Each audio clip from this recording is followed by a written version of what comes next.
In to Storm by Jason Hamilton, narrated by Liza Jacob.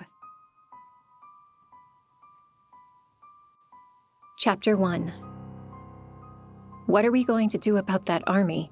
Jack asked once everyone on the council had gathered.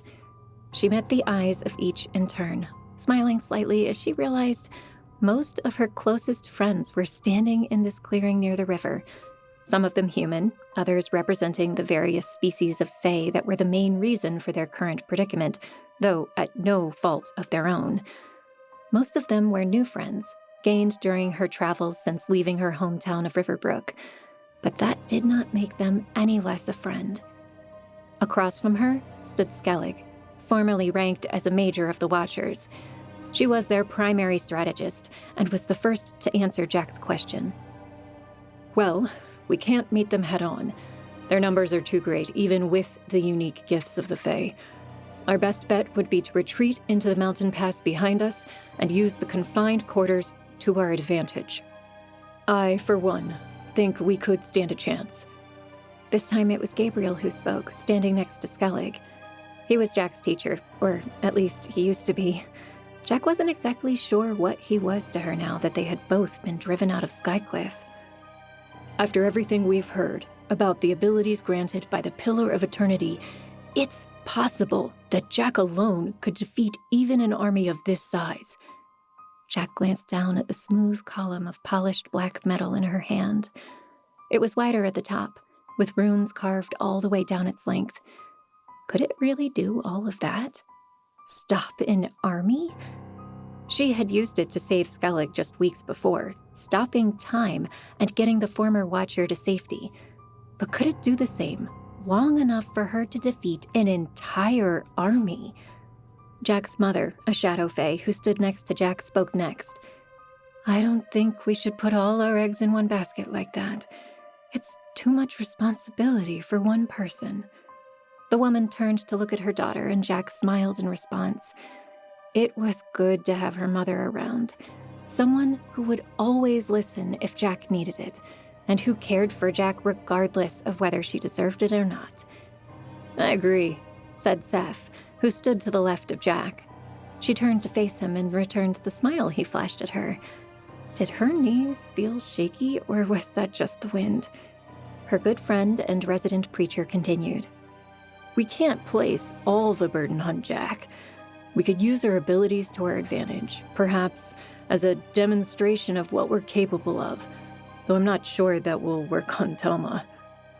Queen Telma was the leader of the army they faced just now, camped a mere 2 miles away from their position, where the base of the mountains met the plains. Jack had met the queen before and agreed with Seth. She wasn't one to be intimidated lightly. "Well, we like the tall giant's idea," said another voice in the circle. All heads dipped to see the diminutive Gerwert standing next to his friend, Norlim. They were fae of the fire and earth varieties, respectively, though they preferred to go by gnome and dwarf. "We're more at home in the mountains, and we could do a lot to help in holding back the army." "Perhaps a compromise of some kind," said Yewin of the Bright Fae. He had discarded his traveling cloak and allowed his skin to radiate the light that was unique to his species of fae. "We can prepare to enter the mountain pass, but while we are doing so, send an emissary to the Queen to find a peaceful solution. Should that fail, we can always rely on young Jack for a clear demonstration of what they will face should they attack. They must already know what we fae are capable of, but the Pillar of Eternity will be a surprise to them." A few heads nodded at this. Yewin, as always, was the best at finding reasonable solutions to such problems. It probably had something to do with his ability to perceive truth when he saw it. No one else seemed to have any suggestions, so all eyes turned on Jack to make the final call. Inwardly, she could feel herself cringe at all the gazes, but outwardly, she remained calm. She hadn't asked to be a leader of these people. She was only 18 years old, and almost everyone in the clearing was older and had more experience. But they looked up to her, respected her, and so she had a responsibility that she would accept. no matter how unfit she felt for the role. She glanced at the one person who hadn't said anything, her best friend in the circle, Amelia. Amelia was a water fae, though they had met as students before Amelia was transformed into a water fae by a relic, all while in Skycliff. Now the girl had a long fishtail and only managed to stand shoulder to shoulder with the rest of them because of a long column of water that extended out of the nearby river, holding her in its grip. What the water fae lacked in mobility, they made up for in sheer power. Jack had seen an entire demon army swept away by waves, called forth by Amelia and her people. Amelia still didn't say anything, but she met Jack's gaze evenly and smiled. It was an expression that said, "Go on, you can do this," or "I trust you." It was all the encouragement Jack needed. "I think you all bring up excellent points. Our first priority, regardless of what happens, should be to ready everyone for battle. That way we can retreat or fight, if need be, at a moment's notice." Skellig nodded. "I'll start at once." Jack returned the nod. "We might not be trained soldiers like you're used to, but if anyone can change that, it's you, Skellig." Skellig didn't return Jack's smile, but she did stand a little straighter, clearly pleased with the compliment. Jack turned her attention back to the rest of the group. "I like Yowen's idea of trying to meet with them. It might not result in anything, but we have to try, and at least it will buy us time. But I think only those of us who are still fully human should go." "What? You think the rest of us aren't good enough?" That remark came from Gerward, who had his arms folded in protest. Jack raised an eyebrow at the gnome. "Of course you're good enough. We're all equal here, but you are certainly not equal in the eyes of the Queen. I expect she would see your inclusion as an aggressive tactic rather than a peaceful one. If those of us who are not Fae go to meet her, she will probably be more willing to talk." She glanced at Seth, who nodded in confirmation. Of everyone in the group, he was the most familiar with Queen Telma. He was originally from a nation far to the east, which showed in his facial features, but had been adopted by the Queen as a sign of peace between their kingdom and the eastern nations. Seth hadn't said much about that time of his life, but Jack gathered that it was not pleasant. He had eventually run away and traveled east and north for a time in what turned out to be a spiritual journey. He'd come across the Book of Illadar, an ancient manuscript that told of the emergence of the Fae, and he had realized his help was needed near his old home. So he returned and started a small movement that had eventually joined up with Jack and the Fae. "Very well," said Skellig. "In that case, I suggest..." She began listing her recommendations for mobilizing, speaking to each member of the council in turn and giving them instructions for their particular portion of the army. Jack listened carefully, trying to see how Skellig coordinated. The former Watcher was a natural-born leader, and their army wasn't exactly huge, but it was large enough that trying to coordinate everything from food to watch schedules was a lot for Jack to handle. Thankfully, she had the talent of people like Skellig and everyone else on the council to lean on. When Skellig finished, Jack officially ended their meeting and told Seth, Gabriel, and Skellig to be ready in the morning, when they would go visit the Queen in the grasslands between their two armies.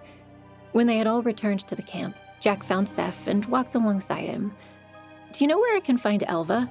she asked. "I have an assignment for her." "She's probably near her tent. I'll walk you there."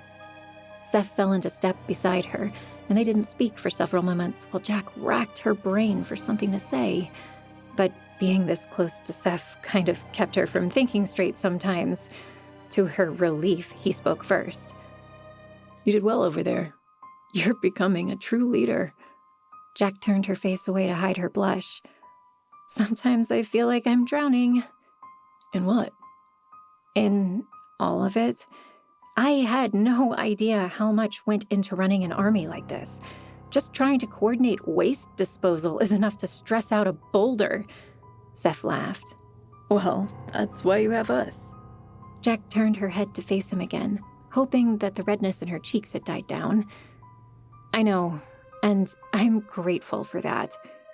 Remember, Leadership isn't about doing everything yourself. You have to rely on others. Jack nodded. She had learned that lesson the hard way back in Mount Herefast, when she tried to free the gnomes and dwarves from the Watchers and their leader Cain. Her face darkened as she thought back to that horrifying experience. She would never have made it out without the aid of Skellig, Yowen, and others. She wondered idly where Cain was now. She was sure he had somehow survived. A being of his magnitude could not be stopped by conventional means. It had taken a real-life dragon to even distract the man long enough for them to escape. And even with the power of the Pillar of Eternity, Jack wasn't sure she could face him in combat and win. "But I think you're gonna be fine," Seth continued.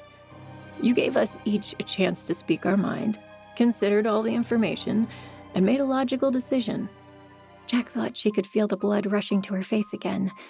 What was it about Seth? She wasn't this way when anyone else complimented her. I mean, it wasn't exactly a difficult decision. Perhaps not, but it demonstrated your competence as a leader, if only on a smaller scale. Keep that up and combine it with your rather inspiring abilities on the battlefield, and these people will follow you anywhere. Yes, her blush had definitely returned now. But just at that moment, she was saved from her embarrassment as she caught sight of Elva, one of Seth's most loyal followers. The woman had tanned skin that seemed to blend seamlessly with the color of her hair. The moment she saw them approach, she ran up to them and inclined her head. "Any word from the council?" she said, keeping her head bowed. "Yes, and I have a job for you," said Jack. At that, Elva raised her eyes to meet Jack's. "I will do anything to help the cause. We will stamp out the oppression that threatens Illadar." Jack fought the urge to shuffle her feet in discomfort. Looking to her as a leader was one thing, but people like Elva could sometimes go overboard in their devotion.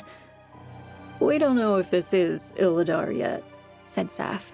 "Remember, Illadar is a place where the outside world will leave us in peace.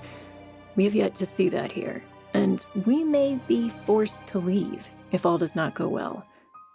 Illadar was the center of everything Seth preached, some mythical land of peace. Jack wasn't sure what she thought about the prophecies yet. The Book of Illadar had been right about a lot of things, and even appeared to be written by the brother of Cain, their enemy. But the descriptions of Illadar were vague.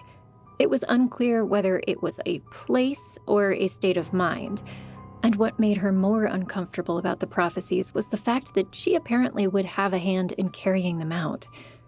"To most of us, Illadar is wherever the Fae gather," Alva responded to Seth. "It is a place we carry with us." "Yes, well, that's not why I wanted to see you," said Jack.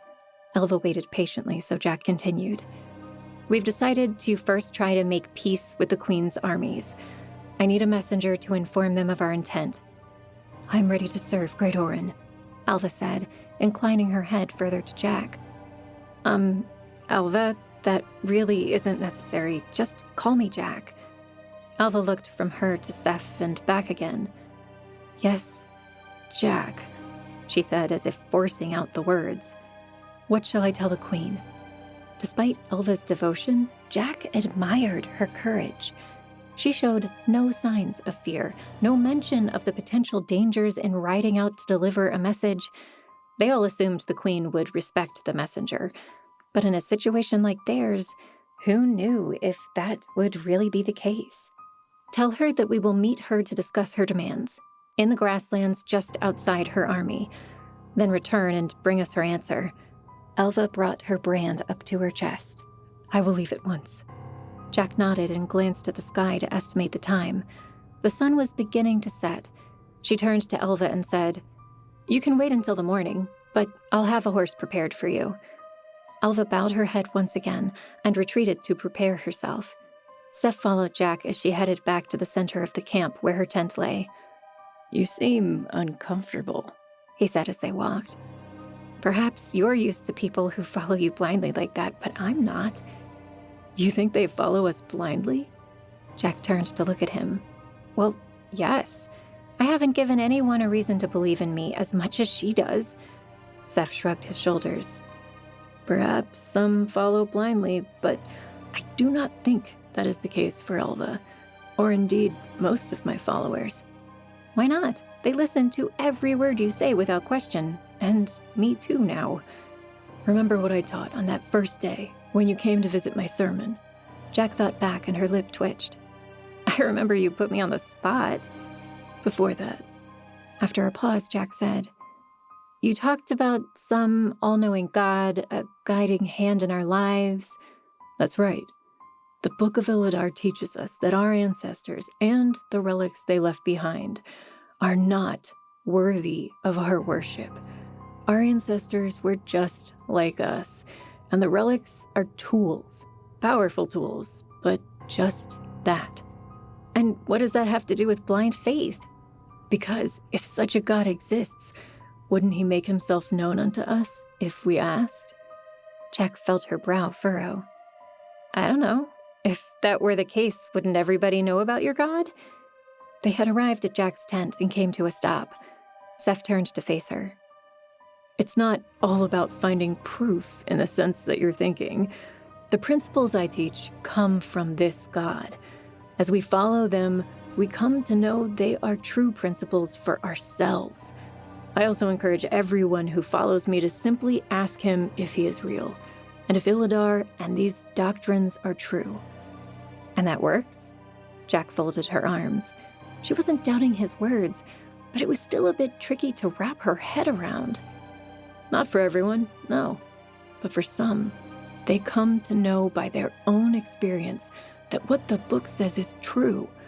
And if those words are true, then you are an Orin, and you will deliver us to Illidar, no matter what form that takes. It's a cascading effect. When you know one thing, you can trust in the rest. So it's not blind faith. It's an extension of that which they already know to be true. Jack's gaze fell to the ground. And what if they're wrong? She asked. What if this is all a misguided sham and I'm not the one to deliver them to this Illidar? A gentle touch grasped her shoulders, and she looked up to see Seth staring her squarely in the eye. I think you know that's not true. Prophecy isn't set in stone, but we have already seen the fulfillment of so much. I believe in you. The muscles in Jack's shoulders relaxed under his touch. I'm willing to give it my best shot at least. Seth flashed that dazzling smile and pulled her in for a hug. Surprising herself, she leaned into it, feeling her mind relax and her body melt against his warm embrace. His heart beat in a regular rhythm, slowly increasing, or was that hers? She was almost disappointed when he broke the hug a few moments later. You've been in worse predicaments before, he said, taking a few steps back and preparing to leave. You can get through this one too. Jack raised a hand to bid farewell as he strode off again towards his own tent. Well, he wasn't wrong about that. She had been in far worse predicaments, getting stabbed by the royal priest in Skycliff, facing a demon army at Foothold, not to mention being held at the mercy of Cain, the most powerful being she knew, possibly the most powerful being alive. After speaking to a nearby aide about getting a horse for Elva, she raised the flap to her tent and stepped inside. It was a modest arrangement, with only a small chair and a table sitting next to her cot. Their group didn't have the resources to do much else, but it was still far larger than what she was used to since leaving Riverbrook with the Watchers. And it was one of the largest tents in the camp. Everyone had insisted she take it. She needed to get her mind off the Queen's army for a moment. That problem had been plaguing her since arriving from the east. She needed something to focus on. Picking up a few wood chips she'd collected, she set about practicing her brands. Her first brand was still that of a gifter, and she still couldn't perform all of the brands perfectly, though she was close. Gabriel had been teaching her more since she arrived. She could already perform a perfect thunder, hungerless, sleeplessness, and toughness brands. There were still many more to learn, including the elusive telekinesis. So that's what she would set to practicing now, She tried hard not to think about Elva, who would be heading to the Queen's camp soon. She hoped the woman would get out of there in one piece. She wished the same for herself and everyone. Chapter 2. Jack, she's back. The voice of her mother brought Jack back to consciousness. Had she dozed off? Given how dark it was, she must have, and slept several hours, too. She blinked to see the glowing green eyes in the shadowy face of her mother. In the darkness, the eyes were about the only thing she could see. Shadowfae were like that. Who's back? She said, as her vision adjusted to being awake. Elva. She returned from the Queen's camp. Instantly, sleep fled from Jack's mind. Already? She stood and brushed herself off. She'd fallen asleep in her clothes, apparently, so she didn't need to dress.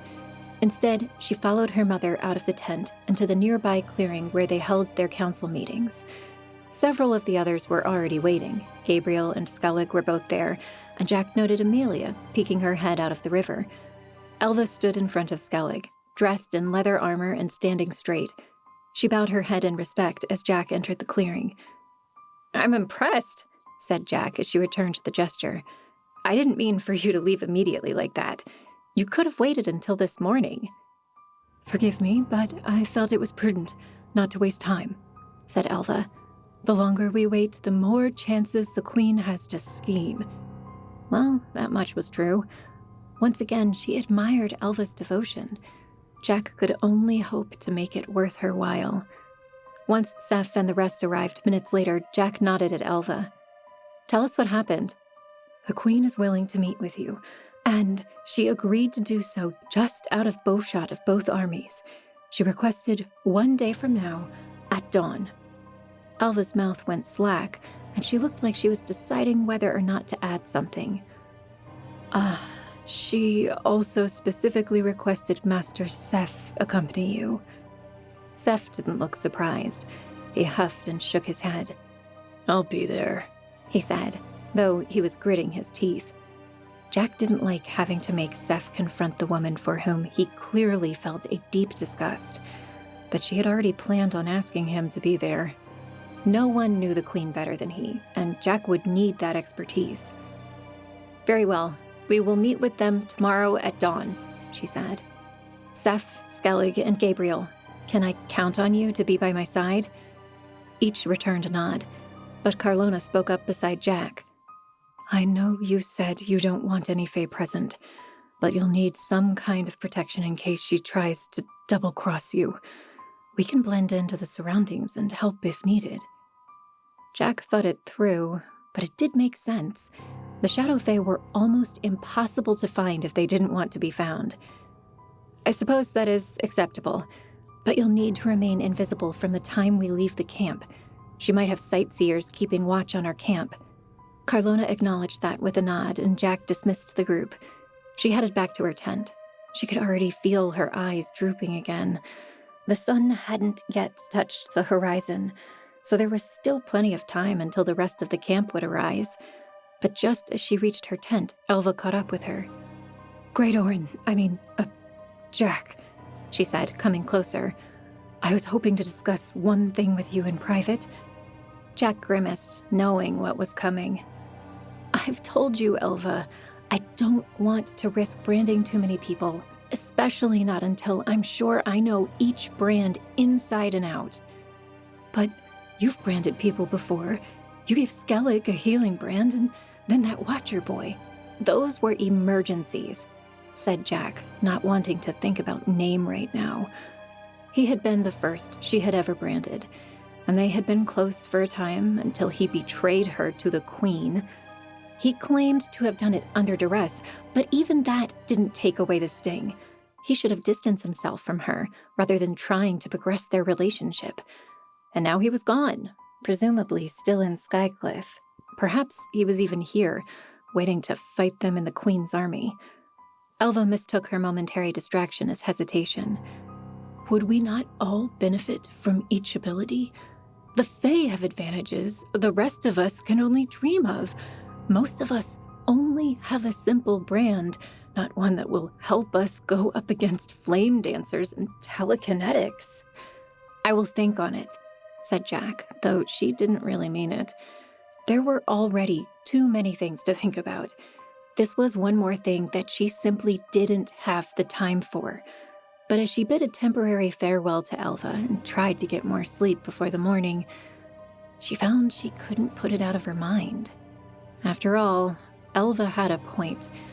They would all be a lot more prepared if they had more brands to rely on. Each Fae had their own advantages. The Bright Fae could manipulate light to blind the enemy and perhaps much more. The Water Fae could use the river to sweep their enemies away, which was perhaps the most powerful tool they had. The gnomes and dwarves could turn the earth into molten slag, which could be useful in providing a temporary barrier against the army. And the Shadow Fae could make themselves invisible. Most of the humans didn't have anything to compete with such abilities. Though Elva was probably overreacting, if all went well, they wouldn't even have to lift a finger, right? The Water Fae alone could probably protect them and lead them out of harm's way. But of course, that argument wouldn't fly among Elva and the others. Jack knew all too well what it was like to feel helpless. She wouldn't want that, even if she was sure that the others could save her. She squirmed on her cot, trying to find sleep, but it wouldn't come. The dimmest light began to filter in from the flap of her tent. Dawn was already here. Just one more day until they met Queen Telma. Jack sighed and pushed herself up until she was sitting on the cot. She rubbed her eyes, trying to coax some moisture into them. She would just have to rely on her strength brand to keep her upright today.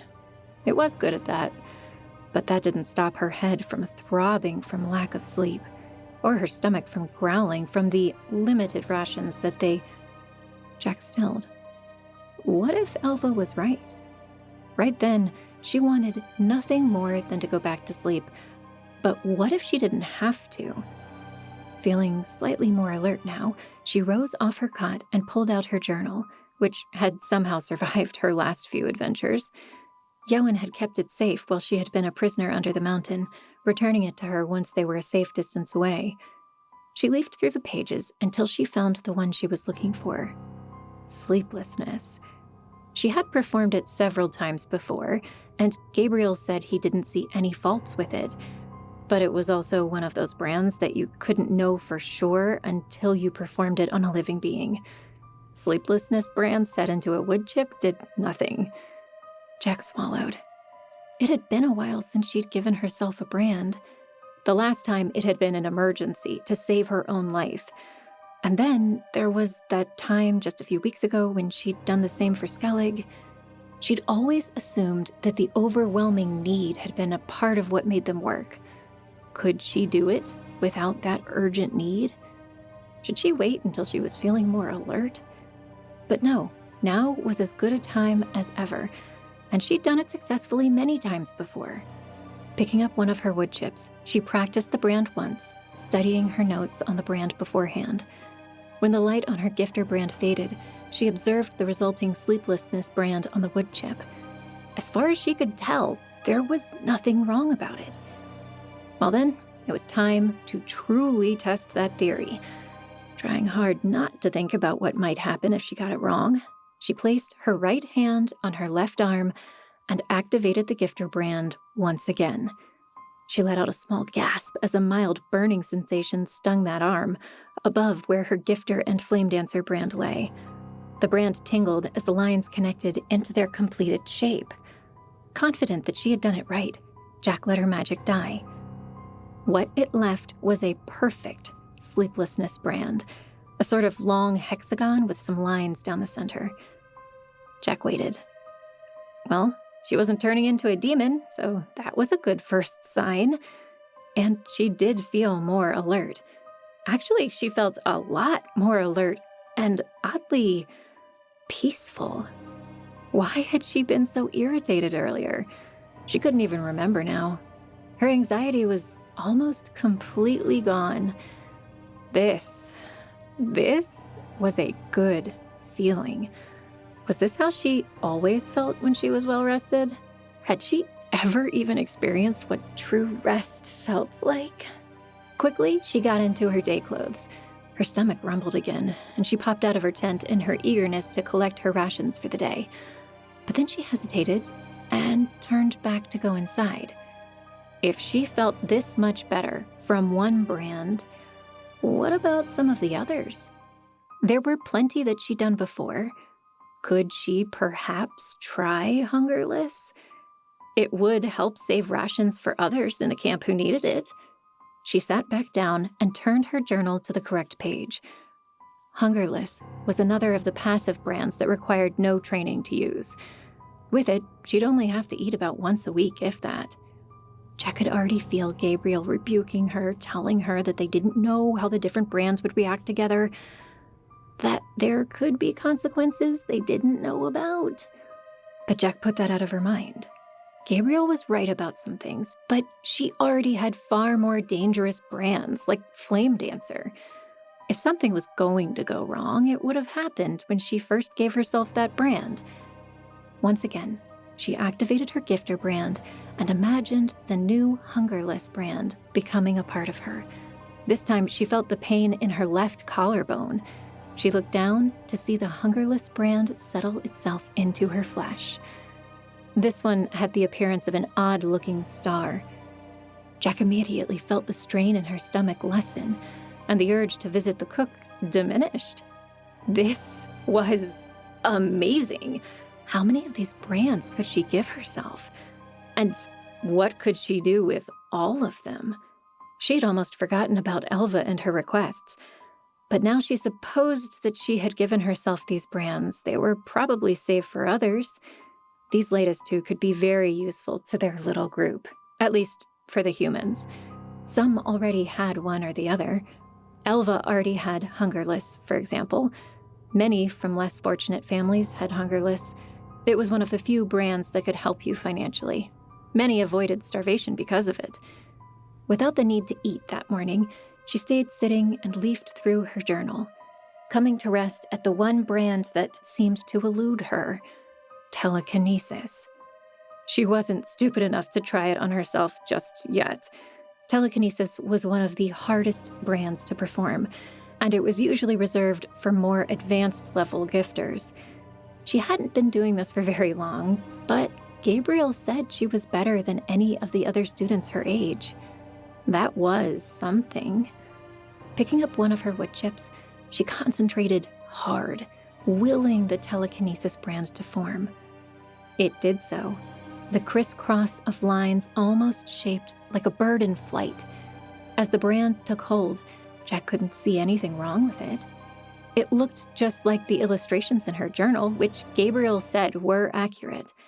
But as soon as the brand finished forming, the wood chip leapt out of her hand and hung several feet in the air, a clear sign that the brand had not worked.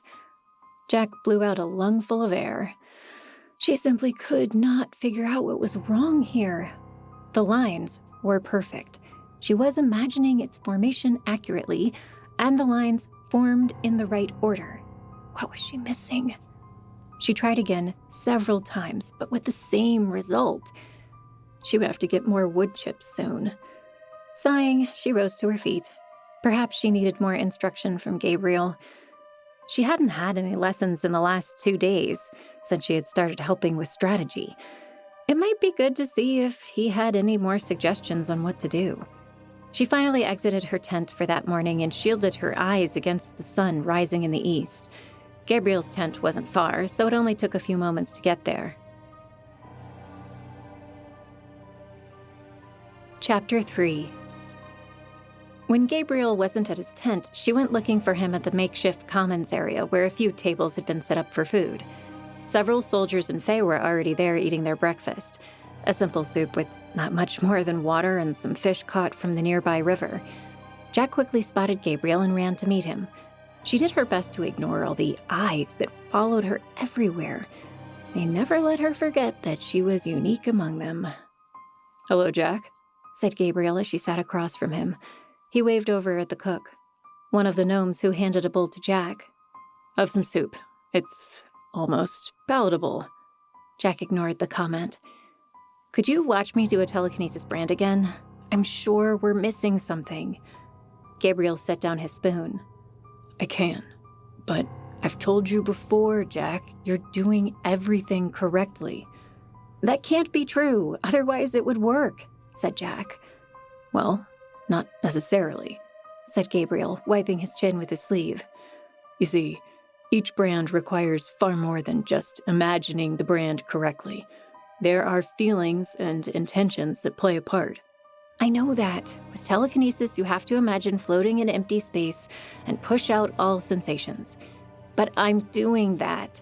I'm sure I'm imagining it right. And I'm sure that's true. However, that's not all there is. Jack leaned in, eager for something new to fix her problem. Yes? She coaxed.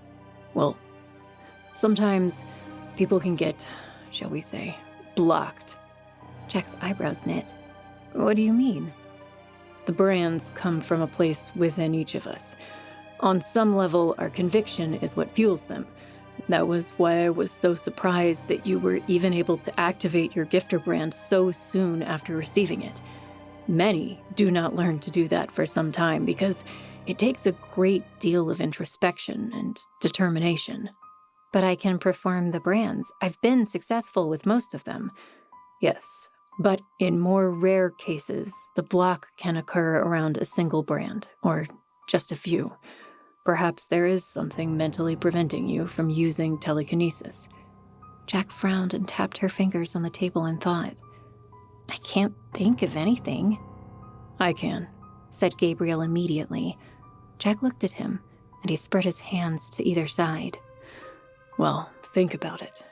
Your father was a telekinetic, and you witnessed his death. And it wasn't a peaceful death either. That single event launched you into the experience that made you what you are. Jack swallowed. She didn't like to think about that day, especially now that they were so close to Riverbrook. It wasn't far on the other side of the river, perhaps a mile or two. She hadn't been there yet to visit her father's grave. A grave she herself had made. Her mother apparently went before Jack arrived. She encouraged Jack to go, but she had more important things to worry about right now. Gabriel continued. Now, I'm not sure what form that would play in your mental block. Perhaps you are still traumatized by those events, and... He broke off and met her eyes. Jack didn't realize that they were welling up with tears until one fell onto her cheek. She wiped it away and tried to act like nothing was wrong. Forgive me, Gabriel said. I would not presume to guess on such a painful subject for you, but it is something you may have to discover on your own. Great. Another thing to think about, and one of the last subjects she ever wanted to approach. Oh well, she would worry about it later, after the Queen's army was no longer a threat. Seriously, get some soup, said Gabriel, trying to change the subject. It's really not bad this morning. I'm not hungry, said Jack with a wave of dismissal. Child, I understand the need to ration, but you of all people need your strength for what is... He broke off as Jack raised a hand to her neckline and pulled down her tunic just enough for Gabriel to see the new Hungerless brand that lay there. His eyes went wide. You gave yourself another one?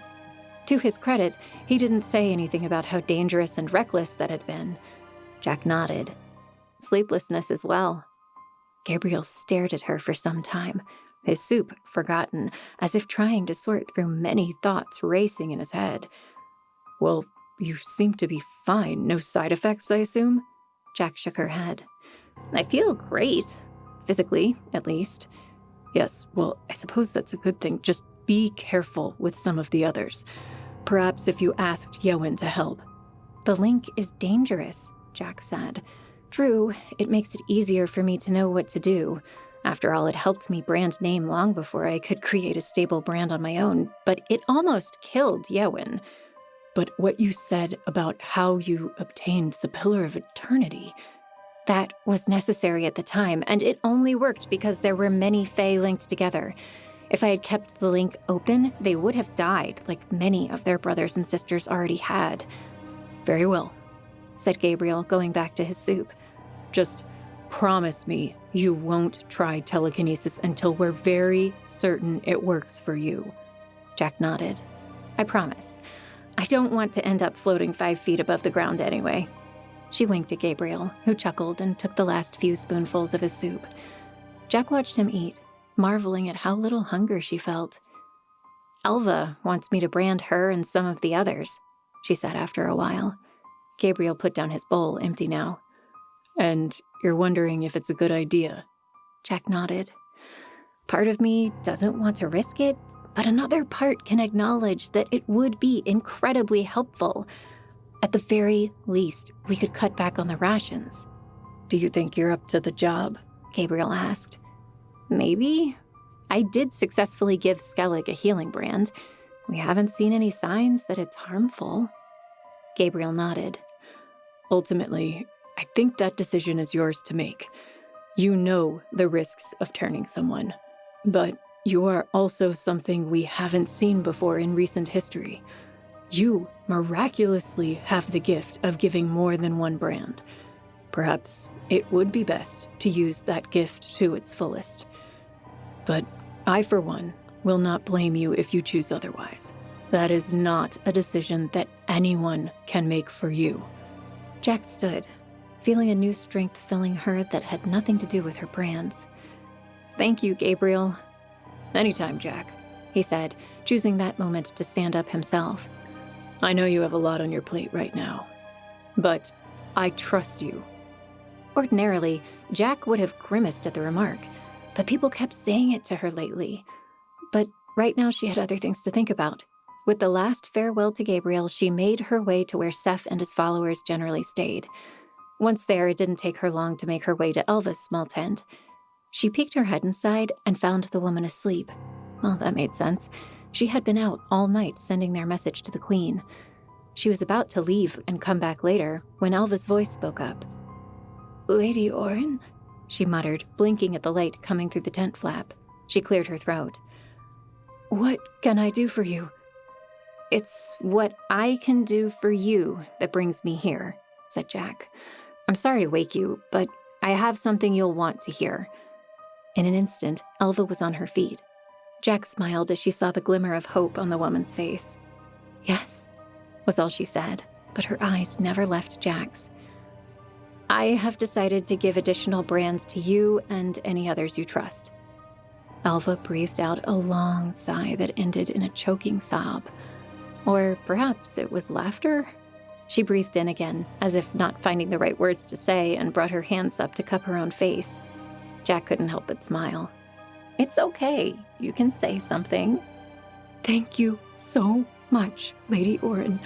I will do what I can to be worthy of your gifts.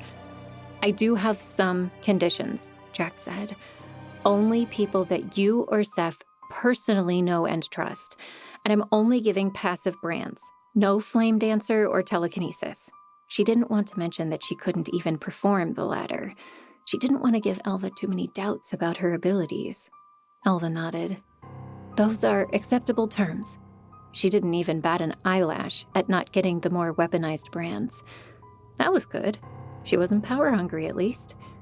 Gather a handful of the others and come and see me in 1 hour, Jack said, turning to go back to her tent. At the council circle, and try not to make a scene. I suppose people will find out about it eventually. But for now, I don't want everyone crowding around my tent asking for more brands. Elva's eyes glinted. Of course, we wouldn't want that, she said, knowing full well that was exactly what she had done.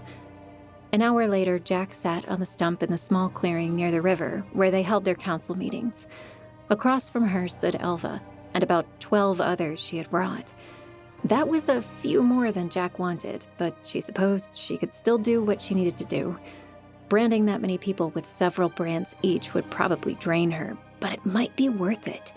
She could see the eagerness in each of their eyes. Not the eagerness of greed or lust for power, but the eagerness of a child about to receive a present on their naming day. Seth was also standing beside them, as was Gabriel, who had figured out what Jack was doing not long after she left him. He didn't caution her, for which Jack was grateful. He knew that she understood the risks of what she was about to do. "You all know why you're here?" she asked them. A chorus of nods greeted her. "And you all realize the potential danger of what I can do?" Again, each of them nodded, still with that eager look in their eyes. Jack went on. She had to make sure they fully understood the worst-case scenario here. "If I fail, you will either die or become a demon, after which we would be forced to kill you." Nothing but resolute stares. Jack met the eyes of each person in the group. None had even had the barest hint of hesitation in their eyes. Elva, most of all, stood eager and ready. Seth had his arms folded to the side, watching closely but saying nothing. He had elected not to have a brand, though not because he was against them. Instead, Actually, Jack wasn't sure why. He hadn't talked about it much. Jack offered a hand to Elva. "I think it's only fitting that you go first." Elva let out another breath and knelt next to the stump. Once again, that uncomfortable feeling entered Jack's chest as she saw Elva all but worship her, kneeling to her like this. The way the woman looked at Jack, it was like she was a queen. No, more than a queen. But what, Jack didn't know. What she did know was that Elva was loyal, perhaps more so than any other person in her camp, and that deserved something in return. Jack concentrated, speaking her truth to her gifter brand, allowing it to activate. The dark lines on her left hand turned suddenly a bright white. Jack conjured an image in her mind, one of several dark lines converging to a point and a small circle at the end. She imagined the shape as a complete object, as something whole and immovable. That was how you imagined a healing brand. Elva's sharp intake of breath signaled to Jack that the brand was taking hold.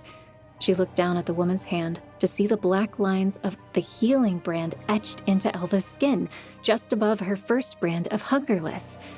Finally, Jack let her magic die, and Elva was left with a second brand. For a moment, no one said anything. They were all waiting to see what would happen. Would Elva turn into a demon, or had Jack been successful? Jack, however, knew from the moment the brand had finished coalescing on Elva's skin that it had worked. She had performed that brand countless times by now. It was one of the first taught at the College of Skycliff, and she had already given it to Skellig several weeks earlier. The brand was a success. Elva stared down at her hand, her eyes wide, waving her fingers as if not believing what she saw. Then tears began to stream down her face, and she flung herself at Jack. She nearly recoiled, but instead wrapped her arms around the woman, letting her share her gratitude. "Thank you," Elva sobbed into Jack's shoulder. "Thank you so much. You don't know what this means to me." Jack could admit, Elva was right on that count. It was only a brand, after all. It wouldn't save her from a mortal wound or anything.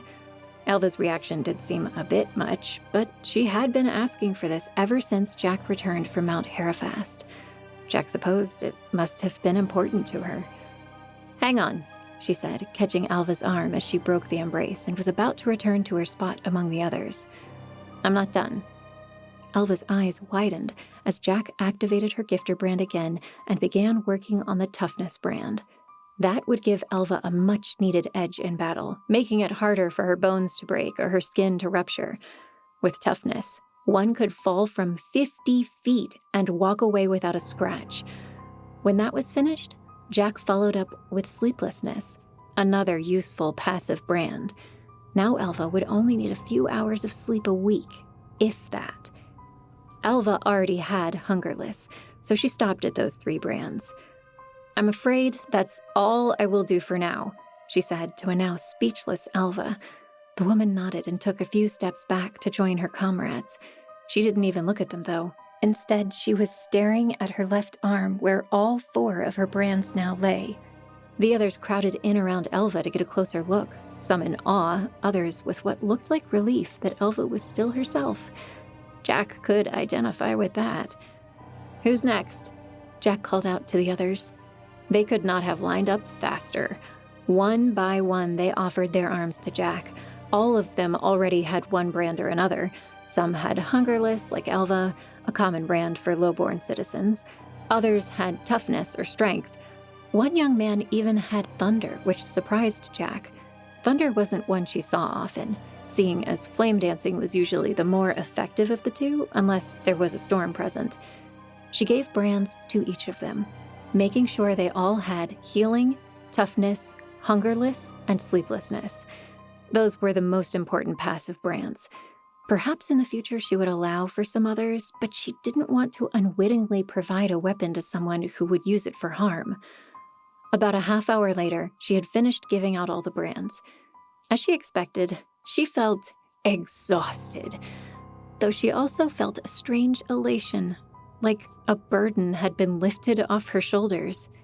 Sure, she was still an Orin, the only person in their company who could give multiple brands, but that responsibility seemed somehow diminished now that others had these extra abilities.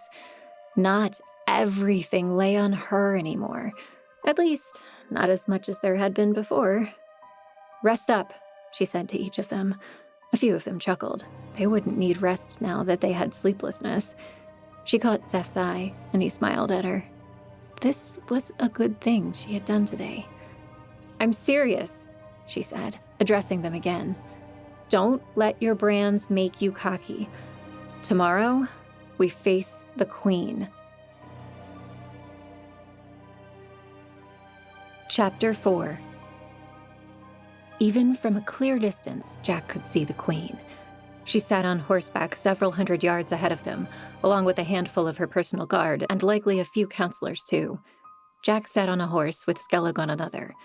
Zeph sat behind her, and Gabriel behind Skellig.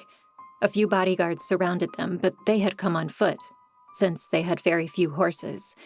They didn't need the human bodyguards necessarily, since they also had the Shadow Fae invisible at their sides.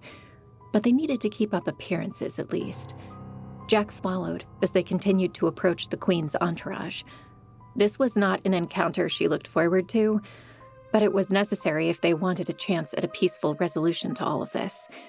They had a huge advantage with what the Fae were capable of, but the Queen's army was much larger, and Jack didn't want to test their capabilities in battle. A gust of wind sent Jack's hair flying behind her, and the chill air gave her gooseflesh. The Shadow Fae were close around them, but she couldn't help the feeling that they were too exposed. The Queen's army was still far behind the Queen herself, and they could see nothing else in all directions but the river to their left and the empty grasslands to their right. No, she had the advantage here, even if the Queen didn't know it. She tightened her grip on the staff that lay in her hands. The Pillar of Eternity. The Queen would know nothing about it, about what it could do. Jack still wasn't sure what she knew, but she was sure that if she needed it, the power would come to her as it had on the slopes of Mount Herefast. She hadn't tested it since, but she could feel the power humming just below the sleek surface of the staff. It waited to be called. Yes, the Queen had no idea what she was dealing with. Jack increased her pace, taking long strides until they closed the distance between themselves and the Queen. As they approached, the Queen met Jack's eyes from her own horse. Jack met that stare. The Queen's face was obscured behind a small veil, something she had been known to use in public.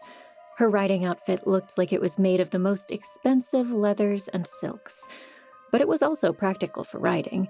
She wore no headdress, but her hair was pulled back in a tight bun and pinned with a golden brooch. "I'm surprised you actually came," said the Queen, peering down at Jack. "And without your pets." Jack bristled. "They're people, and of course I came. I want a peaceful solution as much as anyone." "And yet you continue to amass a rebellion against me." "That's not what this is." "It's not? How else should I interpret a gathering of known hostiles in a place like this?" Her voice was pitched higher than Jack remembered. Perhaps she was scared? Movement from one of the others distracted Jack. She turned her head to see one of the Queen's dignitaries or advisors. Jack didn't recognize him, but what caught her off guard was that the man seemed to be shaking. He looked terrified. Something was wrong. Jack, Seth whispered from behind her. that's not the Queen. What? She said aloud, and began to turn her head to face him, when more movement caught her eye. The bodyguards next to the Queen began sprinting forward, their fingers reaching for her. She leapt back just in time. "Get her!" the Queen yelled, and turned her horse back. Yes, now that Jack was listening, that definitely wasn't the Queen's voice. No wonder she used that veil. She was hiding her true face. The real Queen probably used it publicly to keep people from knowing what she actually looked like. From all around them, gray figures seemed to flow out of the grass where they had been hiding, a few dozen at least. They had been waiting for them. The figures pushed forward, spooking the horses and knocking the nobles off as they did so. These were no ordinary guards. Their faces were hooded, and they were cloaked from head to toe in shimmering gray that blended into the dim light of the dawn. Few could have spotted them crouched in the grasslands. Only their hands were uncovered, and their fingers reached for Jack as they ran forward. Jack stumbled backward in an attempt to get away. The closest of them stopped in his tracks, his fingers mere inches from reaching Jack. Grunting, he strained against some invisible force that held him back. Then one of the Shadow Fae was there, materializing out of thin air.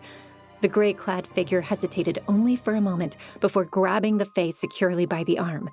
With a sickening sizzle, the Shadow Fae screamed and died before Jack's very eyes. These men were blood burners. "Don't let them touch you!" Jack cried as she sent a spur of flame flying at the nearest attacker. He dodged and came at her with several of his companions. Jack could hear Skellig shouting something, but she didn't have the time to listen as she fended off her attackers with waves of flame magic. But from the way they avoided her attacks, one would think they also had brands of grace. These were elite warriors, trained killers, and there were many of them. That left Jack with only one option. Feeling the cool hum beneath her fingers, Jack called on the magic of the Pillar of Eternity. Time froze around her in an instant, and Jack breathed a sigh of relief as she stared at those bare fingers of the assassin in front of her. Another second, and those fingers would have found her throat. She straightened and looked around her. Skellig was fighting off one assassin with her own burst of flame magic, with Gabriel and Seth behind her. Most of the assassins were gathered around Jack, though. They knew she was the greater threat. That was good. Jack could tell from the slow movement of Skellig's flame attack that time wasn't completely still. It had just slowed considerably. She had to act. Doing her best to avoid touching the skin of the bloodburners, she pushed each of them away from where Skellig and the others stood. It felt like trying to move a large object through water, but it was effective. For an instant, she let the magic drop, and as time resumed, each of the assassins went flying in the direction she had sent them. Cries of surprise echoed across the clearing as each one arced through the air. There were cries of pain as well. Many clutched at their sides as they fell. Jack winced. She had probably broken some bones when she pushed them at that speed. She would have to be careful when using this magic. Once she was sure that the attackers were all down, she activated the magic again, barely giving Skellig and the others a chance to look confused at what had just happened. This time, Jack turned to face the enemy camp. It was time she had a little chat with the Queen. The real Queen. In no particular rush, she strode ahead towards her enemies. On the way, she passed the decoy Queen, frozen in time as she galloped back as fast as her horse could take her. It was a strange sensation, entering the enemy camp and staring around at all the soldiers frozen like statues around her. No sounds came from any direction, which was perhaps the most unnerving part of using the Pillar of Eternity. Finding the Queen's tent was no problem at all. Hers was the biggest, and it stood in the center. Jack lifted the flap to enter, and nearly bumped into a man standing just inside. She quickly ducked to one side to avoid pushing him over. Whoever he was, he must have been talking to the Queen, who sat on the other side of the room dressed in garb similar to what her double wore at the meeting with Jack. Her face bore a calculated expression. She had been listening intently to what the man had been saying. A few guards surrounded the Queen, but they wore ceremonial armor. The Queen didn't expect to be attacked here. Jack walked over to the guards and gave each of them a soft push to the chest armor. She tried not to push too hard, but the metal armor did give way a little bit as she pressed inward. She stopped before it got bad enough to do any lasting damage to the guards. The other man was a different story. He didn't wear any armor, so pushing him at her current speed would likely break some bones.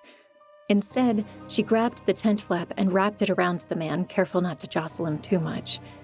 Then, in a moment, she let the magic fall. The guards hurtled backward into the side of the tent, causing it to billow outward as they shot past. Their impact pulled at the trappings and might have brought the tent crashing down had it not been so large and fully secured. The other man's confused and muffled cries came from behind the tent flap that Jack had wrapped around him. The Queen thrust out her hand in the chaos, but in a split second, she laid eyes on the culprit. Jack stood facing her, the pillar of eternity gleaming in the light that filtered through the tent flaps, a slight smile on her lips. The look on Queen Telma's face was extremely satisfying. Jack raced forward and grabbed the Queen firmly in one hand. Telma tried to draw her hand away, but Jack's brand of strength made it easy to hold her in place. But by now, the Queen's bodyguards were beginning to recover, scrambling out of the chaos of the tent flaps and coming at Jack with all the speed they could muster. It wouldn't be fast enough. With the tap of the Pillar of Eternity on the ground, Jack once again activated its magic. This time, as she was still connected to Telma, she brought the Queen with her into that frozen slice of time. The guards remained still, dirt hanging in the air at their feet, kicked up as they had scrambled to apprehend Jack. Telma looked all around her, true fear evident on her face. That was the first time Jack had ever seen her afraid. Yes, quite satisfying indeed. Chapter 5. After a moment, Telma began pulling away from Jack, trying to loosen her grip on her arm. "I wouldn't let go unless you want to be suspended in time like the others," said Jack. The Queen, struggling, lessened. "I just came to talk." "What have you done to my men?" the Queen said. All hint of fear was gone from her face, replaced by a cool stillness. Yes, she was royalty through and through, used to putting on a mask, hiding all emotion from those she considered beneath her. "They're fine. I merely froze time to give you and I a second to talk." The Queen's cool facade broke for a second. "How have you accomplished this? This is some new sorcery that you've discovered." She glanced down at her arm, where Jack held her in a tight grip. "And passed through physical touch, apparently." She said the words almost as if to herself. Jack stopped herself from rolling her eyes. "Listen, I know you want the people to believe I'm a heretic, but you can drop the charade. We're alone. I have you at my mercy, but I'm not doing anything to harm you. If I was as bad as you say, I would have killed you before you even knew I was here. I could do it, too." The Queen's face grew a bit paler. "Very well. Let's talk then. Though I can't promise we will get very far with my life being at your mercy like this. It will be a one-sided negotiation." "That's the idea, my ladyship." Jack emphasized the title with a hint of distaste in her voice. "Look, we've done nothing to harm you, and we have no intention of doing so at any point in the future. All we want is to be left alone." "Perhaps, but can you guarantee that for all that follow you? And what about when you're dead and gone? What about hundreds of years from now? I have to think about the big picture here, girl. Something that you seem to know nothing about." Jack pursed her lips. It was true that she couldn't guarantee that the Fae wouldn't one day rise up against the Queen, or the Queen's successor, at least. The Queen, sensing Jack's hesitation, went on. Think about it from my perspective. 1-to-1, your Fae are more powerful than most humans, even those with advanced abilities. If any of them were to get it into their heads to rule the kingdom, chances are they could do so, especially if and when their numbers grow. You can't blame me for wanting to stamp out a threat like that before it begins. Of course I can, Jack said. And I think you would find that welcoming them into your society as people, because they were once humans like yourself, would be a much more effective way of keeping them on your side. We only fight when provoked. And what would happen if we did welcome them as one of our own? How long would that peace last? 10 years? 20? 100? Sooner or later, one of your Fae will get it into their heads that their power gives them the right to rule. Power corrupts, young one. Something you are yet learning. Jack stopped herself from saying, and something that you know all too well. Instead, she tried pulling on another thread. Let's say you're right, and somewhere down the line you or your successors are overthrown. Would it really be so bad to have a Fae leader? I mean, who's to say that the government should be nothing but human? Perhaps with more representation in your council, but the Queen was already shaking her head. It would become nothing more than a struggle for power, and as the Fae numbers grow, humans would likely diminish in our abilities to fight them, to stand up for ourselves. You want equality? You would create a circumstance where humans would be the lessers, the oppressed ones. When one group's power exceeds that of another, it's only a matter of time before the weaker party is pushed out of existence. That is the law of survival. Jack shook her head. I really don't think that will be the case. Don't you? It's happening already. Look at us now. You have all the cards, and I am at your mercy. You want peace for your people, but have already threatened my life if I don't give you what you want. You've given me no choice but to comply with your demands. For the first time, Jack hesitated. Was the Queen right? Could all of this be the beginning of the end for human civilization? But no, Jack didn't believe that. There had to be a way for humans and Fae to peacefully coexist.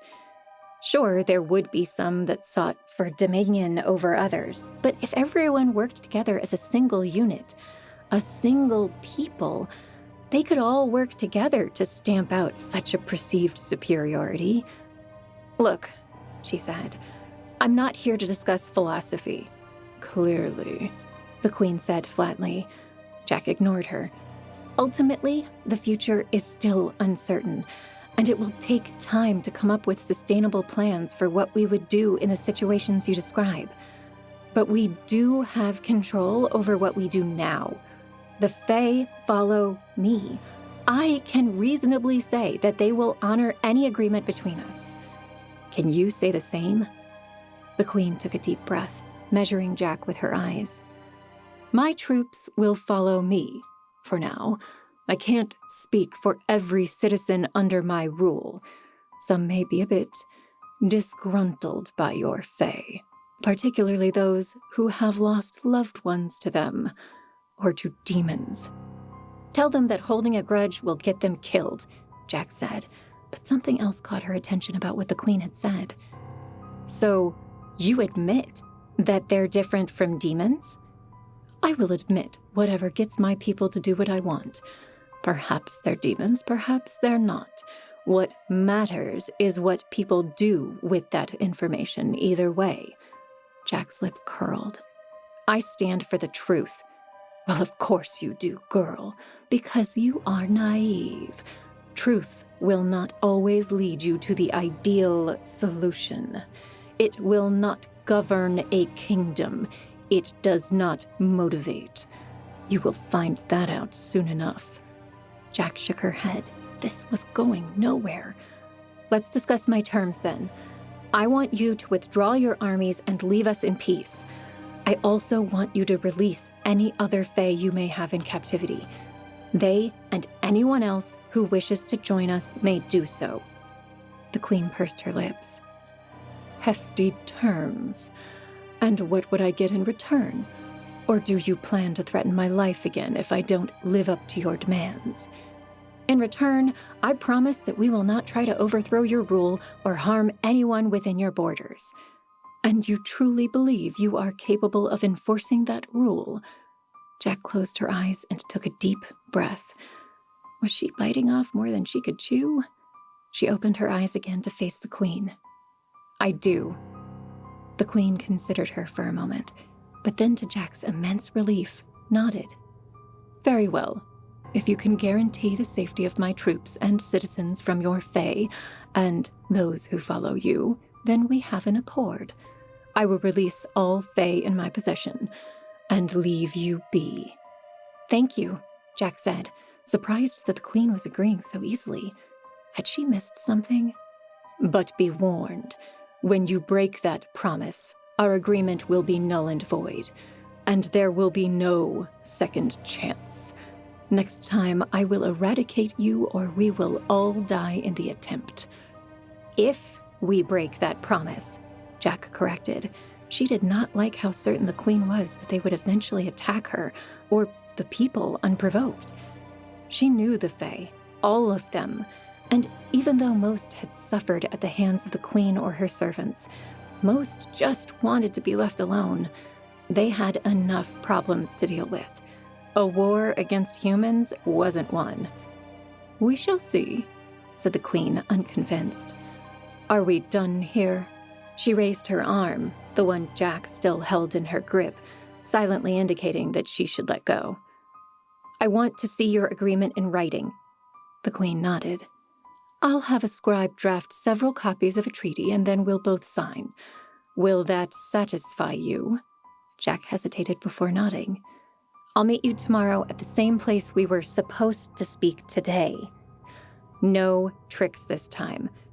With an acknowledging tilt of her head, the Queen said, "No tricks." Jack let go of the Queen's arm. With the magic of the Pillar of Eternity still active, the Queen froze the moment Jack's hand left her skin. Jack stared at the woman for a while, considering. She still didn't trust the Queen, especially not when Jack had cornered her like this. Telma was right that Jack hadn't given her much of a choice. But it was a start. Perhaps if they could keep to themselves, she could convince everyone else to leave them alone. It wasn't a perfect peace, but it was something. Turning, she passed the man still entangled in the tent flap and stepped outside. She had to get back to Seth, Gabriel, Skellig, and the Shadow Fae before she let the magic drop. Already she was starting to feel fatigued, much as she had after giving out all those brands the day before. Could the pillar's magic also take a similar physical toll on her? She made her way back the way she had come. It wasn't long before she saw Skellig and the others ahead of her. A few Shadow Fae had materialized as well. The assassins clothed in gray were back on their feet, but hadn't had enough time to resume their attack on her comrades. She looked from one to another. She could try pushing them again, but these were blood burners, so touching them again was a bad idea. She supposed she could try and talk with them and convince them that the Queen had allowed them to live. But first, she should get her friends out of the way first. She started with Seth, lightly grabbing his hand. He jumped as the touch seemingly froze time around him, and at seeing Jack suddenly materialize before him. But his eyes quickly grew in understanding as he observed the staff in her hand. So, this is what the magic is like. Spectacular. I suppose that explains why they all went flying for no apparent reason. I've just spoken with the Queen. Of course you have. He flashed his smile at her. I mean, what else would you be doing when we're attacked by blood burners? I can explain later at the council, but we've made a tentative arrangement. She's promised not to attack us. Seth frowned. And you believe her? No, but what choice do we have? It's the only chance we have for peace. At least, for now. Seth nodded. We can discuss it later. What do we do about these guys? He indicated the assassins around them. I'll convince them that attacking would be foolish, but I wanted to get you and the others a safe distance away before I tried. Seth grinned. Your concern about our safety is touching. What would we do without you? Was he serious or teasing her? Sometimes it was hard to tell with Seth. She chuckled, however, and led Seth by the hand back towards their camp. Seth's hand felt warm in her own. They had never held hands before, and this obviously wasn't that kind of hand-holding. Of course not. They were just friends. It was a bit awkward, though, and she resisted the urge to let go. She didn't have to resist very hard. Once they were about 100 yards away, she reluctantly left and returned to get Skellig, Gabriel, and the Shadow Fae that she could see. Finally, she turned one last time to face the assassins. With a sharp tap of the staff on the ground, she let the magic fall, feeling a wave of relief as she did so. Holding onto that magic had been getting harder. The assassins burst into motion, but most soon stopped in confusion, looking around to see where their prey had fled. It didn't take long for their eyes to find her. "Stop!" Jack yelled. She had to look intimidating. She could do that, right? She took a powerful stance and waved the Pillar of Eternity over her head. "I hold power you cannot dream about." One of the men in gray ran at her, his fingers outstretched. Jack sighed and activated her magic again. Time stood still, and she walked around the oncoming assassin before letting time resume. Then she kicked the man in the back, sending him tumbling forward. Activating her magic once more, she walked to a spot on the other side of the men in gray, before extinguishing the magic of the staff. To the eye of the assassins, she would have just disappeared, reappeared behind the attacker, kicked him, then disappeared once more. From behind them, she spoke again. "You have failed, and if you try to hurt me, you will fail again." They spun, only just realizing that she stood behind them. "I am giving you a chance to return to your queen with your lives." They still hesitated. Perhaps one more display of power would convince them. She froze time again, returning to where she originally stood. "You don't know what you're dealing with," she bellowed once time resumed. "Leave now, and—" But something was happening. One of the assassins was struggling, trying to move, but something held him in place. Jack squinted to see if she was seeing correctly in the dim light of morning. The ground around the assassin was actually rising. Clumps of dirt and grass enveloped the man's feet, pinning him in place and continuing up his thighs. "What?"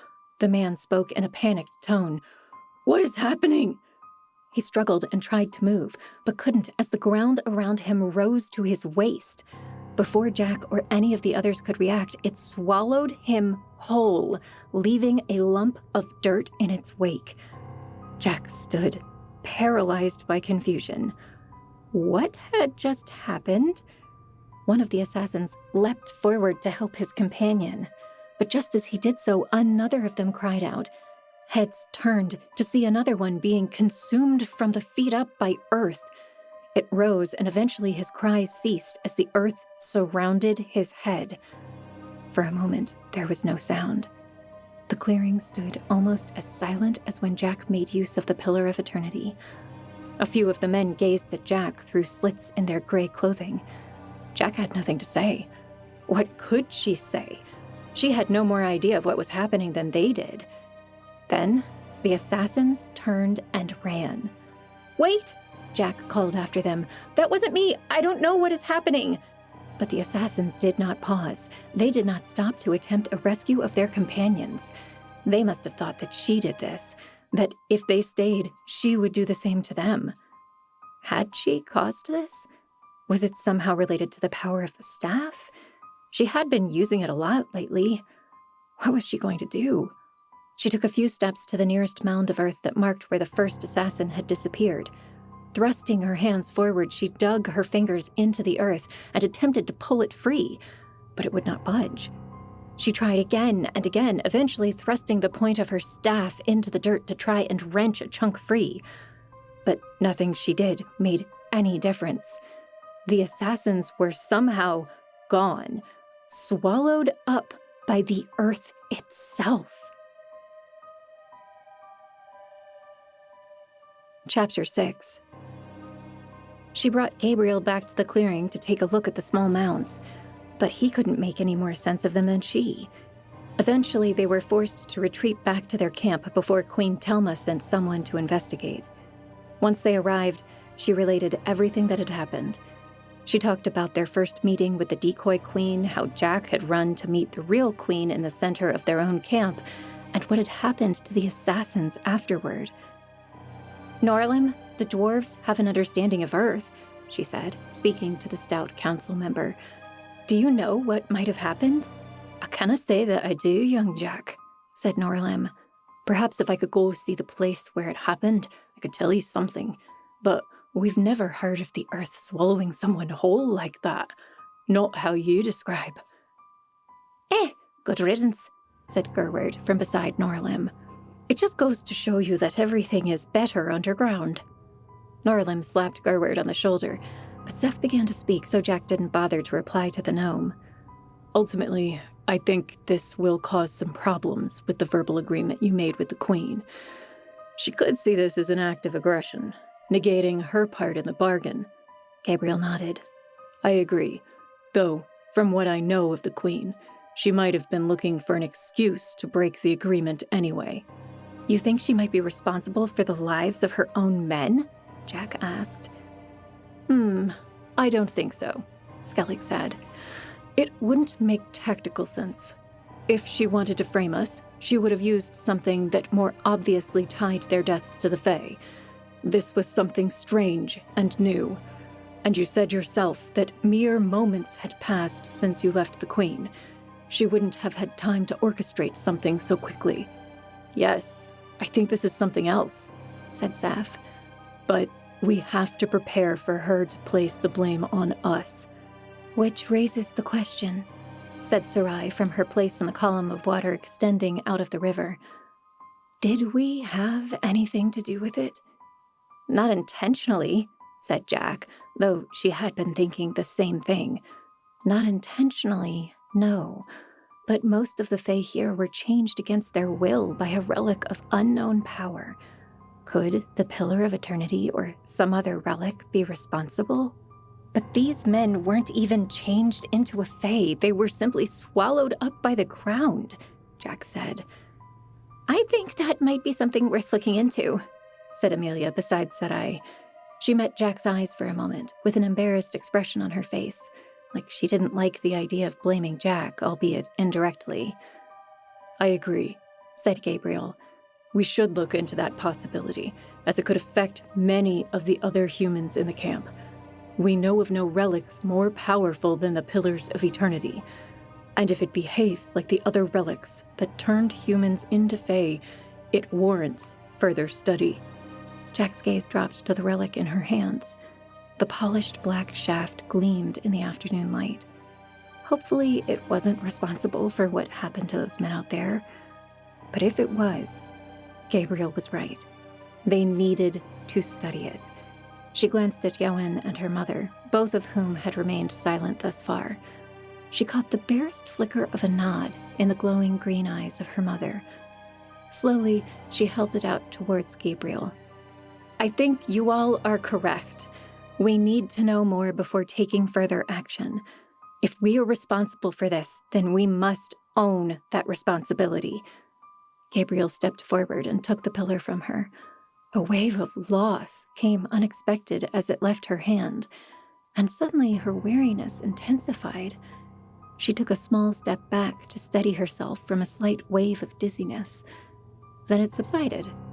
After giving herself the sleeplessness brand, she had thought such feelings were beyond her now. It had only been a day, and already she felt like sleeping. "I think it's best if I start my examination right away," Gabriel said, turning toward the camp. Jack nodded, and Gabriel turned to leave. "Lady Orin!" Elva rounded one of the tents at a full sprint and nearly collided with Gabriel on his way out.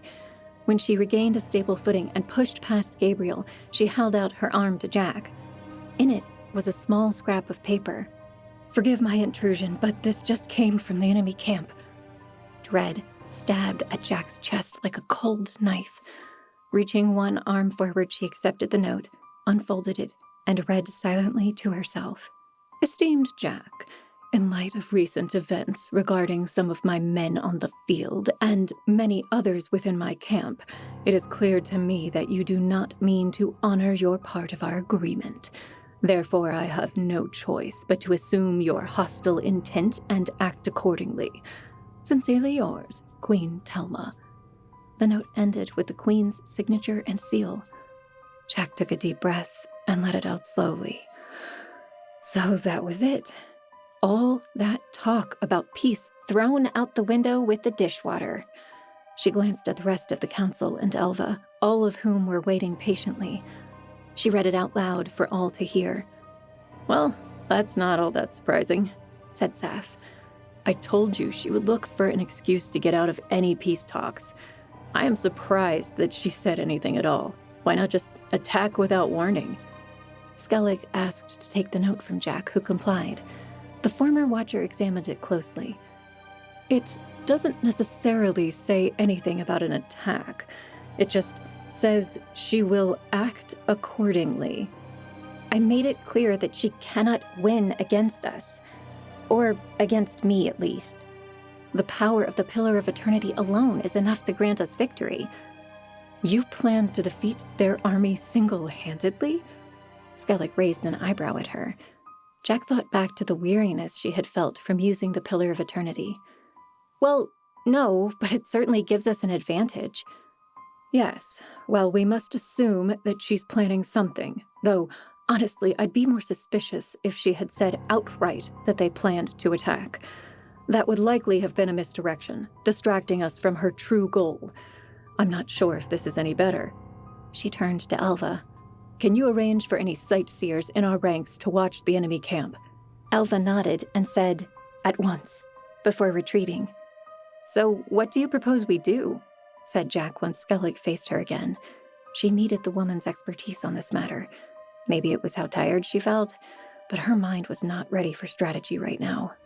Well, regardless, I think it's clear that diplomacy is over, and it failed. Our only hope is to retreat into the mountains or attack. If we stay here, we only give her time to work out a plan. Jack nodded. Okay then, I say we prepare to leave. With the gnomes and dwarves to guide us, we might find a suitable home among the mountains, though preferably not inside them, she added with a glance at Gerward and Norlim. The gnome's face fell in disappointment. Yowen spoke for the first time. I will make sure that my people are ready. As will I, said Carlona, also speaking for the first time. Jack nodded. It was good to have the Fae on their side. The rest quickly agreed, though Sarai and Amelia still seemed reluctant. The river extended part way into the mountains, but ultimately it would grow more violent and hard to navigate for the water Fae, and they didn't know how long before it disappeared completely. But it still was their only choice right now, and they eventually agreed once Jack pointed out that in a worst-case scenario, they could probably swim back down the river unseen. Eventually, the council disbanded, and they all went to their separate areas to break camp. They had already begun to do so in preparation, but there was still a lot of work to be done before they were ready to leave, and they needed to work fast in case the Queen meant to attack them soon.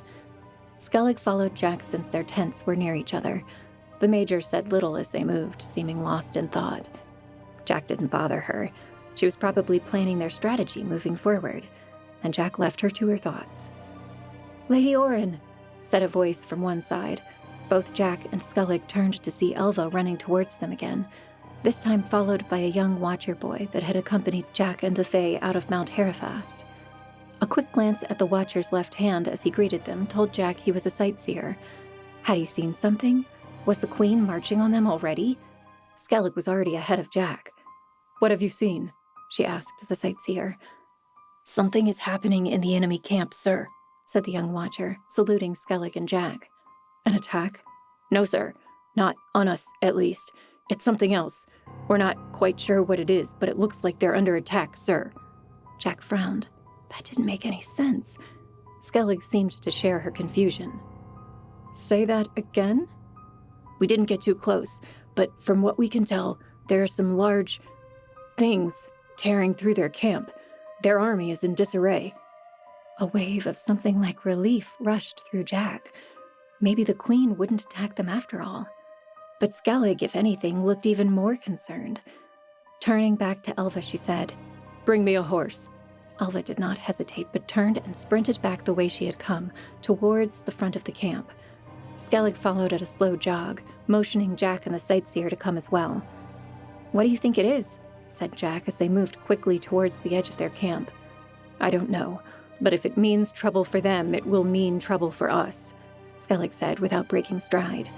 The woman was so tall that Jack had to push herself a bit to keep up. When they reached the edge of the camp, Elva was unlatching 2 of their horses. They only had a handful, and they weren't cavalry horses, but were used mostly by scouts, which was a good thing, as they were usually fast. For a moment, Jack paused. Perhaps she should go back and find the Pillar of Eternity. With that, she could arrive at the enemy camp in no time. Then again, she had just agreed to let it go for a time, so they could make sure it was safe. She didn't want to unwittingly cause any more disruptions. Instead, she would have to rely on her brands. Jack followed Skellig, climbing onto the second horse while the sightseer hoisted himself up behind Skellig. With a swift kick, Jack guided the horse away from the camp, with Skellig at her side. It only took a minute or 2 to find the 2 mounds of earth where the earth had swallowed up the assassins hours before. Nothing appeared to have changed. Moving just beyond the small mounds, Skellig pulled up short. Jack followed suit. They didn't want to get too close, depending on the situation. Jack peered in the distance. She didn't have the eyes of a sightseer, though she could clearly make out the individual tents from this distance. And she could hear. Shouts echoed from the enemy camp. Shouts and screams, the clink of metal on metal, and a strange bellowing sound of some sort. She squinted, trying to make out what was causing the commotion. There was a lot of movement, but a few lone shapes stood out to her. They were taller than the rest, darker, and there was something not quite human about them. They looked lumpy. Jack couldn't find another way to describe them from this distance. What exactly were they? A demon attack, perhaps? If so, those were incredibly large demons. The strange figures appeared to be the source of the chaos. They swung what must have been enormous arms, and with each swing, Jack saw the glint of metal armor in the sunlight as soldiers went flying. Skellig was right. Whatever was happening, it probably wasn't a good thing for them either. What the? Skellig trailed off as she too squinted in that direction. A faint rumbling sound came from behind them, momentarily distracting Jack, though Skellig seemed to take no notice. Jack turned to see what was causing the noise and immediately found its source. The mounds behind them, the ones that had swallowed up the assassins earlier, were moving. The earth was clumping together, moving supernaturally upward and outward, forming what looked like 2 structures of some kind. It wasn't just dirt anymore. It was made of hard stone, or what looked like stone at least. And as it moved, Jack could see small flashes of purple light emanate from between the different stones, like some invisible force holding it all together. "Skellig?" she said, not taking her eyes off of what was happening. Skellig gasped. She must have turned and seen what Jack was seeing. The sightseer also yelped as the rocks continued to pile upward, defying gravity and eventually forming what appeared to be large creatures of some kind, vaguely human in shape. Their dark, earthy forms rose several feet above Jack and Skellig, even while they sat on horseback. Then one of them began to move. It turned, and Jack could make out 2 pinpricks of a bright purple light in the area that must have been its head. The light was strange. Unlike the constant green light of the Shadowfae's eyes, this light danced and flashed erratically. It reminded Jack of the light called by someone with a thunderbrand, the light of a storm. Those strange eyes fixed on Jack, Skellig, and the sightseer. For a moment, nobody moved.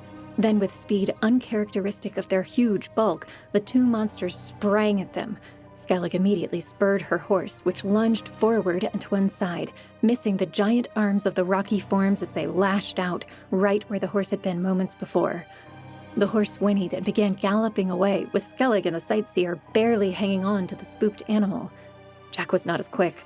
With a bellow that shook the air around it, the second beast barreled into Jack's horse. She went flying, tumbling to the ground. She was on her feet in an instant, and it was a good thing, too, as the two giant arms of the monster came hurtling down. She leapt backward to avoid it, but her horse was not as fortunate. Still lying on the ground and unable to get up, the rocky arms slammed into it.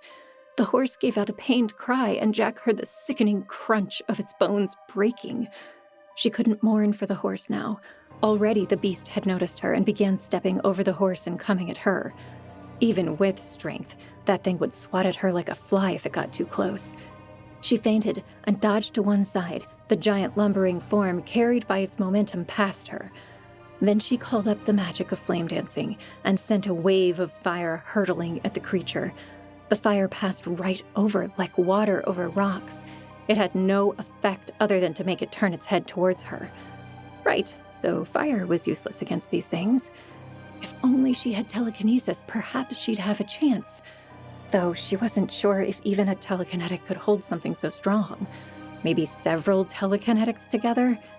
Again, it bellowed like the sound of bricks sliding against each other, but far louder. It came at her, and Jack had no choice but to dodge again. It missed once more, but only just. While beside it, Jack slammed her shoulder into its huge form, calling on every ounce of brand-enhanced strength to push against it. Perhaps if she could knock it over, she'd have time to run away. Pain shot through her shoulder as it met with the immovable force of the rocky creature. The momentum of her strength-enhanced blow knocked it off its balance, but did little else. It stood on both feet. Slowly this time, it turned to face her, its electric eyes flashing even in broad daylight. This close, Jack could see that a similar light surrounded its rocky body, especially at the joints, where rocky flesh seemed to move and connect unnaturally together, somehow held in place by the strange light. Yet Jack thought she saw something in those eyes, as strange as they were. Fear. Primal, instinctive fear. This creature wasn't attacking out of hatred or for any other motive. It was attacking because it was afraid. Jack barely had time to register the thought before a stony arm came crashing down to meet her. Just in time, she rolled away, grateful for the training she'd received from Name during her months with the Watchers and at Skycliff. She rolled out of the way and rose just as she saw Skellig come speeding back on her horse. A spout of fire shot out of Skellig's hands, enveloping the stony creature attacking Jack. In the distance, Jack could see the second figure chasing after Skellig, though unable to run as fast as the horse. Jack's attacker turned to face the new threat. It bellowed and lunged at Skellig, who immediately turned her horse and ran away, leading both of the creatures away from Jack. Bless that woman. Now Jack had a chance to get away. Turning towards their camp, she ran for all she was worth, counting on Skellig to lead the two monsters away and circle around to the camp. This must be what was happening in Queen Telma's army. She had mentioned in the note that there were more incidents among her other men. Whatever had happened to those two assassins in the field must have also happened to others in the camp. And now there were probably many more of those things causing chaos throughout the enemy establishment. Once again, a pang of guilt shot through Jack. If the power of the Pillar of Eternity was responsible for all this, then it really was her fault for taking it to Telma's camp and spawning chaos. Hooves echoed behind her. Skellig must have circled back around already. "Get on!" Skellig called to her, and Jack did not have to be told twice. 3 people on one horse was almost too much, and she nearly fell off the back of the horse several times as they cleared the rest of the distance to their camp. But Skellig did not slow, and Jack did not blame her. A few times she tried to look back and see if those creatures were following them. They may have been, but Jack could not see either way. "Mobilize!" Skellig shouted as their horse hurtled into camp. "Weapons ready. Fae and combat brands at the front." Soldiers began scrambling, knowing that when their chief commander dramatically entered camp like this, it was time to move and obey, asking questions later. Jack pushed herself off the horse's rear, landing softly on the ground. Skellig continued circling around the camp, shouting orders as she went.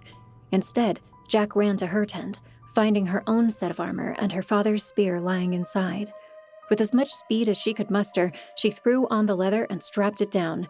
She had a set of heavier armor, but she wasn't sure it would do any good against creatures like these. Speed would be more important. She wasn't sure if the monsters were coming their way, but Skellig was right to have everyone on their guard. If they were coming, they would likely need everyone to take them down. Dressed and spear in hand, Jack ran back to the front, where all of the Fae, Watchers, and other humans were already falling into ranks. Most of the humans without combat brands stood in the back, holding bows instead. Jack pushed past them, pushing her way to the front, eventually finding herself among the Shadow Fae, the most numerous of the Fae in their camp, and the most combat-ready. Finally, she faced the fields that separated their army from that of Queen Telma. Sure enough, 2 lumbering figures could be seen in the distance, heading right for them. Chapter 7. "Telekinetics at the ready!" Skellig shouted as the 2 lumbering figures drew closer. Jack saw a small handful of men, most of whom had previously been Watchers, step forward. They didn't have many telekinetics, but Skellig was right to call on them. They had the best chance of taking down these, whatever they were. At least they could hold them down while the rest of them figured out how to take one out. Should they even be trying to kill these things? Jack thought back to the fear she had seen in its eyes. Was it just defending itself? Though, if that were true, why had it continued to follow Skellig and herself back to their camp? Why not just run off? If they were doing the wrong thing by killing them, Jack could only hope that they scared them off first. But right now, she couldn't think about that. Right now, they were under attack by a strange creature, and self-preservation had to take priority. Even she could understand that. She supposed, in a way, the Queen was right. If a strange creature threatened you, defending yourself was a logical course of action. Of course, this was different.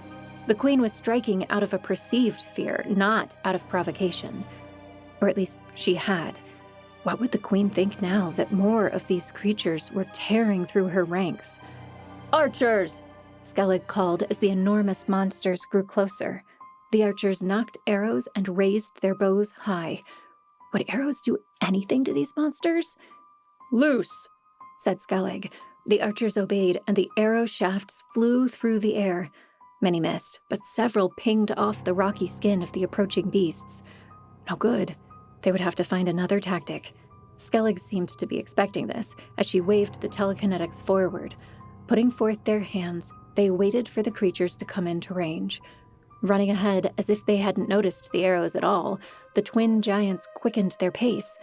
When they were about 100 yards outside of their army, Skellig shouted, "Now!"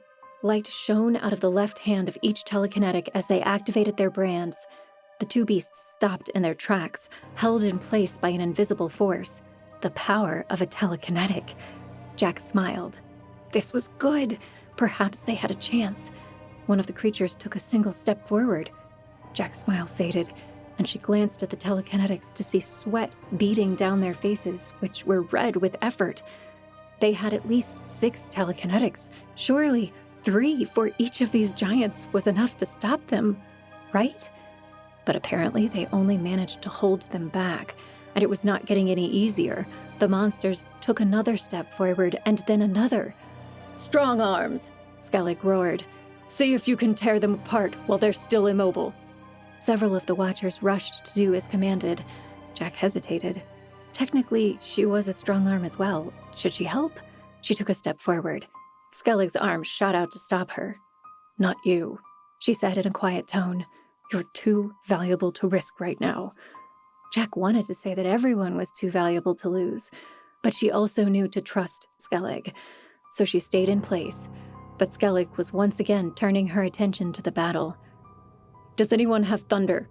she asked, scanning the crowd of soldiers. Thunder? What good would that do? It wasn't as powerful as flame dancing, and Jack had already proven that the flames did absolutely nothing against these enemies. Why would Skellig... A hand shot up. "I am, sir," said a young man. the one Jack had seen before. "Come," Skellig waved him over. "We may have need of you." The young man stepped forward, but Jack's attention suddenly shifted as one of the telekinetics cried out and swayed on the spot. His face was completely red from the strain.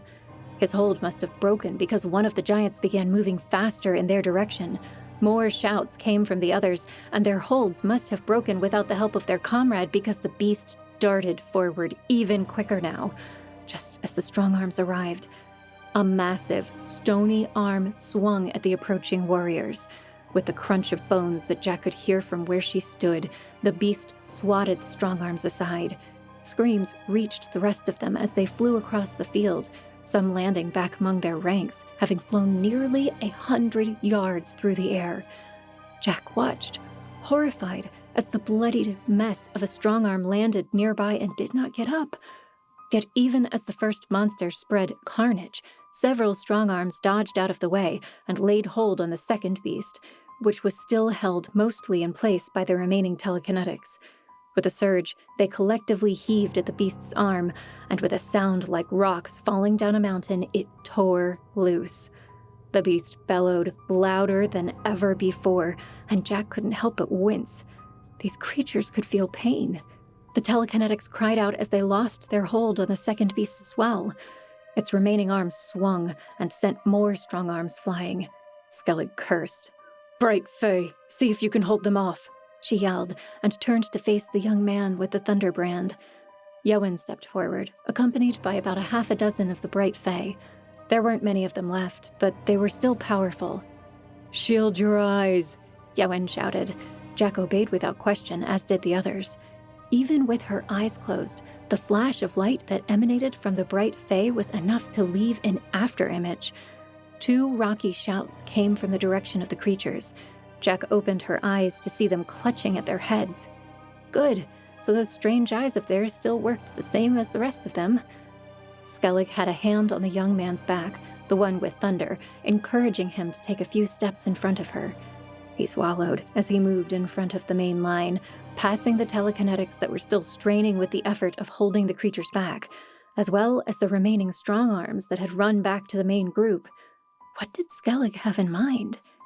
The Thunder Dancer raised one arm, and Jack felt her hair rise as a crackling energy surged through the young man. Recovering from the flash of bright light, the 2 creatures howled and ran forward once more. This time it looked like the work of the telekinetics had almost no effect. Towering above everyone, the monsters came. The bolt of lightning flashed out of the Thunder Dancer's fingers, hanging in the air only for an instant and leaving a sharp afterglow in Jack's eyes. The bolt hit the lead monster directly in the chest, and to Jack's surprise, it stopped in its tracks.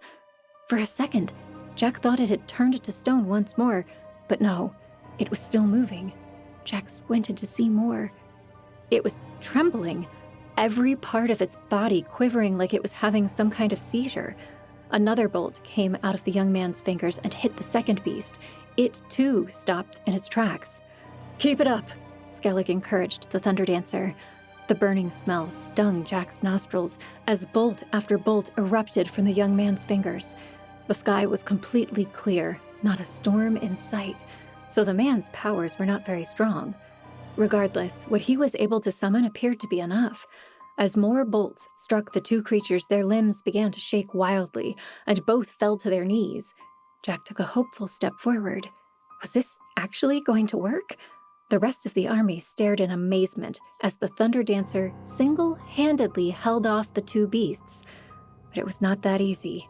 From what Jack knew, thunder could take its toll. A glance at the young man confirmed this. Sweat streamed down his face, and he began leaning on Skellig for support. Hopefully it would be enough. One of the creatures collapsed to the ground, completely still, but for the occasional jolt as another bolt of lightning touched it. The other with the stump of an arm wasn't faring any better. It was also on its knees, holding itself up by its one good arm. The bolts of lightning coming out of the Thunder Dancer's hand flickered and died as the young man collapsed. Skellig caught him and did her best to hold him up because he couldn't do so on his own. Jack took a deep breath, looking back at the giant that still moved. The other one might be dead, but this one wasn't. Slowly, it pushed itself up on its good arm, and there was nothing more the Thunder Dancer could do about it. Chapter 8. "Is there anyone else with thunder?" Jack called out to the other soldiers. No one answered. It appeared they only had the one, or at least only one within earshot. A few of the men, women, and Fae took a collective step back, not looking at Jack.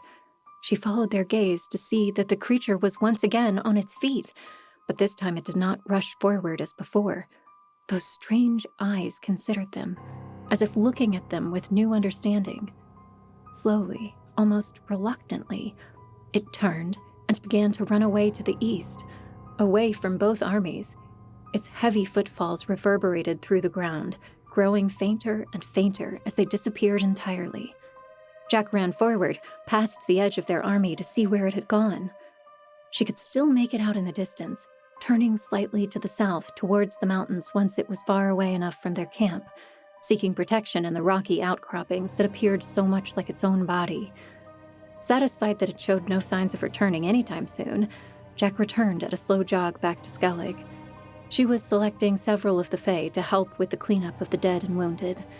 The strong arms were the only ones seriously hurt, though the telekinetics and Thunder Dancer did not look much better. They would need some rest. Perhaps they could do with a sleeplessness brand? She would have to reconsider how freely she gave out those brands. If it could help anyone avoid situations like these, perhaps it would be worth the risk. But she didn't have time to worry about that. "Everyone else, stay ready," Jack called as she returned to the front lines. "There are more of those things in the Queen's camp. We can't guarantee that they won't come here at some point." Skellig nodded. "Sightseers, I want every one of you watching the enemy camp like hawks. If anything changes, you must let me know immediately. I will be at the council clearing with Lady Jack, discussing our next moves." Jack hadn't thought about calling the council for yet another meeting. The second in one day, but Skellig was right. If anything, they had even more to discuss now. For starters, trying to figure out what these creatures really were. "Have that thing brought to the clearing. I'm sure Gabriel and Yowen will want to examine it." Skellig pointed at the body of the creature that had collapsed. Jack hoped it was dead. It certainly looked like that was the case. It lay immovable, and parts of it were even smoking from the barrage of lightning. With that, Skellig met Jack's eyes and nodded with her head in the direction of the council clearing. Jack agreed and began walking in that direction, following Skellig's lead. "How did you know to use a Thunder Dancer?" Jack said as they walked. "It was just a hunch. You noticed the light of its eyes and in its joints?" Jack nodded. She had noticed that light, something that seemed to hold the rock together as a body somehow. Now she was thinking of it, she realized the connection that Skellig made. "You thought it was the same as lightning." "Lightning is an interesting substance," said Skellig. "We still know very little about it, but we know it has conductive properties of some sort. I thought if it was somehow powering their bodies, perhaps more of the stuff might overwhelm them." Jack thought that through. She hadn't even thought of lightning being connected to the strange monsters, but she supposed it made sense. And Skellig did know a lot more about combat brands than she did, having been a leader in the Watcher army. Once they reached the council clearing next to the river, they found Amelia, Sarai, and all of the other water fae perched on the edge of the river. When they saw Skellig and Jack, Amelia rose in a column of water and moved closer. "What happened? Are you okay?" "Well, you look okay, that's good. We heard shouting and then the sounds of battle, but not with a big army. Fill us in, please." Several of the other council members had gathered by that time. Yowen and Gabriel, as well as Carlona and Seth. Jack didn't see Gerwert and Norlim yet, but that was probably because the gnomes and dwarves had not been at the forefront of the battle, so they probably didn't know that they were needed yet. "Remember what I said about the earth swallowing those assassins whole?" Jack explained to Amelia. "Well, there were these giants." Jack didn't know how to explain it. "Creatures that somehow rose out of the mounds that were left and attacked us. From what we can tell, the same thing was happening at the Queen's camp." Amelia blinked at her. "Say all of that again?" "I know, I had trouble believing it too, but I saw it happen. Don't ask me how." Yet, I'm afraid that is exactly the question we should be asking ourselves, said Gabriel. Where did these beasts come from, and what can we do to stop them? We only appear to have one Thunderdancer in the entire group, said Skellig, and he's already exhausted from dealing with just 2 of them. We can't rely on that tactic to take out the rest. Thunderdancer? Amelia asked, confused. It was the only way to stop them, Jack said in a hurry. I'll explain later.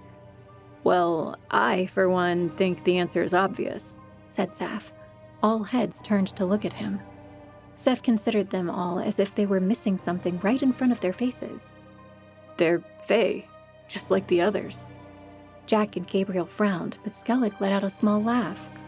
So far as the Fae have retained the mental capacities of humans, they still have that humanity inside them. These creatures were nothing more than animals or demons. Jack wasn't so sure.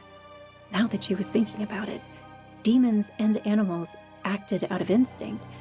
She had seen some form of intelligence in the eyes of these creatures, even if their actions had been hostile. Seth was pulling out a book, his personal copy of the Book of Illadar. Jack would have to find out more about where he got that book one of these days. The book speaks of 12 races, including humans, he said, flipping through the pages to find what he was looking for. We've already seen 5 of these emerge. We still have 6 more to go. He finally found what he was looking for and began to read. And another race shall rise from the dust, formed of what gives life to all. They shall trample their enemies and give life to Illadar. Well, they certainly came from the dust, said Gabriel, and seem to be doing a good job of trampling their enemies.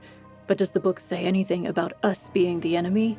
So far, we've operated under the assumption that the Fae would work together. Seth didn't seem to have an answer for that. All I know is that the passage fits, and if it's true that the Pillar of Eternity is what caused them to change, then they fit the pattern as well, changing thanks to their proximity to a relic's power. Well, perhaps, but we have to assume they are hostile for the moment, said Skellig. I advise caution, said Saf. If this passage in the book is correct, then they may have a pivotal role to play in the formation of Illadar. That can't be said of all the races cited in this book.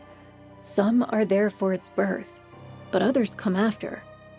That was news to Jack, who admittedly hadn't studied the book like she should have. She really would have to read it through in its entirety soon.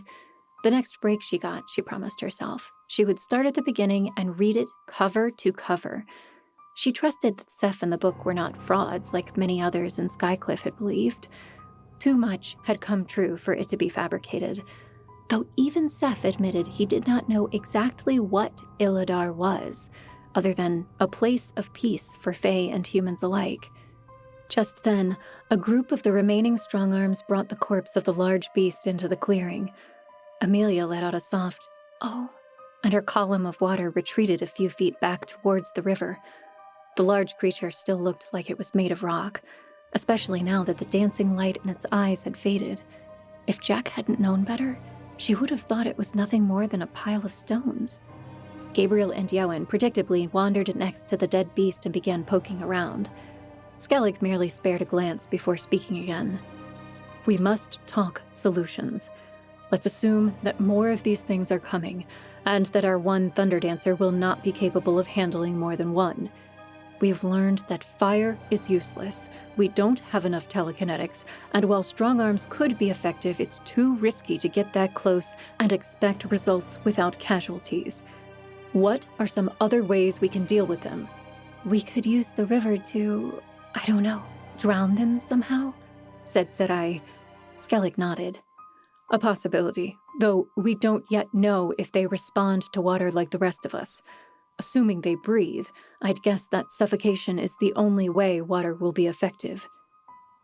My warriors could cloud their vision, possibly lead them away in confusion, said Carlona, her arms crossed.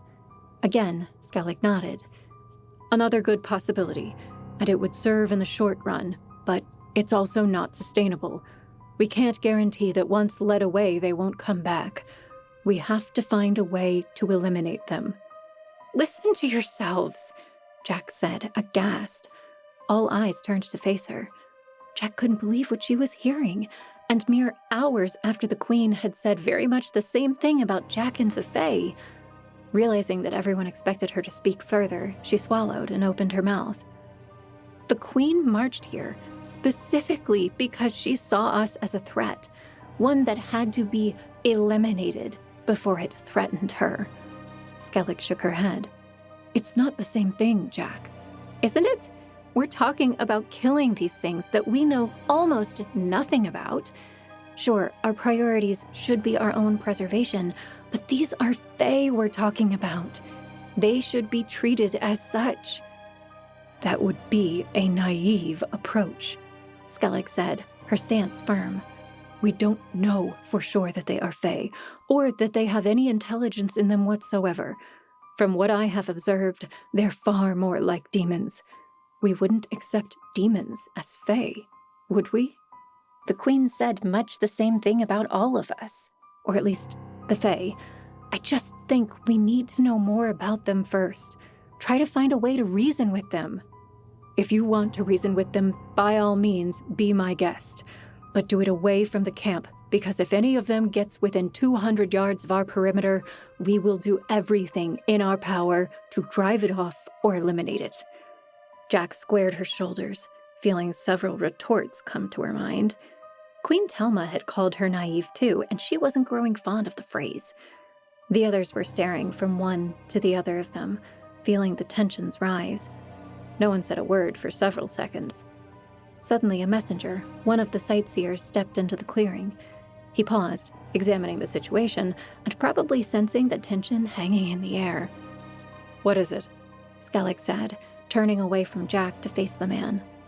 "Whatever happened at the Queen's army, it appears to be over, and they're breaking camp," he said. "They're leaving?" asked Carlona, looking somewhat relieved to have something else to talk about. "Yes, ma'am. We think they may have killed some of the, He stared down at the rocky corpse at their feet. "Whatever these things are. But we clearly saw more of them fleeing to the west, over the river. They may have circled south, though we're not sure." So there were more of them out there. At least they were safe for the moment. The last thing Jack wanted was for those creatures to attack them again and confirm Skellig's theories that these new Fae were hostile before Jack had a chance to prove otherwise. "And you said the Queen is retreating?" Skellig asked. Jack perked up. Yes, this was important information. Could their troubles be solved somehow through all this? She could hope, but she seriously doubted it. "Yes, though they've just begun." Skellig ran a hand through her short hair and thought. "Probably not going far." "What makes you say that?" asked Seth. "Well, even if they were going all the way back to Skycliff, an army of that size will need supplies to get there. They're probably heading north to the main road between Trade Hall and Skycliff. Plenty of provisions travel along that path. But retreating all the way to Skycliff now would mean taking a loss, however minor, with nothing to show for it. It wouldn't be great for morale, not to mention the public perception of the Queen's competence." Yewen spoke up.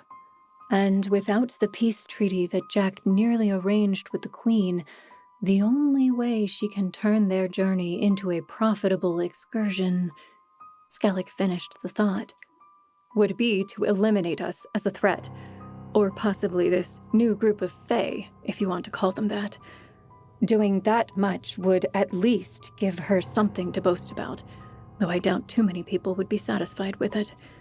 They've been attacked, and even if it wasn't us, many will be out for our blood." Jack's mind darkened. Everything Skellig said made sense, and that was the problem. Why couldn't people be... She searched for a word. Nice? It wasn't that hard to do. At the very least, if everyone just minded their own business, then no one would care about the Fae or anyone else. "So then, what are our next moves?" said Carlona. "Do we take the Fae into the mountains like we planned, or—" "I told you, we don't like being called Fae," said a voice off to one side. A quick glance showed Gerward marching into the clearing, followed by Norlim. The gnome had his arms crossed in indignation. "And how come we weren't informed of this meeting?" "I'm sorry. We had to meet in a hurry. We sent a messenger but didn't have time to wait for your arrival," said Skellig. "You're welcome here, of course." "Seriously, though, the next person that calls us Fae, I will climb onto their head and rip their hairs out one by one," said Gerward. "We weren't talking about you specifically," said Jack, putting her hands on her hips and staring down at the gnome. "It's all the same. We're all so different anyway. Using the same name will get confusing the more of these things start popping out of the ground." He waved a hand at the giant rocky mass in front of them. "So you agree that this is—" Jack stopped herself from saying Fae. "One of the races?" "What else could it be?" said Gerward. "They're obviously not those demon thingies. They're more like trolls. It's a name we have for even bigger giants, usually the stupid ones. Sometimes we use it for you." "As important as it is to find a better classification for some of us," said Yewin, cutting off Jack's retort, "I think we should get back to the matter at hand, determining what our next move is." "We would like to stay here," said Zedai, and Amelia nodded beside her. Going into the mountains was never an option that suited us well, and now, with these trolls possibly heading into the mountains, we don't know if we'd be safe from them if we traveled that direction. Skellig's armor clinked as she crossed her arms. "I don't like the idea of staying put." "Forgive me, Skellig," said Gabriel. "I know you're the tactician here, but I think what the Waterfae suggests is best. We can still maintain readiness to leave at a moment's notice, but there are new unknowns that will face us if we do leave. We lose little by staying here. It might give us an opportunity to stockpile more food, especially if Jack continues to hand out hungerless brands to those who can use it." Skellig looked to Jack for the first time since their minor argument, measuring her. Jack held her gaze. "Very well," Skellig said finally. "Our first priority, therefore, will be readying to leave if needed, and gathering food that we can store." "And finding new names for all of the races," said Gerward enthusiastically. Norlim, who had remained silent this whole time, smiled and met each of the council members' eyes, clearly liking Gerward's idea.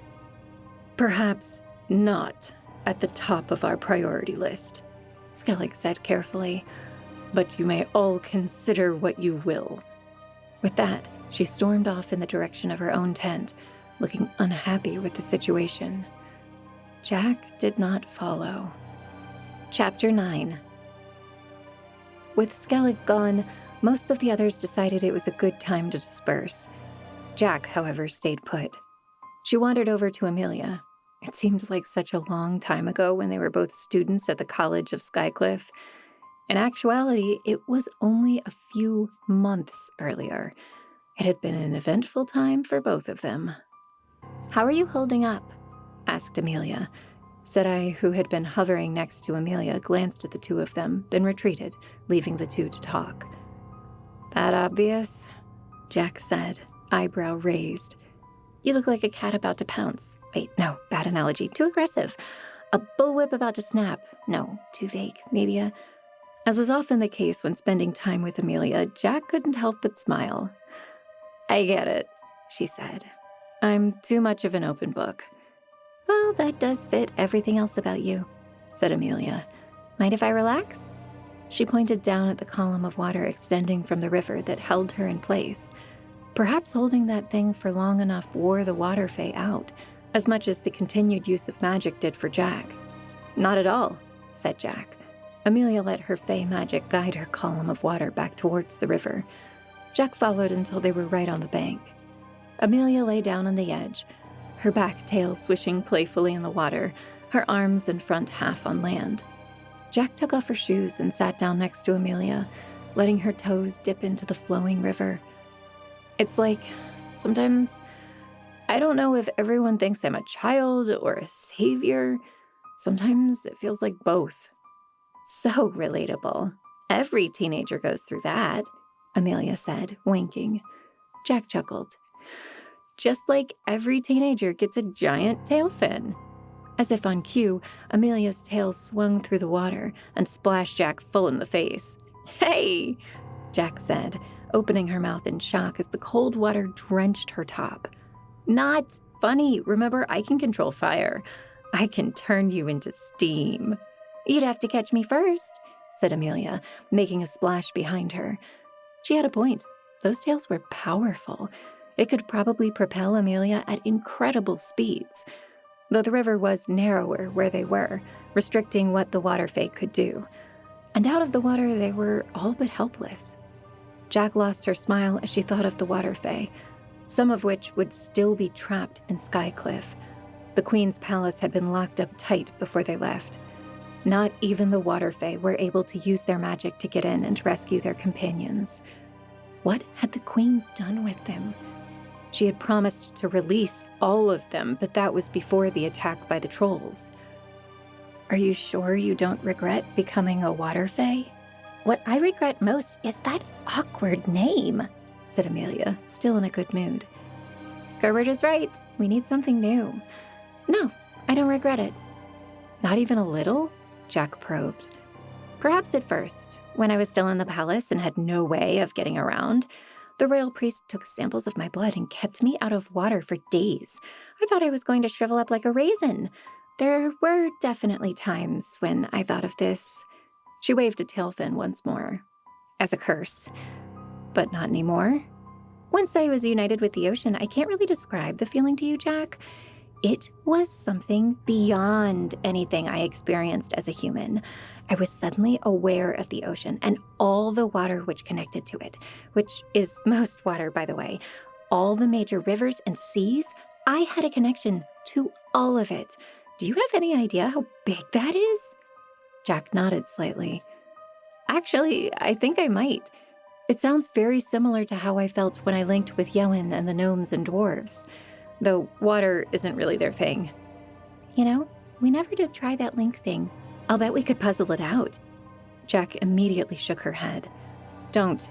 Every time I've tried, it nearly kills the participating fae. It only worked in the mountains because there were a lot of fae present.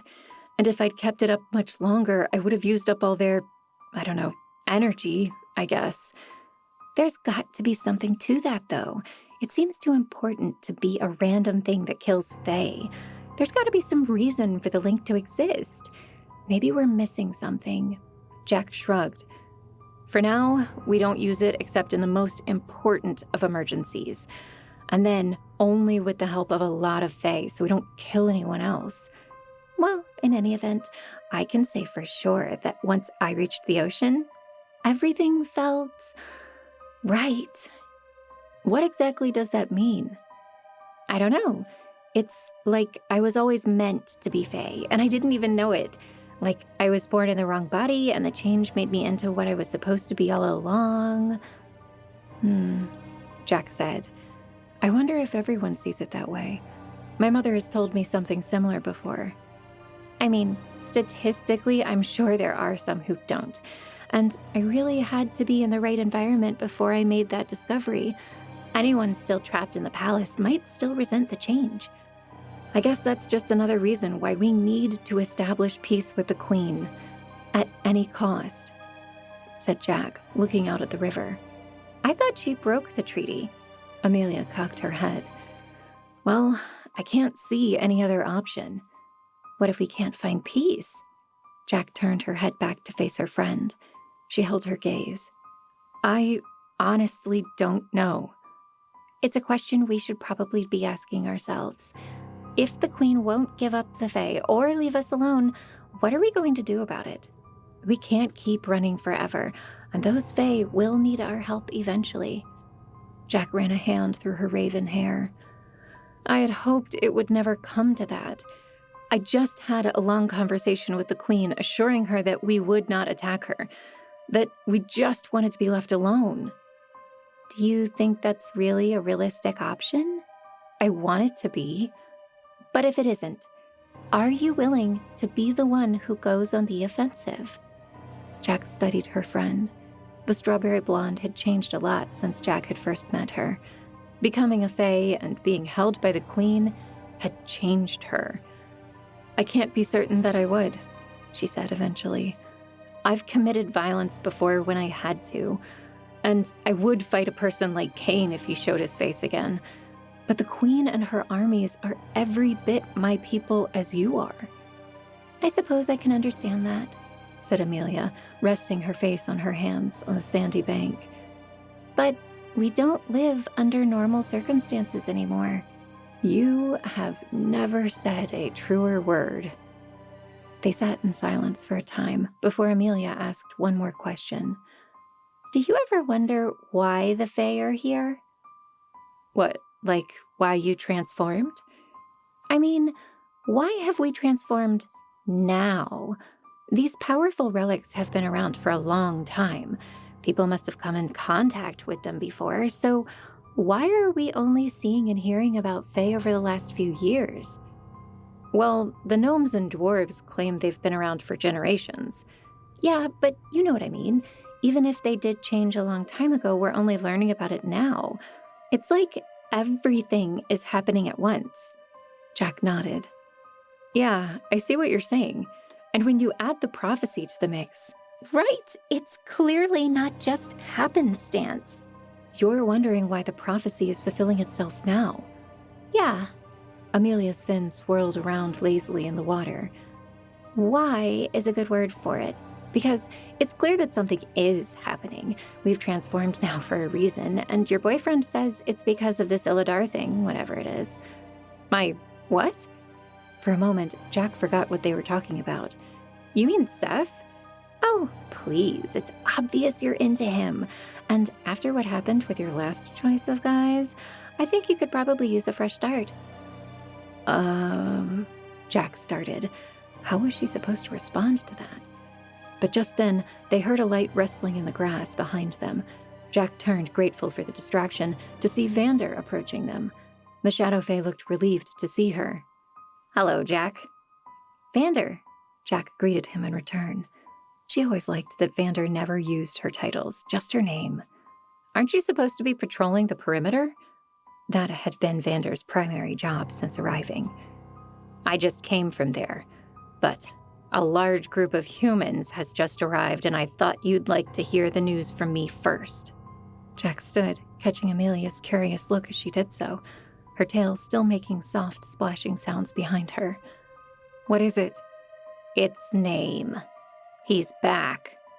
The splashing sounds stopped abruptly. Chapter 10. "Who are all these people?" Skellig barked at the mild confusion as a large group of travelers voiced their discomfort at being surrounded by Shadow Fae. They were being held just outside of their camp, and Skellig had arrived almost exactly at the same time as Jack. Jack barely heard Skellig. Her eyes were fixed on the man in front of the group. His blonde hair was longer and dirtier, and he'd grown a beard, but it was clearly the same young man she'd spent a lot of time with earlier. Name stepped forward to meet Skellig. "I can vouch for all of them. They're just here to join your band." His eyes met Jack's as she stood behind Skellig. Was that a hint of excitement on his face? To see her? Jack broke the eye contact to survey the group. If Name was in charge, she wasn't sure she would trust anyone he brought. His betrayal in Skycliff had nearly led to her death, and the death of Seth and his followers, not to mention Amelia and Gabriel. If Jack's mother hadn't come to free her, or she had arrived at the execution a moment too late, they all would have perished because of this man in front of her. She still couldn't see anything suspicious about the group. There were maybe 50 of them, with a few large wagons to carry their belongings. A lot of wagons, actually. What were they doing with so much stuff? Surely, Skellig would order a full search. "We barely have enough to feed ourselves," said Skellig, "and we're a little short on trust right at the moment. A lot has happened in the last day alone." "We saw some of it from a distance," said Name. "We only felt safe to come closer because the Queen's army retreated, leaving the main road clear. So, you know I'll need a good reason why we should take on more mouths to feed." One of the women standing near Name spoke up in a dry voice. "We don't mean to be a burden. We can forage for food, cook, clean, anything you need from us. But we have nowhere else to go." "Anyone can do those things, and we already have plenty," said Skellig. "You have to give me another reason." Jack glanced at Skellig, wondering if the Major was being a bit too harsh. Sure, Jack didn't trust these people, and they were short on supplies. But she also didn't like the idea of turning people away outright. Then again, if they weren't assets, they would become liabilities. And they did not need more of those right now. "These people do need help," said Name. "and I can explain that later, but there's another reason why we're here, and that I think you'll want to see." He took a few steps backward and turned, walking to the nearest wagon. It must have been heavy, since its wheels sank deep into the grassy earth, though a large sheet kept Jack from seeing what it contained. Momentarily forgetting herself, she took a curious step forward, as did Skellig, though the latter was on her guard. In one smooth motion, Name flung the cover off the wagon, revealing its contents beneath. Jack put a hand to her mouth to stifle her gasp. The inside of the wagon was covered in pitch, so it could hold a mobile pool of water. And in the water lay 2 water fae. "You got them out," she said, looking at Name with new eyes. "As many of them as we could," said Name. "There are still more, and the royal priest has been tightening security. But we've brought about 12 of them." A dozen. That was almost as many as they had here near Riverbrook. Name was right. This did change things. Name and several others risked their lives to get us out of that palace, said one of the 2 fae. "We would be dead, or worse without him." Jack faced Skellig, trying to communicate with the Major with her eyes. Skellig seemed to get the idea. "Vander," she said, "see to it that the water fae are brought to the river and allowed to join the others. Only the water fae, mind you. The rest I want to question further." She turned to one of the former watchers who had followed her. "Go into the camp and bring Gabriel here." The man saluted and ran to do as instructed. "Why do you need Gabriel?" Jack asked.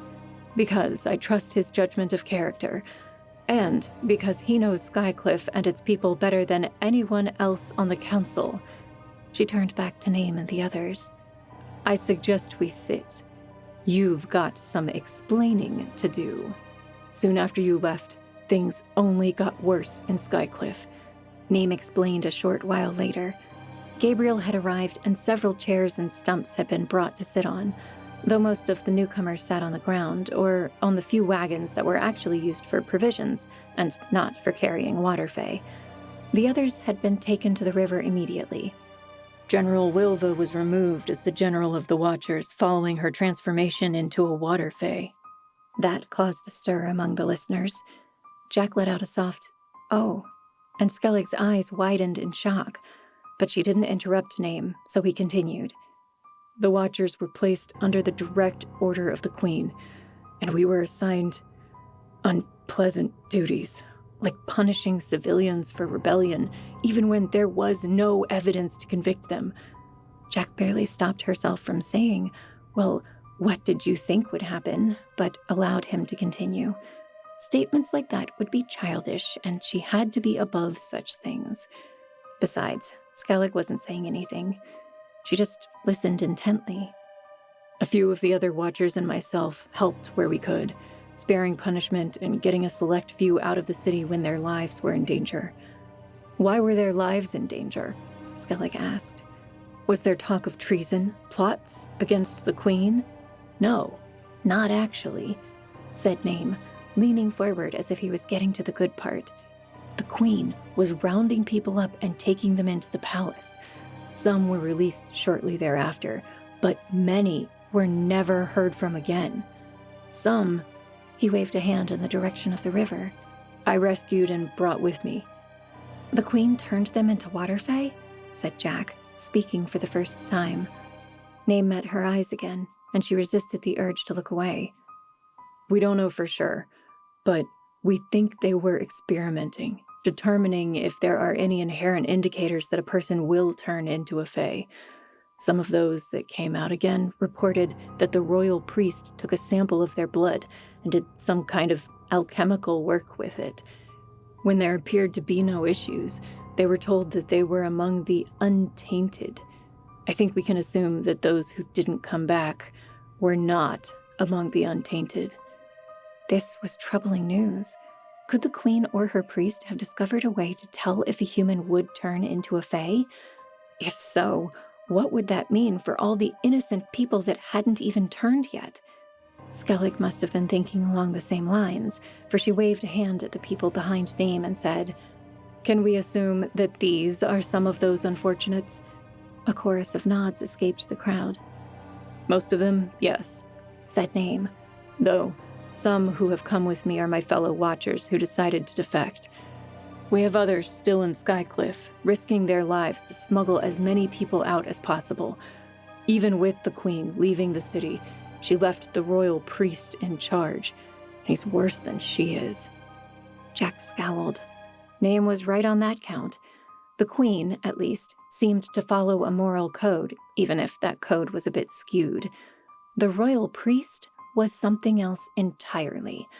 Now, if only Name had realized that before, perhaps he wouldn't have betrayed her to the man. Name continued. "He recently announced that everyone is required to present themselves for counting and indexing. I believe the queen was planning on doing the same throughout some of the other large cities once she's done here. The claim is that they merely wish to know more of their subjects and how best to serve them, but they're also asking for a small sample of blood. Their excuse is that they need it to prevent the spread of disease." Skellig's eyes darkened. "They're weeding out everyone who could become a fae." Name nodded. "Exactly. And once they have that information, we're not sure what they'll do. I would expect to see a lot of people simply disappearing in the night." Skellig rose to her feet with a slight growl. Jack could understand the woman's frustration. Here they were, just trying to mind their own business and convince the queen to do so, when potentially thousands would be convicted of crimes they did not commit, just because of who they were or who they could become. "We're going to have to do something about this," Jack said softly. She didn't like it. It was exactly what the queen had predicted. They were going to have to stop this from happening, and the only way to do it was to depose the queen. Why did the queen have to be right about this? Why couldn't she just leave them all alone and peacefully allow the Fae or anyone who wanted to join them to do so? But as soon as her doubts surfaced, she squashed them flat. No, the queen had brought this on herself.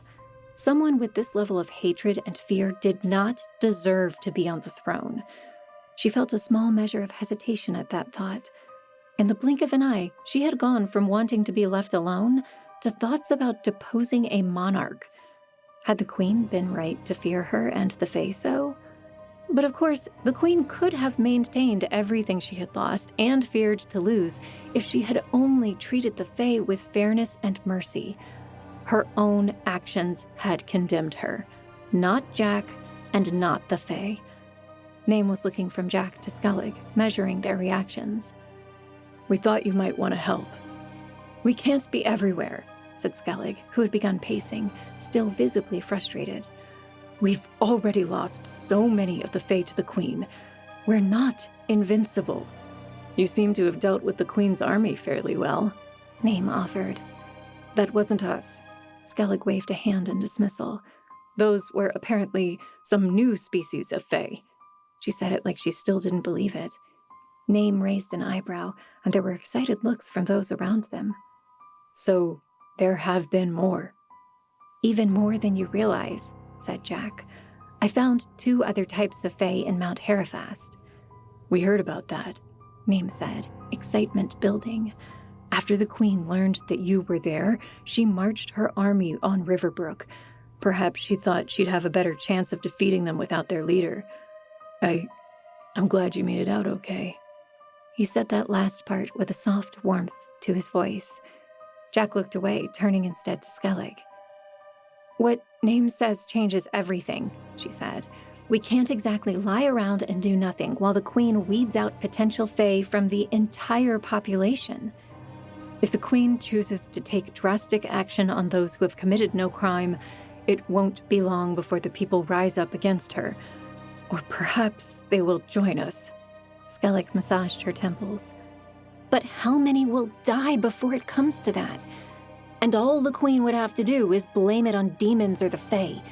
Both she and the royal priest are very good at that sort of propaganda. Jack, even with your abilities, this is a task beyond what we can do. And where would we stop? Even if we dethroned the Queen, who would maintain order? And what about the other nations to the east or south of the mountains? Do we weed out injustice there too? And with whom? We don't have the army, and we can't be everywhere at once. Perhaps not yet, said Jack, also coming to her feet. But you remember Seth's book? It promises that a place of peace will be established. More Fae will come and will find the remaining pillars of eternity, and then we'll have the power to save all those people. Perhaps not everyone and not forever, but we can do something now. Here. Hang on. Name cut in. The remaining pillars of eternity. Are you saying you've found such a relic? Jack cursed her slip-up. They still didn't know if they could trust Name entirely. She certainly didn't. Even if he was trustworthy, he couldn't speak for everyone in the group, though she supposed that secret was sprung now that the Queen had seen her power in action. Yes, we have, she said after a moment's hesitation. A ripple passed through the newcomers. Smiles and looks of wonder covered their faces. Even Name was looking at Jack in a new light. She wasn't sure she liked it. But we still don't know much about its capabilities, and we can't rely on it fully until we do. Skellig finally stopped pacing and sat back on the stump. So I suggest we discuss our immediate concerns before we tackle the big picture, starting with what to do with all of you. Chapter 11. Hey, Jack! Name called out from behind her as she walked back to the main camp. She closed her eyes. Why did he have to talk to her now? Didn't he realize there were bigger things to think about? Trying to soften her frown, she turned to face the man who gave her up to the royal priest. Skellig had given him and the rest of his group free rein to the camp, and arranged for them to share living quarters with some of the others, provided they work to make their own tents and contribute to the gathering of provisions. Skellig didn't trust them completely, though, and rightly so. One of the Shadow Fae followed Name from a short distance away, and others of the Fae Watchers were assigned to shadow the rest. Name had assured all of them that there would be no trouble, but he didn't blame them for being cautious. He was going along with everything just fine, which went a long way towards the others trusting him, though Jack still did not like the idea of trusting him. Things had been so much easier when she just assumed he had simply stayed with the Watchers doing the Queen's bidding. It had been easier to hate him then. Now... What do you want, Name? She didn't bother to hide the cold in her voice. Name drew up short. I just... Look, I know we didn't end on a happy note. Jack sniffed. That was an understatement. And I'm not asking to go back to our past relationship in any way. I realize that I messed things up, and I have to deal with that. We've both moved on to other things. I just hope we might be able to work together in the future. Jack looked up at the sky, trying to process everything and not get mad at Name for bringing this up now. I don't know if this is the best time to talk about a relationship, Name. And I get that. I'm not asking for it. But can we at least remove this shadow between us? I want to be friends, not more than friends, he said, putting his arms out defensively. And maybe not even friends, but I want to help. Can you accept that? Name, I don't think I can ever forget what you did. Even when I know why you did it, I can't bring myself to forgive you. Not yet. I nearly died, and so did Gabriel, Amelia, Seth, who knows how many others. Name hung his head. I know. He did not even bother to give an excuse this time. That was something. Perhaps, said Jack, choosing her words carefully, you should be more concerned with proving yourself trustworthy before you go around asking all of us to be friends with you again. And understand, it will take a long time before any of us will fully trust you again. I'm not sure if I ever will. Not completely. I understand, said Name, nodding. I can't ask for more than the chance to prove myself. I won't let you down. See that you don't, because there won't be another chance. Jack turned to walk away. And Jack? He said once her back was turned. She paused but did not face him. I still care for you. I won't do anything to hurt you again. Jack said nothing. What could she say? She couldn't lie and say she still cared for him too, but she couldn't tell him the truth either. In all honesty, she really wished he would leave. If he wanted to fight the Queen in his own way, that was fine, but why did he have to come here? She chose to say nothing, only walk away to find her tent, or better yet, Seth's tent. He always knew how to make her feel better, and he probably wanted an update on the news Name had brought with him. She switched directions and began weaving through the many tents. She passed former Watcher soldiers and came to some of Seth's followers, though they were easily outnumbered by the Fae intermingled among them. They had a good thing happening here. Fae and humans lived among each other in peace. At least, they had peace among themselves. If only they could deal with the Queen's army, to get those who were truly fearful of the Fae to understand that they were not a threat. But they were a threat. The realization sank like a dull knife cutting deeper into her heart. The Queen had been right to fear them. Now that they knew what the Queen was doing, they would have to retaliate. People would die, human and Fae alike, before they came to a peaceful conclusion. And who was to say it would end peacefully? Yes, they could have peace for a time, but how long would it last? Once Jack and the rest of them were dead and gone, how long before fears again took hold and fighting broke out? Seth's tent appeared as she rounded a corner. It was just as modest as the rest of them, which matched Seth's personality perfectly. He wasn't one who sought after praise. He was a man a common person could follow. He was a leader in the best sense of the word, and he led by example. Half of the humans in the camp were here because of him, not because of Jack. They needed more people like Seth, people who truly had no personal motives other than to help others. Her father had been like that. While reclusive, he had never hesitated to help when someone needed him. From a neighboring villager to one of his own sheep, he would always go out of his way to help. Jack stopped walking to Seth's tent. Suddenly, she felt like she needed something else, and not his comfort. She had too much going on in her head, and she needed to sort it all out, away from the noise. Seth would likely give her a sermon anyway. That wouldn't help. Slowly, she turned and began walking away from Seth's tent, hoping against hope that he didn't suddenly emerge and call to her. She let out a small sigh of relief when she rounded the nearest corner. Doing her best to block out all the noise surrounding her from passing Fae and soldiers, she thought through her options. What she really needed right now was some quiet, and there wasn't much of that to be had here. She thought about going to the river to have another talk with Amelia, but even that didn't feel right. Amelia would just try to make her feel better, and that wasn't exactly what Jack needed either. If they were considering such drastic actions as overthrowing the Queen, it wouldn't necessarily be a good thing to feel better about it. These were serious matters. Her father had always taught her not to treat such things lightly. She turned to look west, towards the river and the plains beyond. Perhaps she needed to confront a darker part of her heart first. Was that what was holding her back now? Was that what troubled her? What would her father do? That was the question that nagged at her now. Would he fight or would he hide? In a sense, he had already done the latter when he had first encountered the changed Shadow Fae and took Jack away from her mother. That had been the passive route. But had it been the right one? She knew what she needed to do. It was time to revisit her old town of Riverbrook. She wasn't sure what answers she would find there. Perhaps none.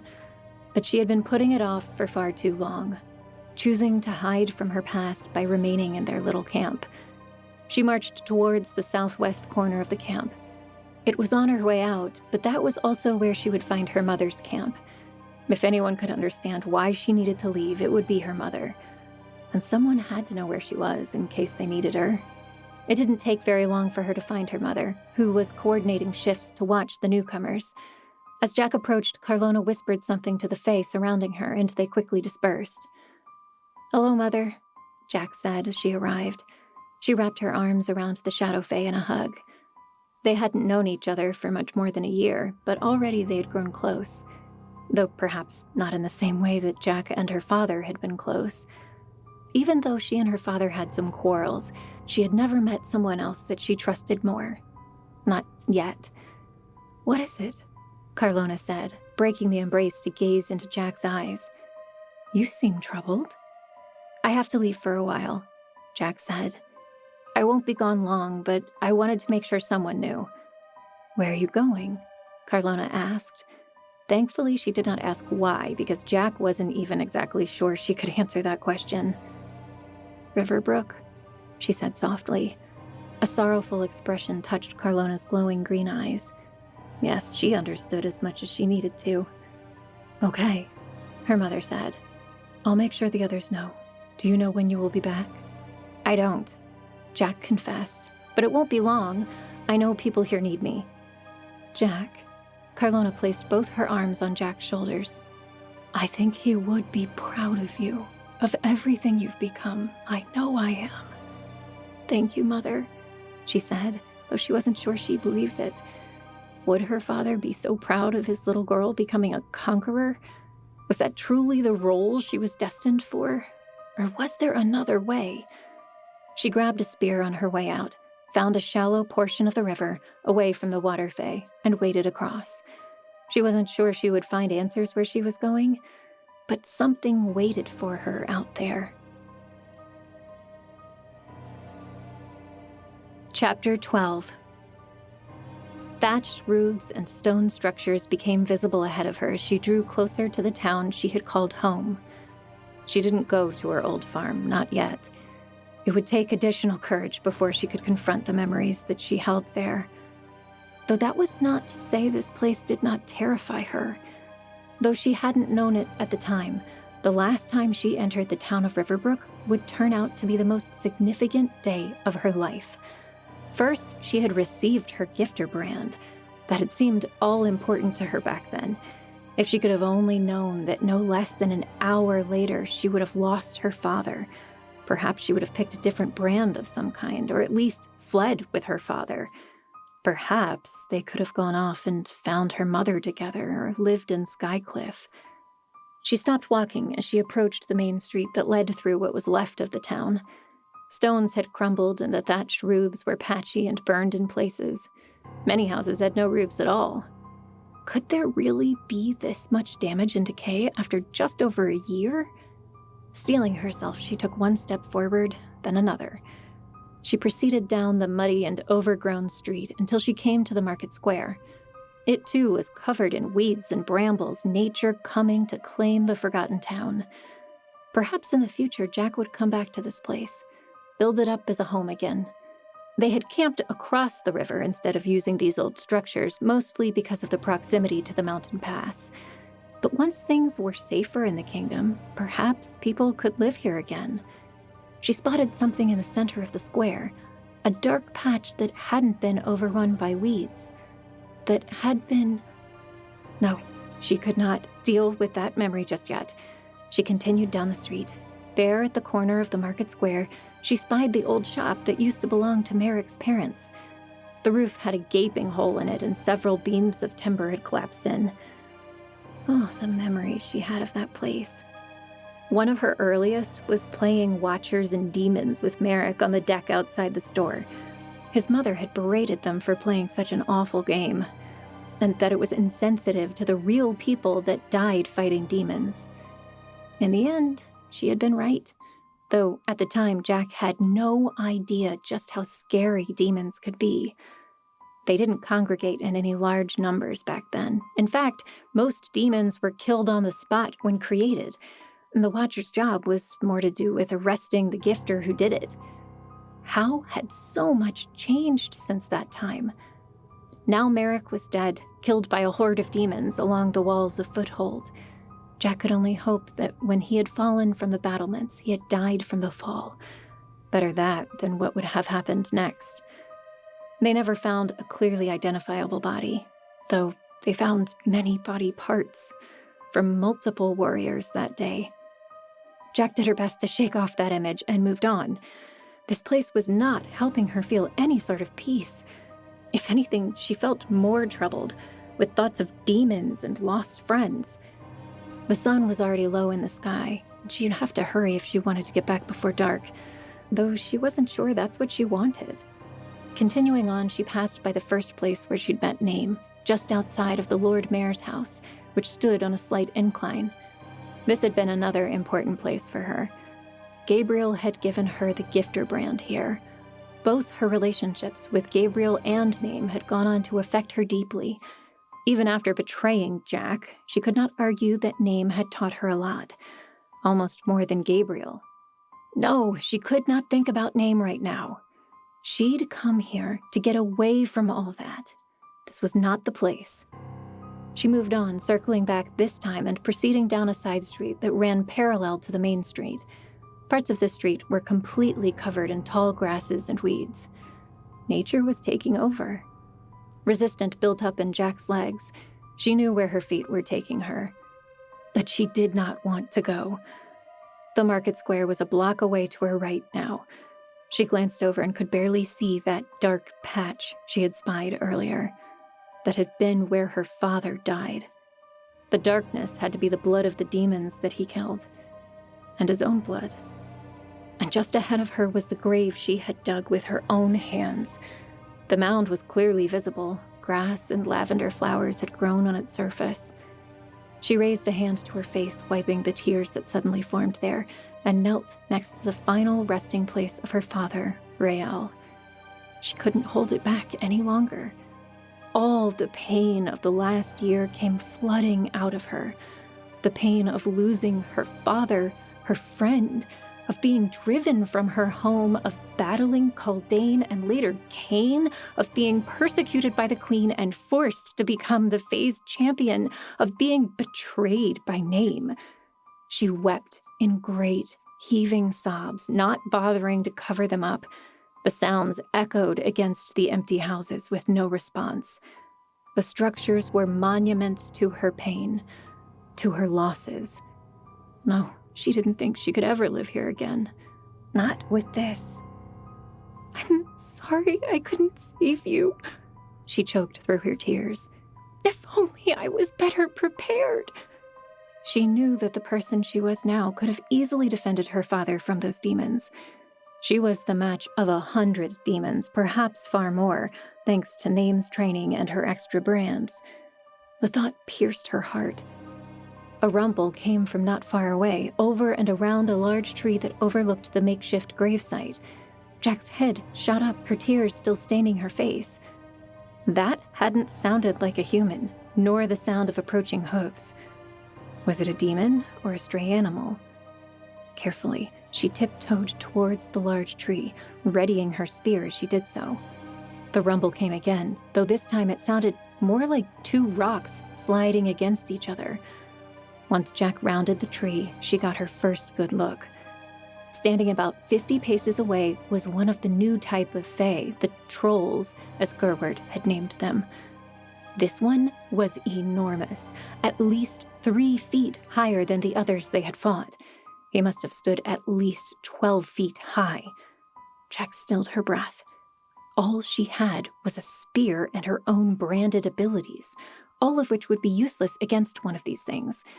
Perhaps she should think of giving herself a Thunderbrand later. She should have thought of that before leaving, as it would really come in handy right now. Slowly, she began taking several steps back, never taking her eye away from the lumbering beast, who was pawing at the ground as if searching for something. It hadn't seen her yet. Her foot stepped on a twig, and it snapped with a sound that seemed to echo around her. She froze in place. The troll paused, and suddenly, its electrifying eyes swung up to stare directly at Jack. But it did not attack, not immediately. Perhaps if she could show it that she wasn't a threat. She set the spear down. It wouldn't be much use against this thing anyway. With both hands raised in a gesture of non-violence, she took another step backward, and then another. The beast grunted as it came, its footsteps shaking the ground around Jack. She stumbled backward in her attempt to run, but somehow her feet became entangled and she tripped. With the troll about to barrel into her, she raised both hands high above her head and screamed, "Please, I just want to talk!" The troll stopped short. Jack's breathing came in huge, frequent gulps, her chest heaving with adrenaline. But the air was still, and the beast considered her with those strange purple eyes. Can you understand me?" she asked tentatively, still not bothering to move an inch. It said nothing, but cocked its head slightly. Maybe it was trying to make sense of the words. Moving as slowly as she dared, she raised herself up on her elbows and began crawling forward onto her knees. The beast opened what appeared to be a mouth, which was more of a gap between two rocky protrusions. It rumbled something loud and took one aggressive step forward. It's okay. Jack thrust both hands out again. "I'm not going to hurt you." If only she could convince this thing that she couldn't hurt it, even if she tried. Placing one hand on her chest, she said, "My name is Jack. Do you have a name?" Once again, the troll's head tilted as she spoke. Odd that a species of fae seemed so primal in their intelligence. In the past, all of the fae retained everything that made them who they were before they changed. But with these creatures, there didn't seem to be much left of the original person. Jack wasn't sure how she felt about that. Was becoming a fae truly as harmless as she wanted everyone to believe? "Can you talk?" She pointed at her mouth. "Talk." It rumbled. It proceeded to make a number of odd sounds. "Are you trying to say something?" It stamped on the ground, throwing both arms into the air as if in frustration. A thought occurred to Jack. "Are you trying to speak but can't do so?" The troll considered her, then gave the barest hint of a nod. Jack let out a whoop, and the troll shrank away from her slightly, studying her with its eyes. "I'm sorry," she said. "I didn't mean to scare you. I'm just glad that you understand me." It tried to speak once more, but nothing intelligible came out. Once again, it stamped its feet on the ground in frustration. "If you can't speak, could you maybe write it down?" Jack bent low and ran a finger through the dirt next to the tree. The troll paused long enough for Jack to wonder if it had heard her correctly. Even if it could understand her, its mind was definitely different than whoever he had been before. There was a definite primitive quality to the enormous fae. Then, with an impact that shook the tree Jack stood by, it fell to its knees. Reaching with one finger, it began carving huge letters into the ground with its rocky finger. Jack took the opportunity to try and move closer. The beast didn't seem to mind this time. All of its attention was focused on the word it was trying to write. When it finished, it turned to Jack expectantly. On the ground lay a single word. The handwriting was sloppy, but Jack could make it out. "Lost?" She faced the giant. "You're saying you're lost?" It did not nod like before. Instead, it stared blankly, as if trying to decipher what Jack was saying. Jack pointed at the word. "Are you lost?" Slowly, it shook its head. "What does it mean?" she asked, pointing at the word and keeping her voice calm. She couldn't afford to lose patience with a being like this. The troll raised both massive hands and pointed at itself. "You? I don't understand. You just said you're not lost." The troll jabbed its finger at itself again, as if trying to make a point that she wasn't getting. She stared sightlessly. "Hrrr," it growled and pointed a finger at the word, then at its chest. "I don't understand," said Jack. "You're not lost, but you are?" Then it thrust out another finger, pointing directly at Jack, then at the word, then back at its chest. Okay, this made no sense at all. "Can you write something else to clarify what you're trying to say?" she offered. The troll growled and threw its hands in the air. It did not sound happy. Once again, it pointed at himself, then at Jack, then at the word. "I'm not lost. Is that what you're asking?" This was clearly not the right answer, for the troll bellowed and smashed a boulder of a hand into the large tree, causing splinters to fly. "It's okay," Jack said, taking a single step back. "I believe you're trying to tell me something. Let's just figure it out together." It didn't make a sound for several seconds after that, looking from her to the word. Then it stared away to the south, like a dog hearing some kind of sound that Jack could not discern. Then with great, rumbling footsteps, it began to walk away. "Wait, we can figure it out. You don't have to leave," said Jack. It did not appear to hear her, but kept walking to the south, towards the edge of the abandoned town. But after several paces, it stopped and turned to look back at her, expectantly. Then it resumed its walk for several more paces before turning once again to meet her eyes. Did it want her to follow? Well, she couldn't see why she shouldn't. This was, after all, the only progress they'd seen from these trolls. Perhaps if Jack could get through to one of them, they might all refrain from attacking their camp. It was worth a shot. And it was headed in the general direction of her old farm.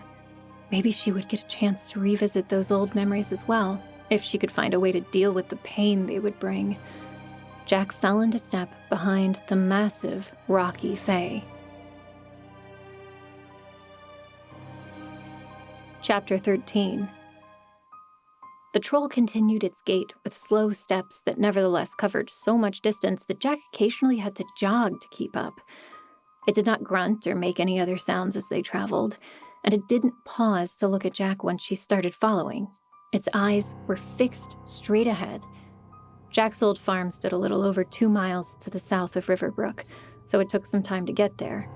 Jack tried once or twice to engage with the troll in conversation, but it did nothing to acknowledge that she was there.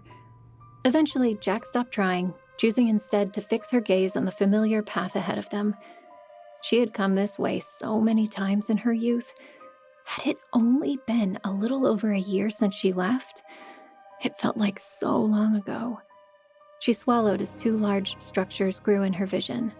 The first and largest was the old barn, which, like everything in the town of Riverbrook, had been overrun by nature, parts of it fallen into disrepair. The second building was her old home, not a large building, but one in which she had never lacked for anything. Jack took a deep breath, feeling a rush of emotions crowd her mind.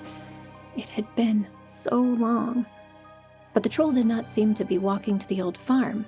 They grew closer only for the giant Fae to walk right on by, hardly noticing that there was anything there at all. Though shortly after passing, he turned off the road and began walking into one of the grazing fields that Jack had spent her childhood in, making sure that all of the sheep remained safe from predators or from becoming lost. The grass had grown here too, though only in patches. It was easy to navigate as she followed the troll. All of a sudden, the giant beast stopped short, and Jack walked up beside him. He was staring into the distance, towards the edge of the field and the mountain's foothills beyond. Then it bent down and carved a word into the ground. Jack grew closer to see. "Lost?" she said. "Why is that so important to you?" It raised a big hand and pointed at something Jack could not see, somewhere off towards the foothills. Hesitantly, she took a step forward. "Is there something out there you want me to see?" The beast inclined its head. "Can you show me where?" It shook its head. "You want me to go alone?" Once again it nodded. Jack took a deep breath. Well, At least she was making progress with this thing. Hopefully it wasn't leading her into a den of wolves or something. Okay, I'll go in that direction. If I can't find anything, I'll come back. Understand? Please don't leave. It said nothing, but stood like a statue as she headed off in the direction it had pointed. Jack traveled about 100 yards ahead of them, 200. When she had gone over 300 yards, she turned to see the troll was still standing where she had left him. What was it he wanted her to find out here? There was nothing but grass and... A sound caused her head to whip around. Something rustled in the tall grass ahead of her, and Jack thought she could barely make out something that didn't quite blend in with the rest of its backdrop. Carefully, she crouched low and got her spear ready. As she took 2 steps forward, whatever it was lurched into motion. Jack braced herself, but it wasn't coming at her. It was running away. Jack caught a good look at the creature just as it reached a patch of bare ground. She stood straight and laughed. It was a sheep, and it was covered from head to toe in the thickest coat of wool she had ever seen. Once a safe distance away, it trotted to a stop. Could this be one of her father's old sheep? How had it survived all this time without getting eaten by wolves? They had thought most of their flock killed by demons. Perhaps this one had gotten lost and managed to avoid the massacre altogether. Lost. Was that what the troll had meant when he had spelled out the word? Had he just wanted to show her the lost sheep so she could help? If that were the case, it had been right to send someone else. The huge monstrosity would have frightened the poor sheep to death. "Hey there," Jack said, letting the animal hear the sound of her voice. If it was one of her father's sheep, it might recognize her. Sure enough, the animal stopped running away from her the moment she said something. She whistled softly and took a step closer, then another step. It scampered away a bit, clearly not used to having a human around again. After some time spent chasing it, she finally managed to wrap her arms around the incredibly thick woolen coat. "There, I've got you." She led the sheep back towards her old home. Hopefully the shears were still untouched. They should be, assuming no one had looted the place. And who would steal sheep shears anyway? In the distance, she spotted the troll. He was watching them, but remained rooted to the spot where she had left him. The sheep managed to get a look at the thing through the wool closing in on its eyes. Even from this distance, Jack had to coax the little thing to follow and not to run away from the troll. She could understand the sheep's hesitation. Her recent interactions with the troll had not made her forget that people had died at the hands of this new fae. They were not to be taken lightly. She just wished she knew why it had brought her to find this sheep. Did it care for this thing somehow, or did it have other motives? Perhaps he just wanted a meal. Jack shoved that thought aside. That was not productive thinking at all. She entered the barn with the sheep trailing behind her, growing much more confident now that they were out of range of the troll. And it was getting used to Jack's presence. He was getting excited. Perhaps he knew he was about to lose his burdensome woolen coat. A wave of nostalgia blanketed Jack as she stared at the tools lining the barn walls. Not long ago, this had been her life. The only life she ever knew. It felt good falling into familiar steps as she found a pair of shears in the back. They were a bit rusty, but they would work. She set to work shearing the sheep of its cumbersome outer layer. The sheep resisted, as they usually did, and Jack had to hold it down while she worked. The rhythmic, metallic sounds of the shears sliding together brought her back to those old times. This was soothing. She needed this. Once the work was done, she let the sheep go, and it bounded around the barn, letting out excited bleats now that it was free of its burden. "That's right," she said. "I'll bet that feels so much better. You're safe now, little one. I'll make sure you come back with me. And I won't let anyone eat you. I promise." The rumble of troll footsteps sounded from outside. The sheep bleated and began running around wildly, though it had nowhere to go. "I'll take care of that, don't worry," she said. Keeping the sheep confined in the barn, she exited and went out to meet the approaching troll. It stood next to her house, its head rising above the rafters and regarding her with those eyes like lightning. "Thank you for bringing me the sheep. Is that what you meant by the word lost? It hesitated, nodded, but then shook its head after that. Yes and no? Boy, this thing was tricky to figure out. It pointed at itself, then pointed at her. Lastly, it pointed at the barn, presumably at the sheep. Are you saying that we are all lost? A sharp incline of its head confirmed that she had finally figured it out. But what did that mean? She wasn't lost. Not like the sheep, anyway. The troll raised a hand to point at the barn, then used its other hand to point at the mountains, towards where Jack had found the sheep. Then, curiously, it pointed at Jack with one hand and pointed at its chest with the other, where the heart should be.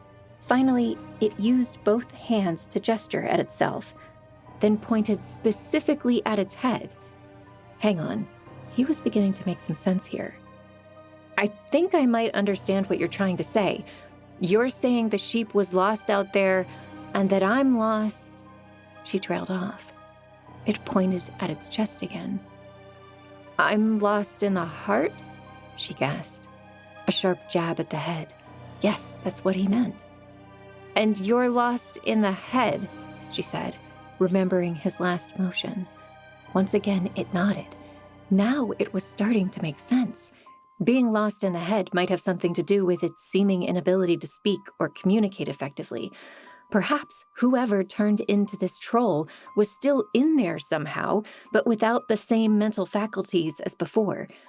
But then, what did it mean that she was lost in the heart? Could the thing possibly know what she had been going through emotionally to come back to her old town? Had it seen the tears she had shed over her father's grave?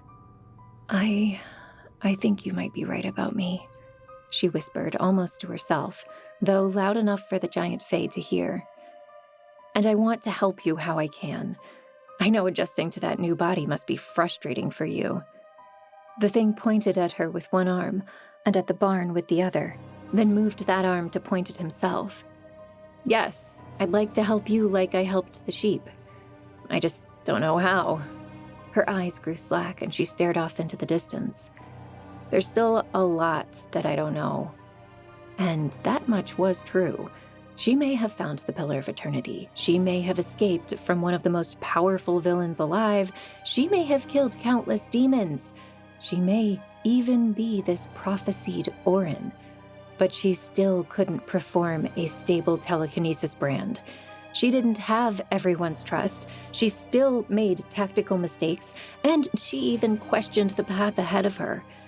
Could she overthrow the Queen and create a better society for the Fae and everyone to live in? Or would she simply replace one tyrant with another? He fears you. The words came unbidden to her mind. Her father's words. Some of the last that he had ever said to her. She now knew the person he had been talking about was Cain, whom she had only just managed to escape in Mount Herefast. How could someone with that much power fear her? What would her father think of everything that had happened? Wait here, she said to the troll. I'll be back soon. Chapter 14. The troll did nothing to object, and she rounded the house until she was at the main entrance. The door was still on its hinges, though it had blown open and there was a hole in the roof. As she entered the door, she was surprised to see how much was still there as she had left it. That had been one fateful morning when they'd first left. Jack shivered as she remembered that helpless feeling when a dark force woke her. That had been Cain, though she hadn't known it at the time. Had her father known? He had certainly seemed worried that morning, though Jack had thought it was just because of the massacred sheep. Had it been something more? They left in a hurry that morning, and most of their possessions remained behind. Much of it was still here. Not even looters had come through here, though there were precious few items of value in their house. Her father had brought his old Watcher spear with him, which was the only thing of real value they had possessed. Jack wandered into her old room, scaring a poor family of mice who had taken shelter under her bed. Jack gazed at the familiar space. Odd that she should feel almost nothing at seeing her old room again. Had she really moved on that completely that this place held nothing for her? She stepped across the hall into what had been her father's room. The roof was still intact on this side of the house, and while a thick layer of dust coated the room, all else was as they left it. She ran a hand over her father's bedpost and sat down on the thin mattress. The room was musty, but there was something familiar here as well. Something she hadn't even felt in her own room. Was it the smell? Yes, that had something to do with it. Even after all this time, under the dust and mildew, she could faintly make out an earthy aroma. Jack hadn't even thought about it before, but it was the smell of home. Like before at her father's grave, tears began to well in her eyes. But this time, it wasn't because she missed her father, or the fact that she had failed him. It was the fact that part of him still existed. He was still here in this place, and he was still with her. She could almost hear him speaking to her, telling her that he did not blame her for his death. "But if the person I am now had been there, you wouldn't have died," she said to the empty air. She didn't wipe away her tears. "If I had not died, you would not be the person you are now." The thought came unbidden to Jack's mind. It sank deep into her heart and lodged itself there. She rose to her feet in an instant, kicking up the dust that had settled. But of course, no one had said anything. Yet those were the words he would have spoken, without a doubt. But if her father had not died, things would have been better, right? She would have gone on to Skycliff with her father, stayed to learn at the college, and likely risen to the highest academic honors. She could just imagine her father's face at the presentation of her letter of graduation, or entering official service as a gifter.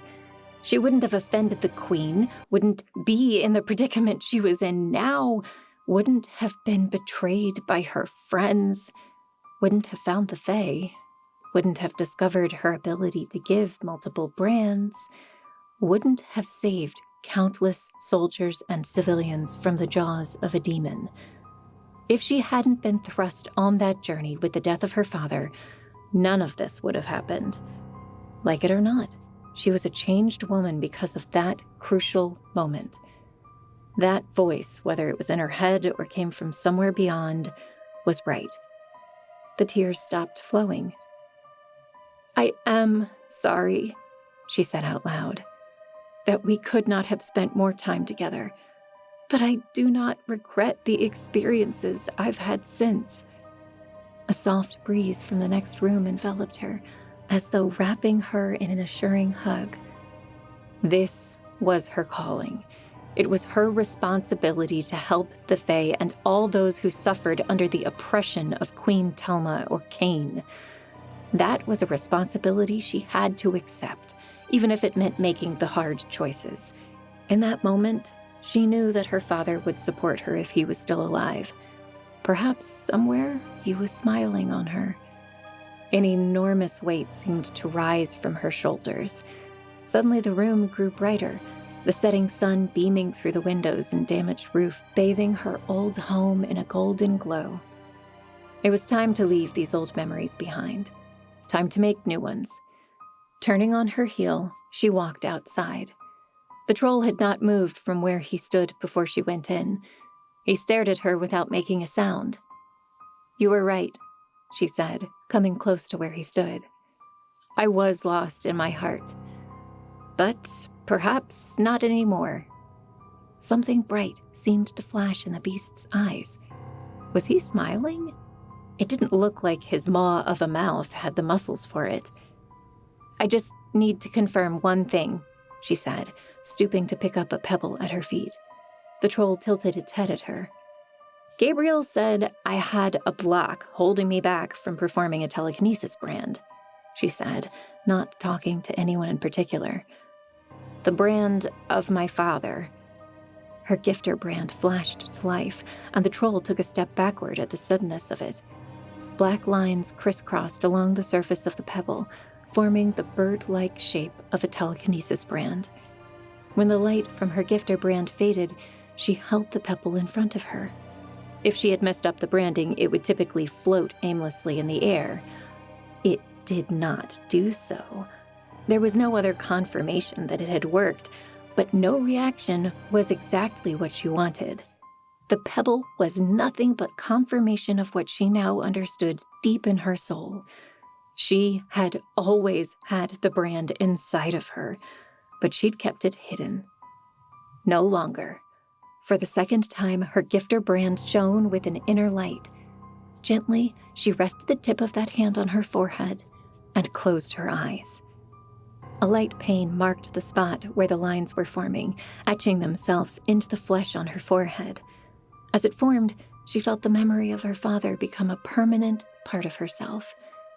It had been there all along. The act complete, she let her hand drop. All was calm, and she knew that she had done it. A perfect telekinesis brand lay prominent on her forehead, the memory of the man she had lost, of the man who had given his life for her, an act that had allowed her to save countless others. A hero. The troll continued to stare at her curiously. She met its eyes. "Come with me," she said. "I can ensure they don't hurt you. You can prove that your people are not dangerous." The light of its eyes narrowed. Was it considering her offer or just trying to decipher her intentions? Finally, it shook its head. He raised an arm and pointed at the mountains. "Lost," it bellowed at her. It was the first time he'd said anything resembling a word. Jack smiled. "I understand," she said. "You need to find others like you, the ones that are lost." It nodded, its eyes drooping in something akin to sadness. "Do you still feel lost?" It hesitated a moment before shaking its head. "Me neither," Jack said, and lifted a hand to gently place it on the creature's arm. It stared at the hand, as though trying to comprehend the significance of what she was doing. Then its eyes met hers once more before it turned to launch itself at the mountains, causing the entire earth to quake around it. Jack let out a deep breath. Well, she had work to do. Remembering the lost sheep, she returned to the barn. "Come on now, we need to find a safe place for you too." She opened the pen to guide the frightened animal home. Halfway back to the river, she heard the sound of hooves in the grass and looked up to see Seth on horseback. "Seth?" she asked as he drew closer. "I'm glad I found you," he said, pulling the horse to a halt. His eyes drifted to the mark on her forehead, and a smile split his face. "I take it your little excursion was a productive one." "You might say that," said Jack, returning his smile. When was the last time she had smiled like that? Something truly had been lifted from her. He swung himself off the horse gracefully. Jack pursed her lips in a half-smile as she watched him do so. If it weren't for the odd situation they were in, she would have considered deepening their relationship. Perhaps nothing serious, but just becoming better friends or something. But with the Queen at their doorstep and these new Fae, she really didn't have the time to think about all that. Still, she really did love the feeling of his arms around her. She was about to move forward for a hug when she caught a glimpse of his face. "What's wrong?" she asked as his smile gave way to a creased forehead. "The demons are approaching from the east. A lot of them. I was sent to bring you back." The news stilled her heart. So Cain was finally making his move. She squared her shoulders. Perhaps now they would see more of the Demon King. Well, nothing to do but meet him head on. All thoughts of her relationship with Seth faded for now, as they both rode the horse back to camp, a frightened sheep in tow behind them. Chapter 15. They're staying put for now. Skellig was pacing back and forth in the council clearing. It's reminding me a little too much of Foothold, only this time we don't have the protection of a fortress. She stopped pacing and ran her hands through her short blonde hair. We knew that Cain would attack eventually. said Jack smoothly. She glanced at everyone else present. Her mother, Seth, Gabriel, Amelia, Yowen, Gerwert, and Norlim. How had she not put any thought into how amazing it was that they were all working together like this? That doesn't change the fact that we are now outnumbered by hundreds to 1. That is not a number we can compete against, Skellig barked. We have to retreat into the mountain. Is the Queen still making her retreat? Jack asked. Skellig shook her head. Turns out that was just a ruse. They retreated as far back as the main road and met up with some reinforcements from Trade Hall. They're keeping their distance for now, probably hoping that we and the demons wipe each other out. Before they step in to clean up the mess, said Gabriel, stroking his dark beard. Exactly, Skellig said, going back to pacing. But if the demons attack us, that would go against her claim that the demons and Fae are the same thing, and working together, Amelia said from her corner of the clearing. Tummel will find a way to spin it. Seth folded his arms. She always does. Anyway, right now she has the perfect evidence that we are working together. Jack frowned. How so? Well, as long as that army doesn't attack us, she'll assume that they're here to reinforce us. She'll consider it another aggressive act. Seth laughed, though there was no humor in it. I can hear her now, spreading the word that you were the mastermind behind the demons. But that argument would fall apart if they attack us, right? Carlona had her hands on her hips. Or what if we attacked them first? Unless they plan to lay down and die, we would stand no chance against an army of that size, said Skellig. There has to be at least 5,000 demons out there. Jack's knees weakened. 5,000? She should have asked for that statistic up front. Yes, and Queen Telma's army is nearly as large. We'd have no chance against either, let alone both. What if? Gerwert was tapping one finger on his forehead. What if we got them to fight each other? Do you have any suggestions? Said Skellig, eyeing the little gnome. If it could happen, then perhaps we'd have a chance. But from what we, and especially you, my dear gnome, know about the mind behind the demons, we know they're most likely after us. Yes, and that brings us to the main question. Gabriel's voice was gruff. We know that demons, at least these demons, do not act randomly as we once supposed. They have a commander, this Cain you told us of. What is his angle? This time, all eyes turned to Jack, some of them still eyeing her new brand, but everyone listening. She hesitated. What was Cain's angle? Did he want them dead? If so, why were the demons waiting? They could probably destroy them all before the Queen could even react. And Skellig was right. It was unlikely that the demons were here to attack the Queen. I don't know, she said at last. Has he been spotted anywhere among the army? No, said Skellig. I've had sightseers watching them nonstop, and they've reported nothing but demons. Then perhaps they're only waiting for him to arrive? It was a weak theory, and Jack knew it. If Cain could control the demons from a distance, which was clearly possible, then there would be no reason for him to be here at all. But Skellig seemed to accept her theory for now. In any event, said Skellig, we must assume that they will attack us sooner or later. Our only hope of surviving such an attack will be in the mountains. I cannot stress how important it is that we leave. Is everyone ready? Asked Jack. Skellig nodded. We were ready to leave long before they came, thanks to the Queen. And what about Name and the people he brought? Skellig hesitated. They'll have to come with us. Either that or leave them to the demons. You don't suppose they have anything to do with their arrival, do you? Jack shook her head. No, I don't. I know Name well enough to know he'd never side with demons. He'd side with scumbags, but he wasn't so far gone as to support a person like Cain. Very well. We'll take them with us. We should start immediately, Skellig said. Then let's do it. No point in wasting more time on words. It'll be tight quarters, said Seth, especially for the water fae. Skellig's right. We have no choice right now. We'll be fine, said Noralim. We gnomes and dwarves are used to confined spaces. We can lead you right through, no problem. I'll spread the word, said Skellig, not bothering to mince words any longer. Jack gave her a final confirming nod, and the major left the clearing. The group disbanded, each going back to their own people or fae, but Jack caught up with Gabriel before he went too far, falling into step beside him. I wish we had time for you to explain that brand on your forehead. He was smiling at her. It's a long story, and I will need to tell you about it eventually, said Jack. They would all need to hear about her encounter with the new fae, but that seemed like less of a priority at the moment.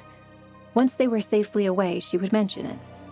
At any rate, I am incredibly proud of you. Am I right in guessing that your block had something to do with your father? Yes, I believe it did, said Jack. I wish I had listened to you sooner. Gabriel shrugged. These kinds of blocks are not so easily removed as all that. You have to figure it out on your own, not because an old man like me told you so. He winked at her. Have you done any more research on the Pillar of Eternity? Said Jack as they passed several soldiers hurrying to load up their wagons. I have indeed, and I'm afraid I've found no answers. It is a powerful relic, to be sure, perhaps so powerful that our conventional methods of study are obsolete. Do you think it's safe? Gabriel hesitated. I'm not so sure about that. Its power does seem to be similar to those other relics that created the Fae, so it's unpredictable. Is it dangerous in any other way? Jack probed further. No, not in any way I can see. I haven't made much progress, to be completely honest. I get the distinct impression that it doesn't like me. Or at the very least, it doesn't see me as important. It chose me, said Jack. I doubt it would work for anyone else. Not even Cain? Because that would be a huge relief off my mind. Jack opened her mouth to say something, but closed it again. She'd thought about that, too. What if Cain stole it from her? Would he suddenly be as unstoppable as she had been when wielding the staff? I don't know, she said after they'd walked a short distance.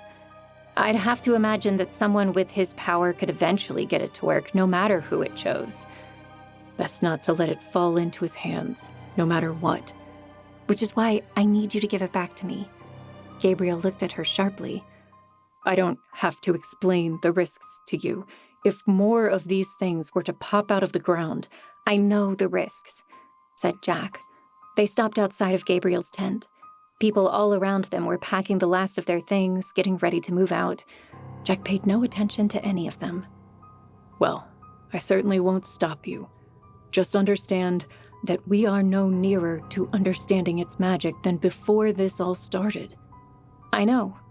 What are you going to do with it, if I may ask? Jack's expression was made of stone. I'm going to pay a visit to that demon army. Chapter 16. A sea of sweaty, filthy demon bodies lay before her, their stench of rotten flesh threatening to suffocate her. Jack stood, with the Pillar of Eternity grasped firmly in one hand, her father's spear in the other, both with the butt of their shafts fixed in the ground. Time seemed to stretch around her, just as the shadows of the demons stretched as the sun went down in the west behind her. These had once been people. So many people corrupted by bad branding or possibly worse. How had Cain managed to bring so many demons? Where did he get all these people?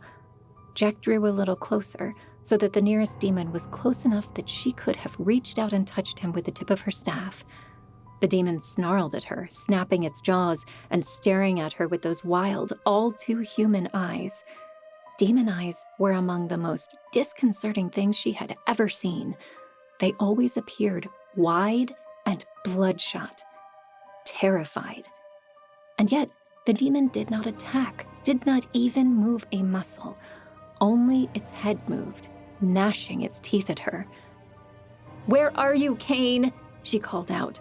Her voice echoed across the horde of formerly human bodies, yet no sound greeted her in return, other than the collective snarls of the demons. More of them were beginning to notice her now, and that only increased the snarls they sent her way. "I'm here for you. I have the Pillar of Eternity," she called again. "Are you so scared of its power that you will not face me?" No reaction. The demons remained in place, and she could see no change in their behavior. She raised her arm with the spear in it, calling on a new well of power within her, one that had been begging to be used since she obtained it. The nearest demon rose into the air, held by the power of telekinesis, the power that her father had once mastered, the power that she now held. The beast's head swiveled in confusion, aware at some level of what was happening to it, but unable to do anything in response. "Find me, Cain, or I will destroy your army." She could do it, too. She felt the power inside of her and contained in the Pillar of Eternity. She was a match for thousands, perhaps hundreds of thousands of demons. What had she to fear from them? Her grip on her spear tightened, and in her mind, she reached out to the demon she held in the air. The air condensed around it, and she squeezed with all her mental ability. The demon's gnashing turned to soft cries, and those cries turned to human screams as the air closed in around it. With a soft crunch, its screams ceased abruptly. A part of Jack might have hesitated at hearing those screams, knowing that she was the cause. But demons were not like Fae. They did not belong, and for all intents and purposes, were already dead. She was performing a merciful act.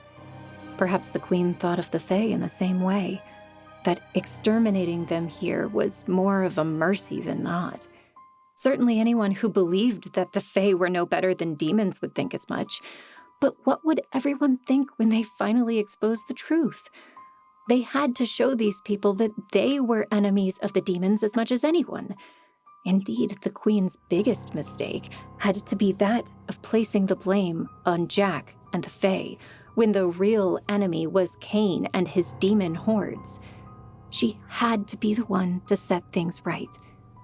Telekinesis was one thing, but it was nothing compared to the power of the Pillar of Eternity. Silently, she called the power of time to her grasp. All the world froze around her. None of the demons moved, nor did they make a sound. They stood like sightless statues, as helpless now as they were in life. With the power of time guiding her movements, she walked to the first demon and stabbed it through the heart. Her spear emerged on the other side of its form, covered in black blood.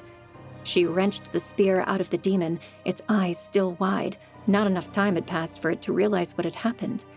Black drops of blood flew from the tips of the spear, hanging suspended in the air once they disconnected from the weapon.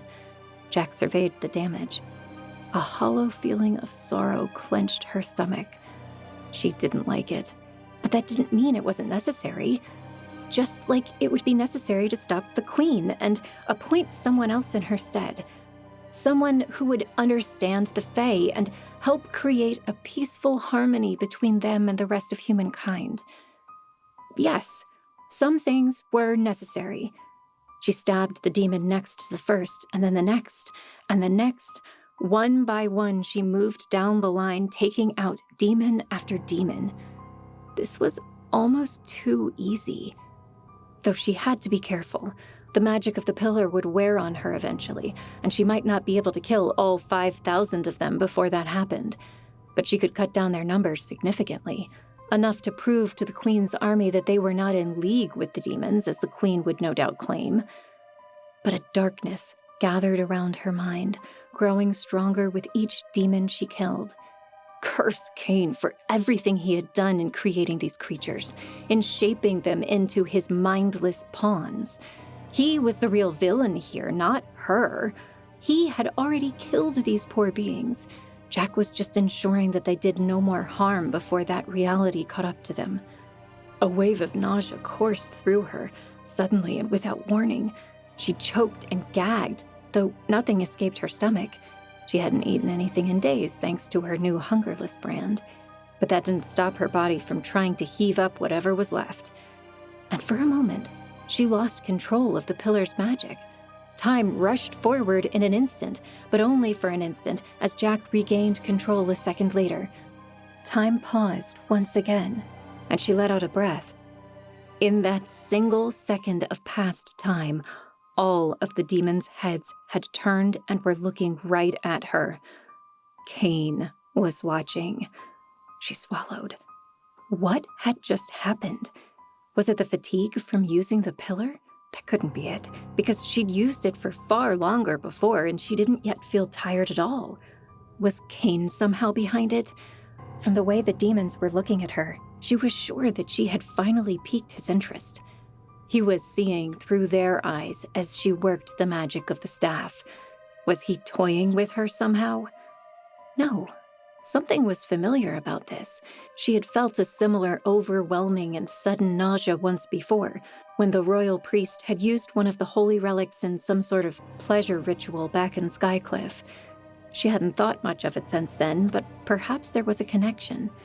She stared down at the polished black staff in her hand. It was the only relic nearby that could have done such a thing. Was it somehow responsible? The black surface and silver runes on the Pillar of Eternity did nothing to answer her question. It had spoken to her when she first obtained the thing. Was it trying to tell her something now? A few minutes passed while she regained her breath. Well, there was nothing to do but continue with what she had been doing. She turned back to the horde of demons, all of them eerily staring directly at her. She stepped to the nearest one and was halfway to the point of thrusting her spear into its chest when the nausea hit again. She doubled over and retched, yet nothing came out. Once again, she nearly lost control of the magic. Or was it trying to escape her? She stood still for a long moment, considering the Pillar of Eternity in her hand. That had to be the source of the problem. Either that or Kane was somehow more powerful than she had guessed. That couldn't be what was happening here. The Pillar of Eternity did not want her to kill these demons. But why? She said aloud. They can't be redeemed. They will destroy us if we do not destroy them first. The pillar said nothing to her in response. Its touch remained cold in her hand. Resisting the urge to throw it to the ground, she grunted and began marching away from the demons, towards her camp. Only when she was a safe distance away did she let the magic drop and stared back at the demons. They remained where they were, completely ignoring the bodies of their comrades she had killed. Their eyes continued to follow her, an almost curious expression on their faces. She could almost see Kane's eyes reflected in theirs. Yes, he was watching her. What was he planning? Without another word, she returned to the camp, where people were already on the move. Skellig mounted one of their few horses, galloped closer to Jack as she approached. "Did you learn anything?" she asked, marking the direction Jack was coming from. "Nothing," Jack said. "They gave no indication of what Kane plans. I even killed some of them." "How many?" "A few dozen, maybe. Not enough to make a difference. Something held me back. I can't explain it." Skellig narrowed her eyes at Jack. She probably thought Jack's compassion was what held her back, not an actual force from the Pillar of Eternity. She would let her think that. Until Jack knew more about the Pillar of Eternity, she would not speculate when they needed to move. "Well, just as long as you don't hold back if and when they attack," Skellig said, spurring her horse along. She pulled ahead but called back as she did so. "See if you can make your way to the front of the procession. If anyone should be leading us, it should be you." Then she galloped off ahead of Jack. She sighed and began moving at a trot towards the front. At least Skellig could have offered her a ride.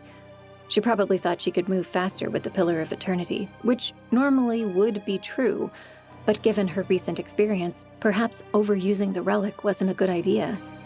She stared back at the demon army, surprised at the lack of visibility facing the east. The sun had mostly set in the west, and they were left to travel in near darkness. Add to that the fact that the air was growing heavy around them. Jack turned and glanced northward, where she could barely see hints of the Queen's army in the distance. Were they watching what was happening? Were they aware that all they wanted to do was get away from the demons instead of work with them? Something did not feel right about this whole situation. That much was crystal clear to Jack. She faced forward once again and continued her trot towards the front of their diverse yet minuscule army. Chapter 17. The demons are following! Elva came riding up on a horse, pulling it alongside Jack and Skellig at the front of the exodus. The entire group of several hundred Fae and humans followed in their wake, many of whom were now staring at Elva, shocked at the words that she had so foolishly blurted out. Skellig cursed, both at the new information and probably at the way Elva delivered it. I was afraid they were going to make a move. "What do you mean, following?" asked Jack, keeping her voice lower as Elva swung off her horse. "They're not attacking," said Elva, matching Jack's tone. "Just keeping roughly the same distance that they had before. But they are definitely moving, staying with us." "And the Queen's army?" interjected Skellig. "What are they doing?" "The sightseers haven't reported anything major," said Elva. "From what we can tell, they're holding back." Probably hoping the demons do their dirty work for them," said Skellig, nodding. "Thank you, Elva. Keep us informed." Elva nodded and swung up onto the horse again, riding back towards the rear. "I should be back there," said Jack, regretting her decision to come to the front. "If the demons attack, I'll be needed there." "If the demons attack, we'll all have more things to worry about," said Skellig. "Right now, we need you to lead. The others will feel more confident if you're the one at the front rather than just me." "But you're a much better leader than I am," Jack protested. "You have more experience." "Experience is important, but it is not the only quality in a leader. Let's not forget about your incredible abilities. No one has seen that before, and it's inspiring." Jack looked down at the road ahead, putting one foot in front of the other. "All circumstantial. I didn't ask for any of that." "True, but you also have one inherent quality that all leaders need, but only the best ones have." Jack glanced to the side. "What's that?" "You care." Skellig smiled. "And people can see it. The Fae can see it. I can see it." Jack let out a soft laugh. "Based on some of our past conversations, I would have thought that particular quality was more of a hindrance than a help." "Compassion very rarely makes tactical sense." Skellig straightened as she walked. "But that does not mean it's a quality leaders should ignore, even an old tactician like myself." She paused and did not look at Jack for a while. Then, "I'm sorry about the other day, after those trolls attacked. I rather lost my wits." "It's okay. You had to ask the hard questions," said Jack. "We couldn't just make blind assumptions, and you kept us from doing that." Skellig turned her head and smiled at Jack. "See what I mean? You care about people, everyone, not just the Fae and not just your friends." Jack's smile faltered. "I'm not sure that's true. I don't particularly care for the Queen or her priests." "The Queen has made her own decisions, and those have been what condemned her. Trouble is, she's also a very good tactician. I wish I knew what she was thinking." "Probably that the demons are in league with us the way they're following." "Of that, I have no doubt. The question is, what will she do with that information?" The sound of a man running towards them caused both to look to their right. Name was running in their direction. Jack gripped her spear a little harder, though of course he wasn't attacking. Why did she always have to be so on edge every time he came near? "I've just come from the river," he said as he approached. "And?" Skellig didn't even hesitate. For all of her reaction, you would have thought Name was nothing more than another soldier in the army doing his duty. Of course, that was silly. Skellig knew that Name was certainly more than that. For better or for worse, Jack could not tell. "The water fae that I have brought adjusted very well. but the river is narrowing and becoming rougher. They're going to have a hard time soon. Yes, well, that's just going to be the way it is, Skellig said. You still have those special wagons you brought with you, correct? Yes. Sir, said Name. Jack rolled her eyes. There he went, trying to pretend nothing happened and to fit in. But they wouldn't allow that. He would have to prove himself so much more before... Good, Skellig continued. We will need those once the main river disappears, and we have to carry the water fae the rest of the way. We'll have to consider which ones we choose to follow. Then more to herself, she added, if only we weren't so restrained by having to follow a water source. Yes, sir, said Name. He glanced at Jack, but she looked away. You've proven to be a great help so far, Sergeant, said Skellig. Keep it up, and eventually we'll welcome you back openly. But you'll understand if right now we have bigger concerns to worry about. Thank you, Major, said Name, a hint of relief in his voice. I was afraid you'd think we were behind the demon army. Oh, the idea came up. It was discussed, said Skellig, glancing at Jack. But we know better. Continue as you were, and you will have no problem with me. She emphasized that last word. Jack scrunched up her face and looked at Skellig. Was Skellig implying that she was the problem here? Understood, sir, said Name, throwing up a salute. Skellig returned it, before Name left to fall into ranks behind them, probably going to check up on others of his little group of refugees. Jack and Skellig did not say anything to each other for a while after that. Instead, Jack focused on the path ahead of them. They were rounding one of the foothills now, coming very close to the narrow pass that led between two of the intersecting mountains. The road here was small, but not untraveled. It was one of 3 main paths to get through the South Mountains, so merchants and lone travelers used it a lot to trade with the southern peoples. Though in all honesty, not much trade happened there, and most of it went through Trade Hall, which was closer to one of the other mountain passes. This one was more out of the way, and they hadn't even run into any merchants since arriving. Jack stared up at the giant cliffs that loomed on either side of them. Their group was already slowing down to make room for all of them to fit. Thankfully, there were only a few hundred of them, so they'd have an easier time of making it through than the Queen's army, or possibly even the demon army. A rushing sound greeted Jack's ears as they came closer to the river. This gorge through the mountains had been made by the river, though there was still enough space for all of them to walk alongside it. Name had been right. The waters were becoming pretty rough and shallow in places. Jack scanned the river for the water fae. She didn't see them.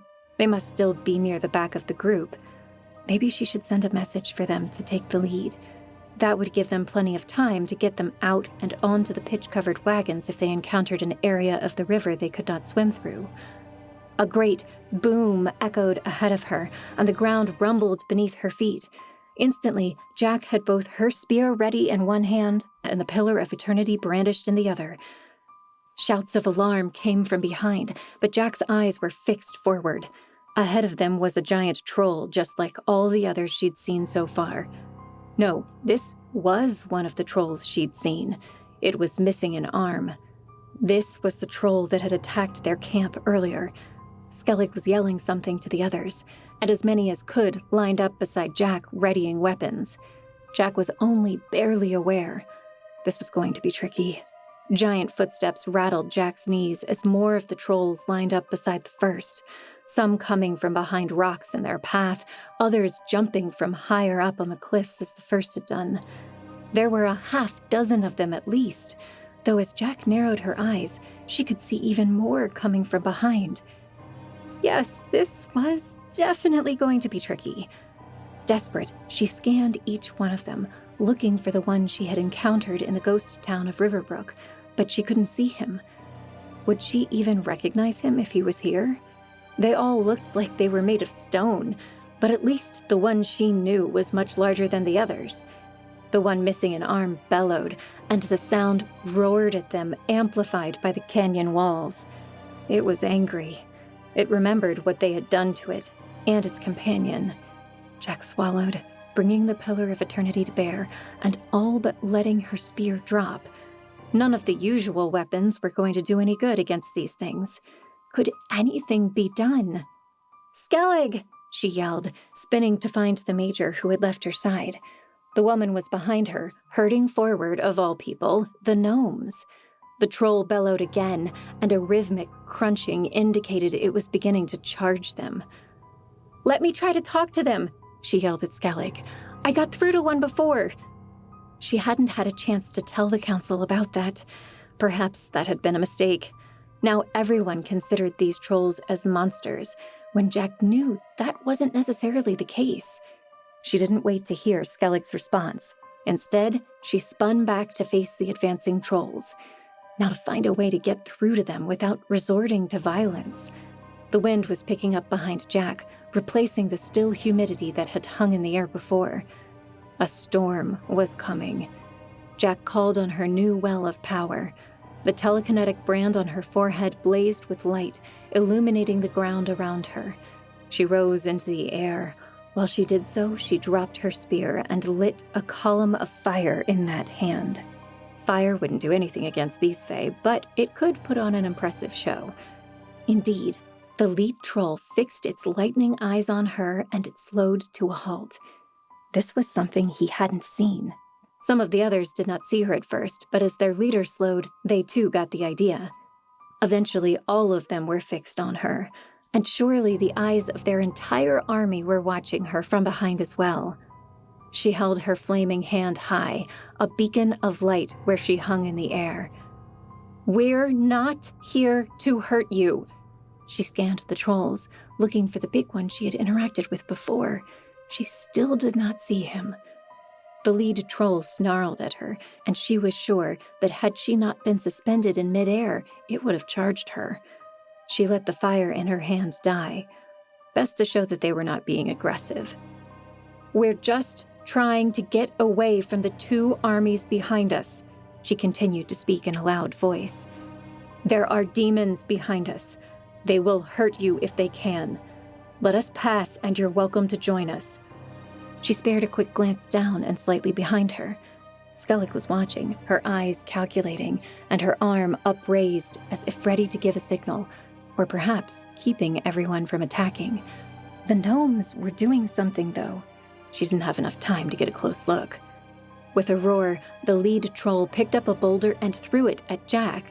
Just in time, she called on her telekinetic magic to move her to the side. She only just managed to do so. This magic was still very new to her. Yells echoed below her as the boulder continued its path, and the others had to scramble out of its path. "Please," she yelled at the trolls. "We don't want—" But she dodged as yet another boulder came her way. The others, emboldened by their leader, were beginning to search the ground for something to throw as well. She flew in another direction.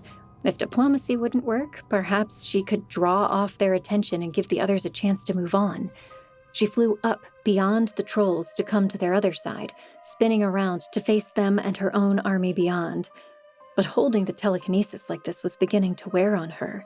Instinctively, she called on her strength to continue powering her other magic. Yet she would need to come down eventually. For once, something went right. The eyes of the trolls followed her and momentarily forgot about the others.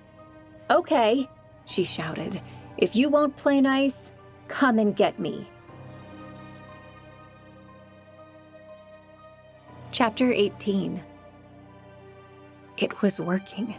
They began stumbling back the way they came, drawn to her like moths to an isolated flame. "Flame dancers," Skellig called. Jack looked beyond the trolls to see what Skellig was doing. She knew fire would do almost nothing against these things. But that was when she finally got a glimpse of what the gnomes were doing. With their innate magic of heat, they were touching the sides of the canyon and the giant boulders and outcroppings in the sides of the mountain, even the very dirt beneath their feet, and it was all beginning to melt away. Of course, Jack finally realized Skellig's strategy. The woman was brilliant. Flame dancers could manipulate molten rock to some degree.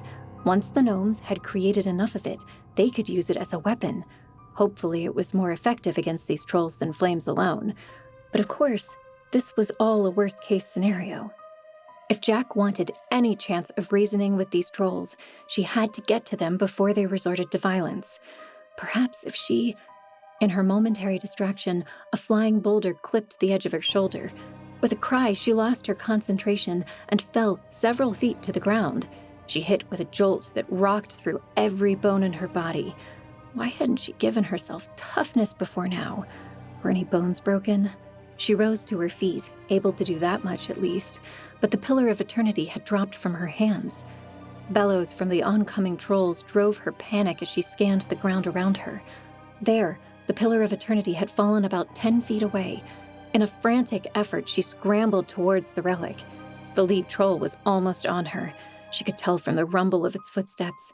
With a final lunge, she threw herself forward whilst simultaneously reaching out with telekinesis for the staff. They flew through the air towards one another until at last her fingers closed on its cool, polished shaft, just as her body connected with the ground. In an instant, she summoned its magic, and all sound ceased. Taking a deep breath, then another, she rose to her feet and turned. The lead troll had its one arm out, reaching for hers. Its fingers were mere inches from her body. She swallowed and instinctively took several steps backward. That had been too close.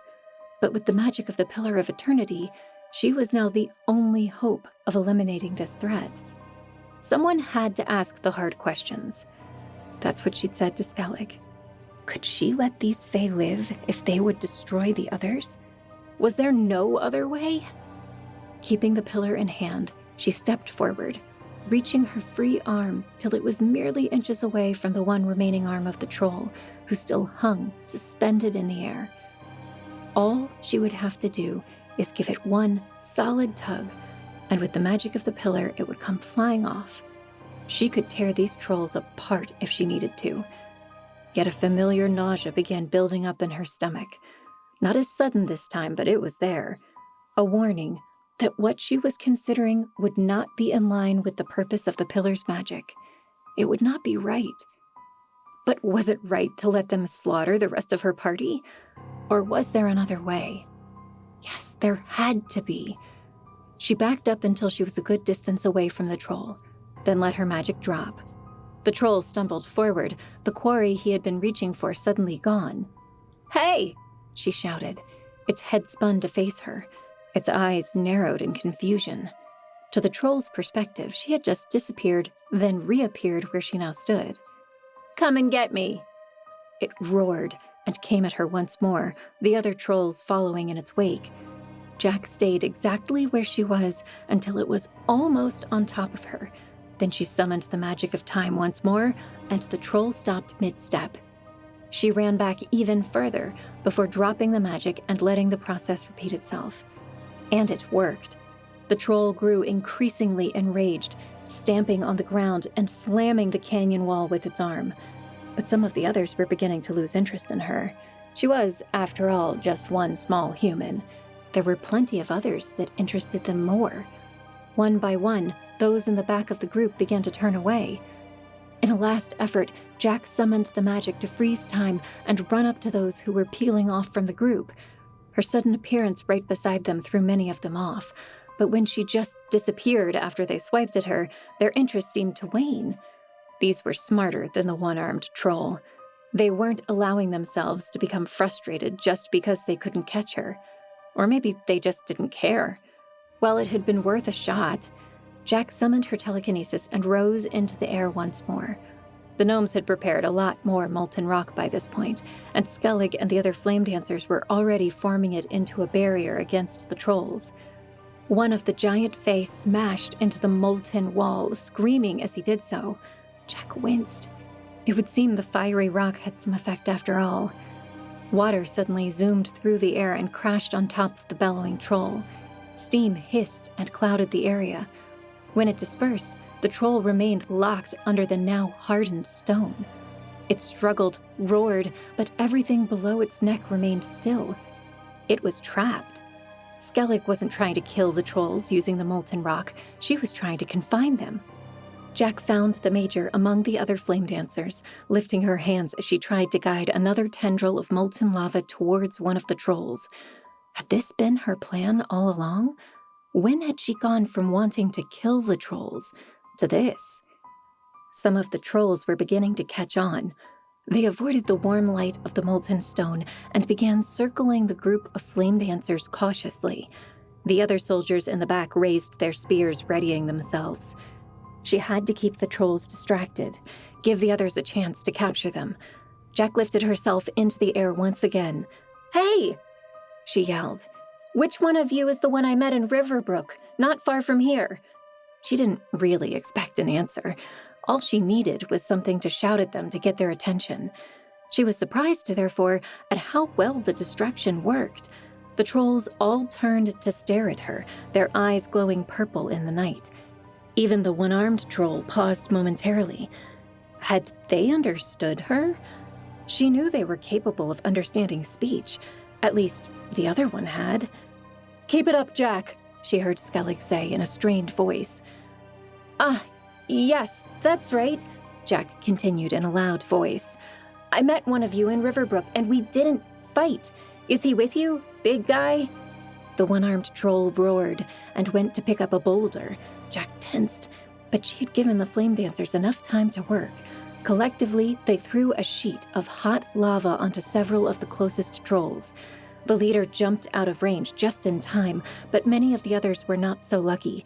A wave of water from the river was the second to fall, guided by the water fae not far away. The one-armed troll bashed his arm on the ground and stamped his feet. He was not happy. From a safer distance away from the flame dancers, he picked up a stone and hurled it at them. Not Jack this time. "No!" She readied herself to catch the thing with telekinesis, but she couldn't do so while holding herself aloft. She fell out of the sky, barely managing to catch the boulder as it flew. With a dull thud that knocked the wind out of her, she fell to the ground for a second time that night.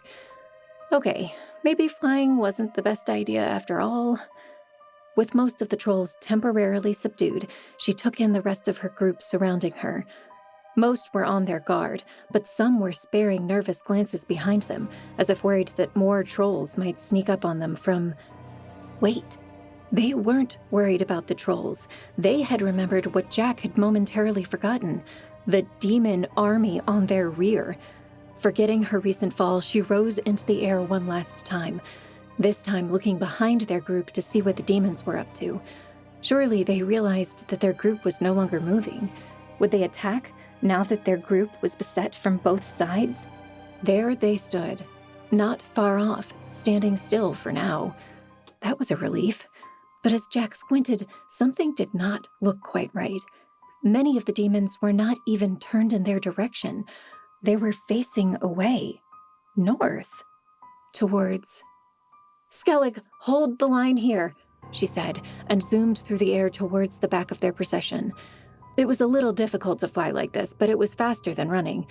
If it didn't require so much of her concentration, this would be a great way to get around. She made it to the back, finding Alva and a group of others who stood guarding their rear flank. Jack surveyed the demons, who still lay several hundred yards away. There was no doubt about it. They were facing away from them now. "Which of you is a sightseer?" said Jack as she landed. Alva didn't speak, wide-eyed at seeing her hero fly in like that. One of the young watchers raised his hand tentatively. "I am..." "Whoa." Jack grabbed him with telekinesis and raised him into the air. He struggled, but eventually realized what was going on. "What do you see?" Jack asked him, making sure he was facing the right direction. "What are the demons looking at?" The sightseer peered into the distance. After a moment, he swore under his breath. "What is it?" said Jack, though she had a suspicion. "The Queen's army is advancing," said the sightseer. "They're moving fast, and at this rate, they will reach us within the hour." Chapter 19. "Skellig!" Jack flew back to the front of the line. The gnomes, together with the flame dancers and the water fae, had managed to build up a small barrier, keeping those of the trolls that they had not captured away from the rest of their army. The Major was there at the forefront, but she turned when Jack called to her. "The Queen is attacking," Jack said as she landed. "She probably realized that we're temporarily trapped." Broken brands, Skellig snarled. So, they'll attack the demons first and then us. And you know she has enough troops to make short work of those demons. And probably us, too. What about the Pillar of Eternity? Said Skellig, pausing to raise a spout of flaming rock to cover up a portion of their barrier that a troll was trying to cross. I can't use it to kill anyone, said Jack. I tried that, and it wouldn't even let me kill demons.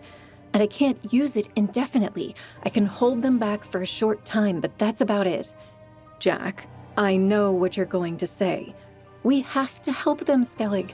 Fighting the demons without our help will result in more casualties. And perhaps it will convince them that we're on their side. We know the Queen won't see it that way. She'll find a way to spin it. She'll say we're just trying to deceive them even further. But that doesn't mean we should let the demons kill more of them when we are in a position to help. Jack, I don't know if you've noticed, but we're not exactly free to help at the moment. I need people here. Let me take everyone but the gnomes and flame dancers then. The demons aren't even looking this way. Cain isn't expecting us to attack. What makes you think that? Because it's not what he'd do. He would let the Queen's army die fighting the demons. Skellig sighed. You'll have to lead. I'm needed here. Jack nodded. Very well.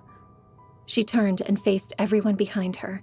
A plethora of eyes stared back at her of all shapes and sizes. There were the glowing green of the Shadow Fae, the bright yellow of the Bright Fae, and the earthy browns of the dwarves, and of course, the many eyes that belonged to humans. They were frightened eyes, courageous eyes, angry eyes. I need everyone except the gnomes, water fae, and flame dancers to follow me. The Queen will be here soon, and we need to prove to her that the demons are not on our side. We need to prove to them that we will fight for their needs as well as ours. She saw a few heads nod to this, though some still looked troubled. Well, she wasn't exactly one for speeches. Skellig will remain here with the rest and hold off this attack. Now, I know it can feel intimidating with these trolls on one side and the demons on the other, but if we play our cards right, we can make an ally of the Queen's army. She had to convince them of that much, even if Jack wasn't so sure herself. She had to convince them that the Queen wouldn't attack them too if they helped eliminate the demons. Without waiting to see if everyone agreed with her, she rose into the air once more. Yeah, using her powers this way wasn't practical, but it sure made for a visual impression. Forward! She shouted, and zoomed back to the rear of their army. As she flew, she summoned her spear to her hand, the Pillar of Eternity still clutched in her other. Perhaps the magic wouldn't let her kill demons using its power, but she could still kill them without it.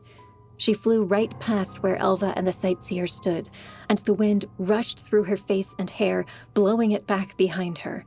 The tip of her spear met the first unfortunate demon as Jack let go of her magic and fell, this time gracefully, to the ground. In a move that would have made Name proud, she wrenched the spear out in one fluid motion and readied it for the next demon. By now, the demons were noticing what was happening. Collectively, those nearest Jack turned to face her. No, they were looking behind her. The entire company of the Fae and humans were sprinting at the demons with weapons raised. They were following her lead. Somewhere, perhaps not far, but perhaps on the other side of the world, Cain must have given an order to his army. They attacked. The nearest demon snarled as its hind legs shot out, hurtling towards Jack. She watched it come for her. As if in slow motion, its gray skin glistening in the night, and its broken brands flickered as they tried to work properly but failed. It was that failed branding that had turned this human into the demon it was. Though, in fact, it wasn't a failed branding. It was an intentional failure, one designed to create demons. So many demons. Jack brought her spear up to meet the creature, and it impaled itself on its tip. But the next demon was not far behind. This was the main strategy of demons. Overwhelm. Just in time, Jack brought her spear to bear on the second demon, then the third. But they were all closing in on her now. Summoning her flame dancer magic, she sent a wave of it rushing into the demons on all sides. Human screams reached her ears as the demon's flesh caught fire. With that, she summoned a different magic. Her Flame Dancer brand winked out, and the Telekinesis brand on her forehead blazed to life. She pushed, and the burning demons around her flew backwards into their comrades. More yelps and screams surrounded her as the flames brushed up against the other demons. Cheers and yells sounded just behind her as her army finally caught up. The clink of armor and weapons heralded their arrival, but Jack did not turn to look. She focused on the demons in front of her and sent more fire hurtling their way. She still held the Pillar of Eternity in her hand, using it as a club when needed, but ignoring its power for now. It would resist her attempts to use it for killing. That was not what it was built for. Would it resent the killing she was doing now, even without its power? Or did it understand that sometimes killing was necessary, just as she had learned since leaving Riverbrook? Did it understand that demons, in almost every sense, were already dead? Well, it wasn't stopping her now, as her spear and magic sent dozens, no, hundreds of demons to their final fate. Flames coursed out of both arms, down the shafts of her spear and the Pillar of Eternity, and into the onslaught of wretched human-turned demons. They screamed and did their best to leap out of the way, but many were not so fortunate. The scraps of clothing that they still wore caught fire, and there was nothing most of them could do about it. She pushed forward. She had to stay at the forefront of the battle, or she would risk harming her fellow soldiers with her flames. If that happened, she'd have to resort to more conventional means of battle. Just then, a demon caught her off guard as it barreled into her from behind. She fell to the ground, spinning as she did so, bringing the Pillar of Eternity to bear. The demon's jaws caught on the polished black surface of the pillar. Its teeth did nothing to harm it, though it tried, biting and gnashing its teeth. Jack grabbed it with telekinesis and was about to fling it away when more demons, sensing their moment, crowded in on her. Fire shot out of her fingertips and engulfed them, but their momentum carried them forward anyway. She had to get away. Summoning as much strength as possible, both her own and that of the Strength brand, she activated telekinesis, getting ready to push. A demon bit her shoulder. Jack lost all control over her magic in that instant, crying out as pain shot through her. The demons moved in for the kill. A spear cut through two of the demons nearest Jack. Not her own spear. A form threw itself at the creatures, wrenching many of them away from Jack and giving her just a moment more to live. It was all the time Jack needed. Ignoring the white-hot burning in her shoulder, she pushed at the demons around her. They went flying in every direction, giving Jack time to see who it was that had saved her. Elva struggled against the demons. She was holding off one with her spear, but more were snapping at her, getting ready to lunge. Elva was no warrior, not like Name or the Watchers, but the woman was not holding back. She swung her spear at the demons, trying to keep them from getting too close. It wouldn't work for long. Then more arrived. Shadow Fae were there, their black knives held fast in each hand. Spinning and slashing, they cut through the demons one by one. Yowen also pushed forward, and as the demons moved in to attack, he would grab each one, and their eyes would burn out before they collapsed onto the ground. The effect was almost like blood burning, but the process was likely different somehow. There was still so much they didn't know about Fae abilities. But even with all of that, it was not enough. Despite Jack's prowess and that of the Shadow Fae, they were only several hundred, and the demons numbered in the thousands. They could not keep this up forever. Lightning flashed overhead. Jack looked up, momentarily distracted. Thick, angry clouds rolled overhead. The storm had moved in extremely fast.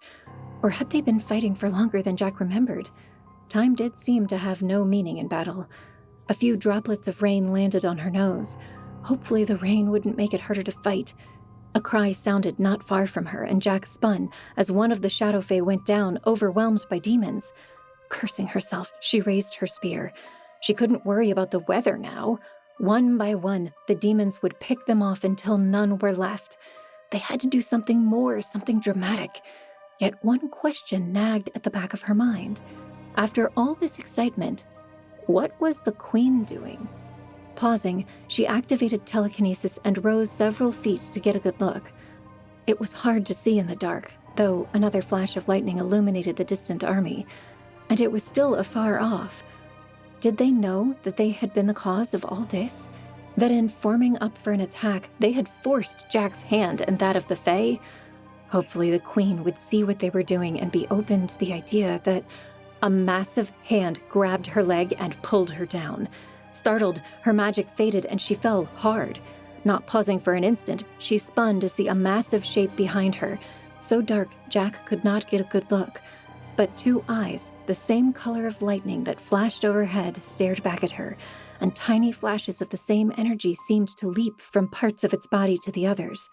It was one of the trolls, the new type of Fae. Had Skellig failed to hold them off at the pass? But the troll made no move to hurt her, and something about it seemed different. It was large, larger than most of the others she'd seen, except, "You're the one from Riverbrook!" she exclaimed, her voice lost in the chaos of the battle. It said nothing but stood resolute like a stone. Jack stood, just as a demon came flying at them. The troll reached out one rocky arm and swatted the demon like a fly. It soared through the air, landing nearly 30 feet away, and did not get back up. Though most were still preoccupied with the demon onslaught, some of the Shadow Fae, Watchers, and Bright Fae were facing the newcomer. They readied their weapons. "Stop!" Jack yelled over the noise. "He's here to help!"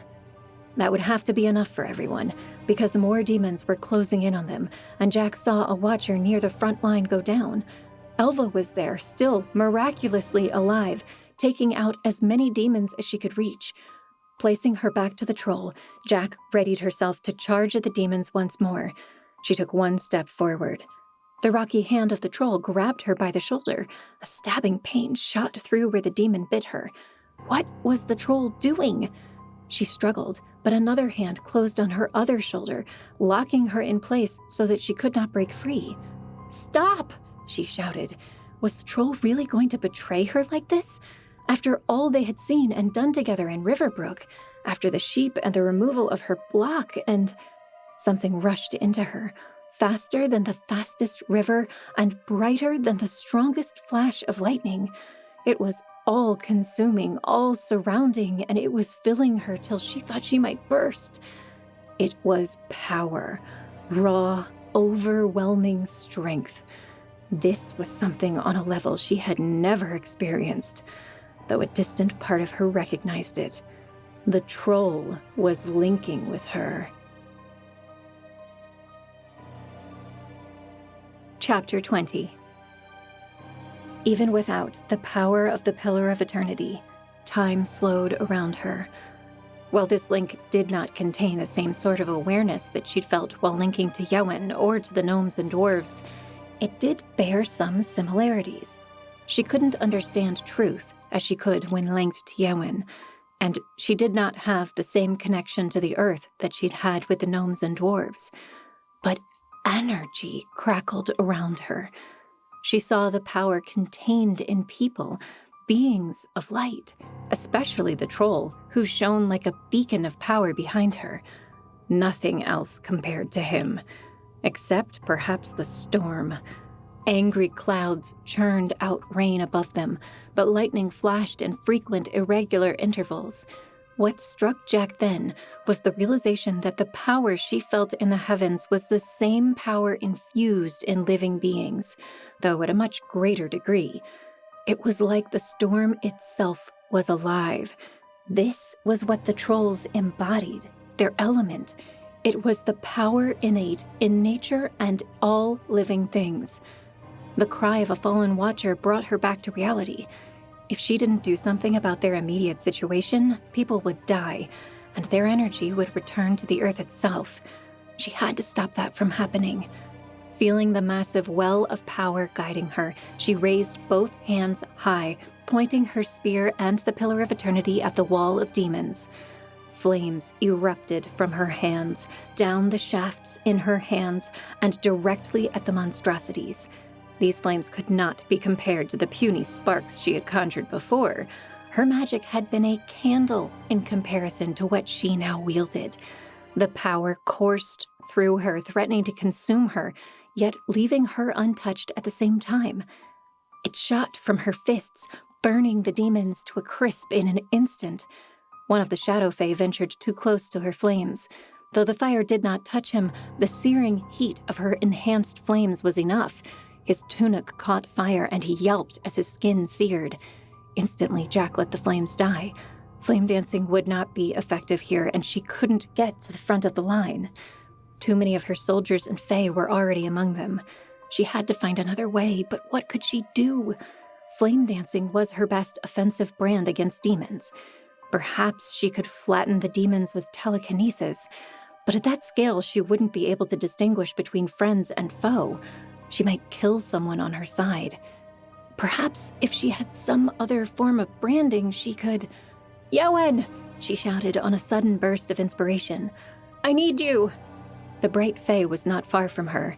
He turned at her call, black demon blood staining his face. Yowen hesitated only a moment before running to her side, twisting to avoid a pair of demons that leapt at him. Jack eliminated both of those demons with a white-hot bar of fire that she shot out of one finger.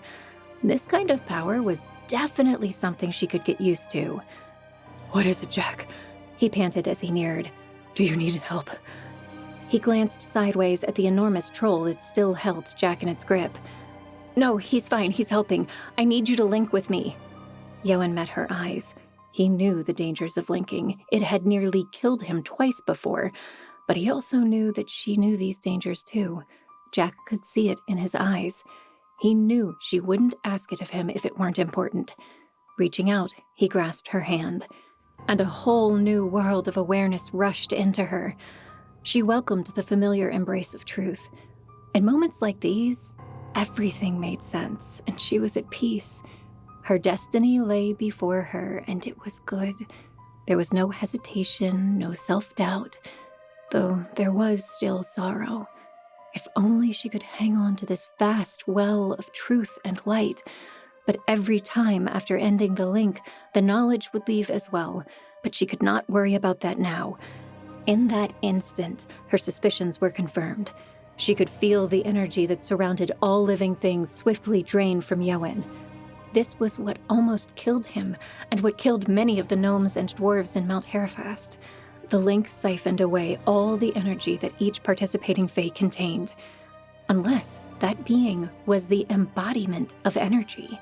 Mentally, she felt again at the link between her and the troll. It was not draining of energy. It received its power from the very ground beneath them and from the storm above. It was itself a source of energy, and if she could channel some of that... In a rush of intuition, guided by the knowledge gleaned from Yowen's link, she took some of that power and channeled it into Yowen. The bright Fae's face grew brighter, and he gasped in shock as his physical strength returned. He stared at her dumbfounded, but he did not break the link. Jack had one more task to complete before she finished her job here. Though the very air seemed to glow around her from all the power she channeled, she activated a relatively small gift. The magic was, by comparison, insignificant, and yet it had become her most important ability above all. Her gifter brand blazed with a white light, and she grabbed her opposing arm, willing another brand to become a part of her flesh. She did not even notice the pain as a perfect thunder brand etched itself into her right arm.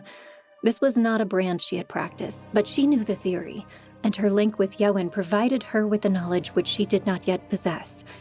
When she was finished, the gifter brand faded, and she was left with yet another offensive brand. She had almost all of them now. What had she become? The troll still held the link, but Jack could not count on him doing so forever. She had to finish what she started. A new well of power filled her, not unlike the power she felt coming from the troll itself, and from the world around her. Perhaps thunder was a far more important brand than anyone had realized. It provided control over that which gives life. But she would have to think about that later. Instead, she reached out with that newfound well and connected with the energy crackling all around them. Thunder rattled across the plains as lightning illuminated the ongoing battle. The time to forge the link had cost them. A demon came hurtling out of the darkness straight at Yowen. Caught up as she was in the larger view of the battlefield, Jack missed it until the very last second. The jaws of the demon opened wide as it prepared to close them around Yowen's throat. "No!" Jack called out, in a voice that echoed with a power she did not recognize. All that power rushing through her, and for that one moment, she could not bring it to bear in time. It was like trying to guide a river through the eye of a needle. Elva lunged in front of the demon, catching its body with her own and preventing it from killing Yowen. They fell, and the impact snapped Elva's spear in two. She rolled to the side, and the demon wasted no time in changing its plan of attack. It slashed at Elva, and Jack's eyes widened as the claws met their marks on Elva's neck and face. Elva choked, and blood burst from her lips, but her arm was already raised with the sharp half of her spear in hand. It cut into the demon, who screamed and collapsed on the dying woman. Jack could do nothing. Yowen and the troll still clung to her, rendering her immobile. She screamed as rage filled her. Rage at seeing Elva's death, but more importantly, rage at the knowledge that she could have done nothing to stop it. That she had not been meant to stop it. It was Elva's sacrifice to make, and it had been her time. That knowledge gained through the link with Yowen was what angered her most. Well, fate would not stop her from what she had to do next. With the troll's link fueling her and Yowen's link guiding her, Jack called on the power in the heavens and struck. A bolt of lightning flew down from the clouds and connected in an instant with one of the demons. It did not even cry out, but fell over dead. She called another bolt of lightning, then another. But her link with the troll allowed her to do far more. She called down as much of the crackling energy as she could muster, until the entire field and nearby mountainside were in a constant state of flickering illumination. This truly was power beyond anything Jack had ever controlled, and it was exhilarating. Demons died by the dozens every second. Shadow Fae dwarves, humans, and others on the battlefield let their weapons drop to their sides, because their valiant service was no longer needed. The demons they had fought mere moments before lay dead at their feet. Jack drew on more of the lightning, reaching out further to attack all of the demons that still lay some distance away. Some tried to run, but there was no place they could hide from her. Not only could the lightning find them, but her connection to Yowen provided her with all the knowledge she needed to target each one, distinguishing between friend and foe. With this much magic, she could do anything. She could kill every enemy, stop any threat. Perhaps she could even level the mountainside if she wanted to. Anything was possible. Perhaps even... She brought her attention closer to the body of Elva in front of her. That energy that filled all living beings was no longer in her. Perhaps Jack could change that. She summoned a bolt of lightning, guiding it straight into the lifeless body of Elva. The body convulsed, and more blood spurted from the woman's wounds. When the lightning faded, her body relaxed and lay motionless. The energy once again gone. She needed another dose. Again, Jack summoned another bolt of lightning, which lit into Elva's lifeless form. Again and again. "Jack!" Yowen's voice brought her crashing back to reality. His golden eyes pleaded with her. "You can't do this. This is the one thing beyond your reach." The bright face spoke the truth, as was his nature, and Jack knew it. She knew it in her heart, and from the knowledge gained from the link, tears stung her eyes, and she stared at Elva's corpse. Smoke rose from her extremities and armor. The lightning would not bring her back. White, hot fury filled her. She turned that fury outward, searching for something to blame. Her mind came to rest on the Queen's army.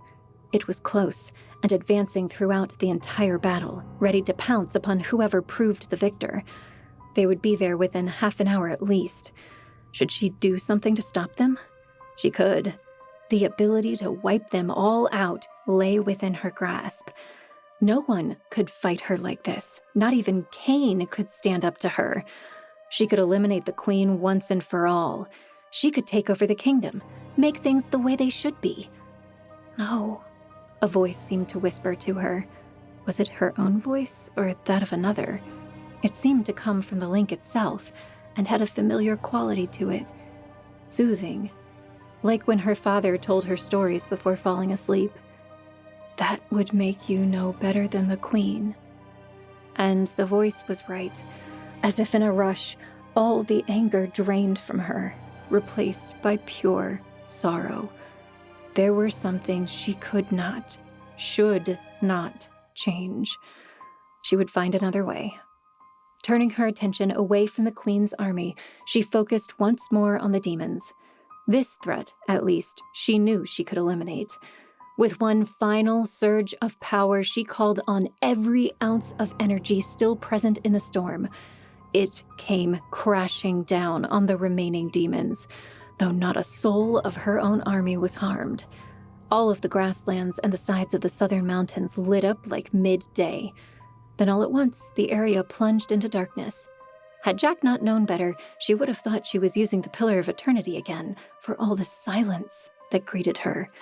The only sound was the falling rain. No more lightning graced the sky. Very little energy even remained. Perhaps sensing that his work was over, the giant troll released her from its grip and the link, as did Yowen. The bright-faced golden eyes were wide. Jack swallowed, only truly aware of the power she had just wielded now that it was gone from her. She took several deep breaths and leaned on the rocky arm of the troll for support. Everyone was staring straight at her. Not only those in her immediate vicinity, but everyone she could see. The entire army looked to her. Even the flame dancers, gnomes, and water fae that had stayed behind with Skellig were likely staring at the spectacle she had just presented.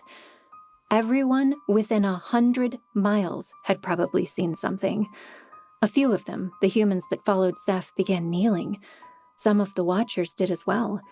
The Shadow Fae remained standing. They knew her more intimately to revere her in the same way, but many looked to her in awe. Jack let her head drop to see the dead corpses of those who had fallen fighting the demons.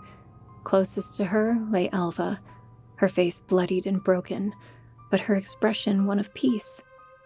Why did that trouble her so? Elva had given her life willingly to protect Jack and to protect Yowen.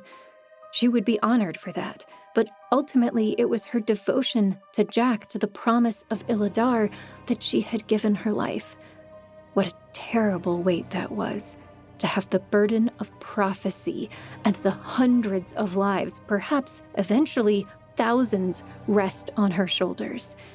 It was not a burden she wanted, but it was a burden she would carry. Like Elva, she would carry it until it killed her. She must. Jack knelt and closed Elva's blank, staring eyes. Then she wept. All stood around her, watching their savior cry over the loss of their dead, as rain washed away their own blood and tears. Chapter 21. Jack stood. She could not remain here and mourn too much. The battle was not over.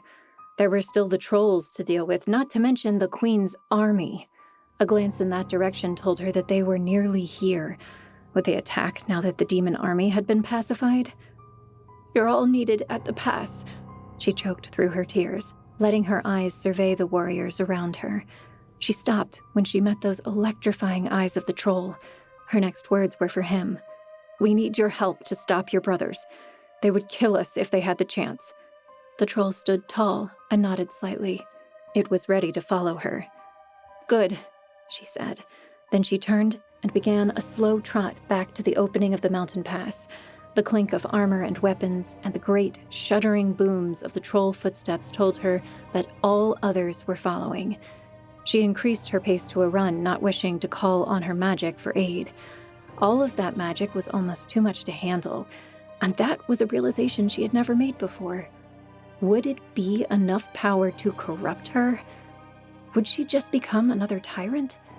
In those moments when she held that power, she had felt like a goddess. She could have done anything, but not everything. Once all of this war was over, hopefully she could take a long break from using her powers. Give herself a chance to think. But it had felt so good. That thought haunted her until she reached the foothills. It had taken far longer now that she was on foot instead of flying through the air, but all of her followers were right on her heels. If Skellig and the others had paid them any attention, they were not doing so now. A mountain of rock greeted them, almost covering up the mountain pass entirely, well above Jack's head, and stretching sometimes as high as 30 feet in places. Trolls were partially submerged in the wall, left that way after the molten rock had hardened. Growls and inhuman shouts came from their rocky mouths. A ditch lay in front of the wall, where the gnomes had drawn the molten material used to create the wall. They were still at it now, using their innate fey magic to melt stone, which the flame dancers then took to pile up on top of the wall. Steam hissed as the water fey directed wave after wave on the burning rock, turning it into hard stone. They were holding off the trolls, but it was barely enough, and from the look of things, it would not hold them for long. The flame dancers and gnomes all had sweat streaming down their faces, not only from the heat, but from the exertion. Skellig stood at the center, her arms raised as she directed a tendril of molten lava at a struggling troll that was beginning to break free of its stone prison. They would not win this fight. Sooner or later, the trolls would break free, and they would not have the strength to continue patching the lava that held them. And from the pounding that radiated through the stone wall, not all of the trolls were contained in the hardened lava. Some of them must have remained on the opposite side, and were doing their best to smash at the wall to bring it down. It was all Skellig and the others could do to reinforce it. Had they even realized that the fight with the demons was over? They must have seen the lightning. Jack took a step forward to help the other flame dancers. Maybe her added strength could give them the edge they needed to patch the wall into something not even the trolls could get through. But no, that would ultimately prove fruitless. They needed the trolls on their side, and besides, they had to get through the mountain pass one way or another. Otherwise, the queen would have them trapped where they were. They'd have nowhere to run. Suddenly, Skellig spun, realizing that a troll stood behind them. A huge troll. "Behind you!" she yelled at the others. Already exhausted, the faces of the humans and fae alike paled when they saw the troll that stood behind Jack. The troll did not react like the others. He merely surveyed the view in front of him, his eyes moving from humans to fae to his fellow trolls trapped in the stone wall. Those eyes narrowed slightly, but he did not move. "It's okay." Jack put out her arms to stop Skellig and the others from attacking. "This one's with us." Skellig eyed the troll warily, but did nothing at Jack's request. Jack turned to face the enormous fae behind her. "We don't want to hurt any of the others, but they're trying to hurt us. Can you help?" The troll's head looked from one troll to another. Many of them had stopped bellowing once they saw their companion, though the sounds of banging against the back of the wall still continued.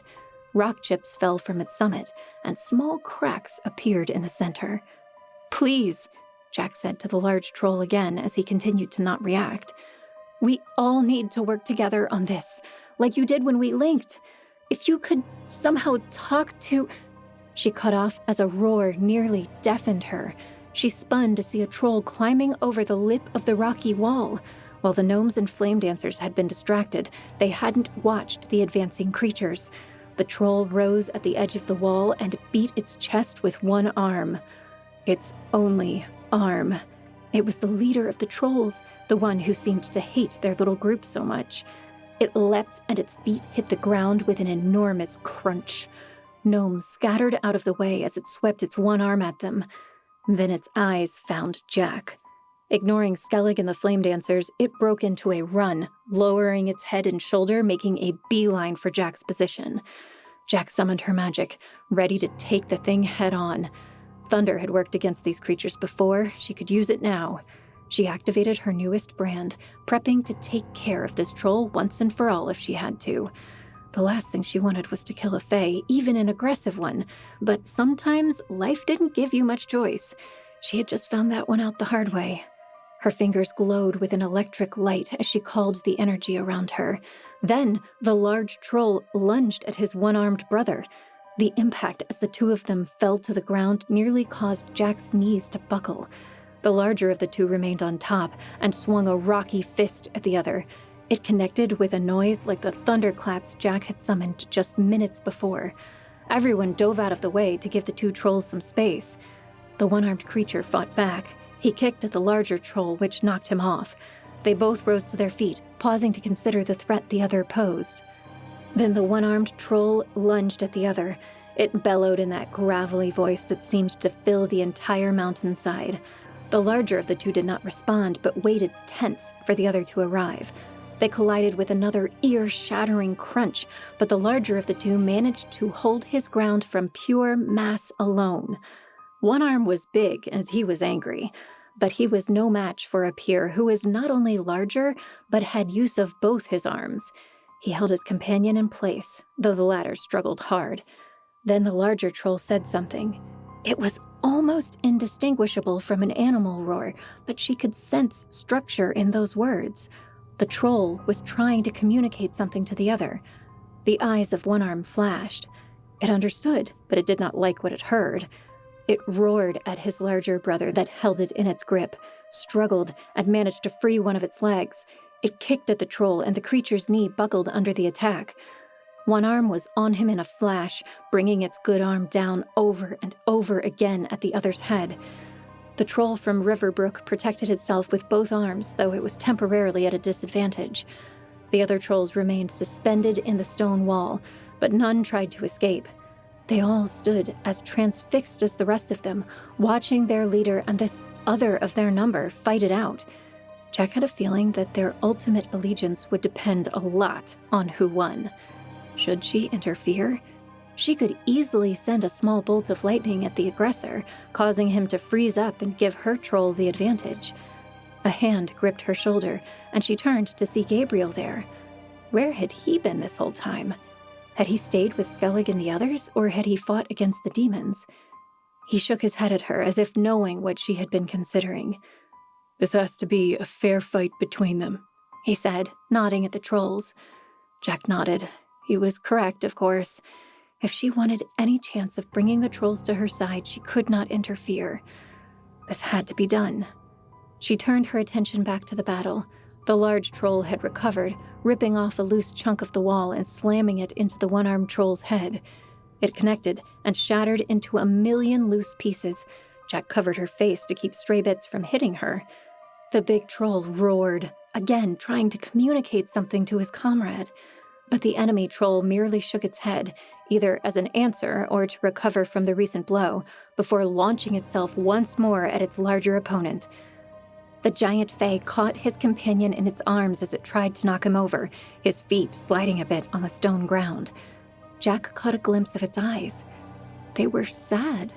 With a ripping sound that made Jack flinch, the larger troll tore the one remaining arm off his companion. The smaller troll bellowed in agony and dropped to its knees. One arm continued to scream in that earthy roar before its enemy gave it one last massive blow to the head. Its screams cut off, and it fell to the ground with a thud that shook the ground around them. All was silent for a half-second before the larger of the trolls roared into the night air. It was not one of triumph. It was one of despair. It had just become the first fae to kill another of its kind. Its eyes turned to consider its brothers still trapped in the stone wall. Then it spoke in a loud, bellowing voice. Jack could almost understand the words that it said, though its voice was so different from that of a human that she couldn't really make it out. The other trolls seemed to understand, though. They responded in equally loud but somewhat less aggressive tones. They were submitting themselves to their new leader. I think we won't have to worry about them anymore, Jack said, feeling out of breath, though she hadn't done anything to personally participate in the recent battle. Skellig glanced at her and swallowed. I hope you're right, because if that one wanted, he could probably devastate this company. I never got a chance to tell you, but I met this one in Riverbrook. We formed a connection of some kind. I don't think he will hurt us, not as long as we do nothing to provoke it. Ignoring their conversation, the giant fae smashed one shoulder into the rocky barrier the gnomes, water fae, and flame dancers had erected. It shuddered and buckled under his massive form. Again, the troll rammed itself into the wall, and again. Finally, it broke under his pounding. Jack and the others took a few steps backward as massive clouds of dust rose out of the crumbling rubble. Now was the moment of truth. Jack braced herself as the other trolls, these fae of energy, shook the remaining stone and rubble off their torsos. If they attacked... But they did not attack. One by one, they took steps closer to the large one. They gave no physical sign of obeisance, but each one faced their new leader with an air of respect. Something about the way they stood confirmed what Jack had hoped. They would follow this new leader of theirs, and the rest of them could relax. The trolls were no longer an immediate threat to Jack and her army. Skellig stood like she was ready to run at any moment, but time passed, and the trolls gave no indication that they would attack. Their new leader turned towards them, towards Jack. She nodded at the giant fae. He nodded back. Yes, they were safe from this group, thank the ancestors. As if knowing that sticking around would stress the rest of them out, the big troll waved one arm as if telling the rest of the trolls to follow. One by one, they retreated through the rubble of the rock wall and back into the mountain pass. Their leader met Jack's eyes and continued pointing. She thought she understood. "You'll wait for us back there?" she asked. He nodded, arms still raised. "Very well. We'll finish what we have to do, then we will join you." A grunt was the only reply before the troll turned to follow his companions down the windy road that led further into the mountains. Jack could almost feel the collective sigh of relief from everyone around her as he disappeared. Jack shrugged inwardly. She was fairly certain that the trolls would no longer provide any kind of threat, but it would take time to convince everyone else of that. Well, I'd say that was handled about as well as anyone could have hoped. Gabriel's voice was cheery. Both he and Skellig came to stand next to Jack. Now, may I ask, what exactly happened back there with the demons? All we saw was the mountainside lighting up with an unnatural thunderstorm. The sound was deafening. "It's a long story," said Jack, bracing herself. She caught them up on the battle, leaving nothing out, though she didn't mention how she felt with all that power coursing through her. Best not to cause any alarm. As she spoke, they all began walking back towards the main battlefield. Now that their little crisis with the trolls was at an end, Gabriel's jaw dropped as he saw the remains of the thousands of demons among the grass, wisps of smoke still rising from the bodies of some, though Jack was busy focusing on the Queen's army. They had stopped, which was good, but if they came any closer... "You did all of this," Skellig said. She sounded like she couldn't believe what she was seeing, and said nothing of the Queen. "Not just me," said Jack. "I formed a link with Yowen and that large troll you just met." "And you're saying the troll is what gave you the power to do this?" Gabriel said, equally amazed. "I guess. The link with the troll was different than the others. It seemed to be made of the energy I needed to perform the link. Before, I would drain that energy out of the Fae, but this time it didn't make a difference. I was even able to channel some of that energy back into Yowen to keep him from weakening." "Incredible," said Gabriel, moving among the dead bodies of demons. "We've never seen the Thunderbrand do anything like this. What you've managed to achieve with the link to these trolls, it may be the key to everything," said a voice from behind them. Jack and the others turned to see Yowen approaching them. His body was as bright as ever, and a healthy color surrounded his face. "I can see the truth in it. Those trolls are literally the missing link. Their absence was the reason we could not link properly in the first place." "Their element is what gives all living things life," said Jack. "I could feel it. We all have the same energy, but compared to us, they're like a mountain standing next to a pebble. It was more power than I've ever felt." Skellig gave her a flat stare as she said that. Did she suspect the temptation Jack had faced? But the Major said nothing. "I've heard some theorize this," said Gabriel thoughtfully. "Some suspect that what powers the brain is the same thing that powers a storm, though on a smaller, more controlled level. This could have serious ramifications in academia." "Indeed," confirmed Yowen. But I was thinking of its import in more relevant matters, like the formation of Illadar. I don't catch your meaning. Gabriel cocked his head. The young Seth and his book, they mention that these trolls will be instrumental in the creation of Illadar, whatever that place ultimately entails. That much was true, though Jack didn't really like the idea. She still didn't know what Illadar meant. Was such a place of peace brought about because of the power she would wield? Would peace come as a result of fear? Fear of her? She already knew that she could take out the queen and any army the woman threw at her. Was that the source of peace? Because it didn't feel very peaceful. A quick glance to the north told her that the queen was still advancing. Perhaps she would have to do something about the monarch sooner rather than later. I'm going to have to read that book in its entirety, said Skellig.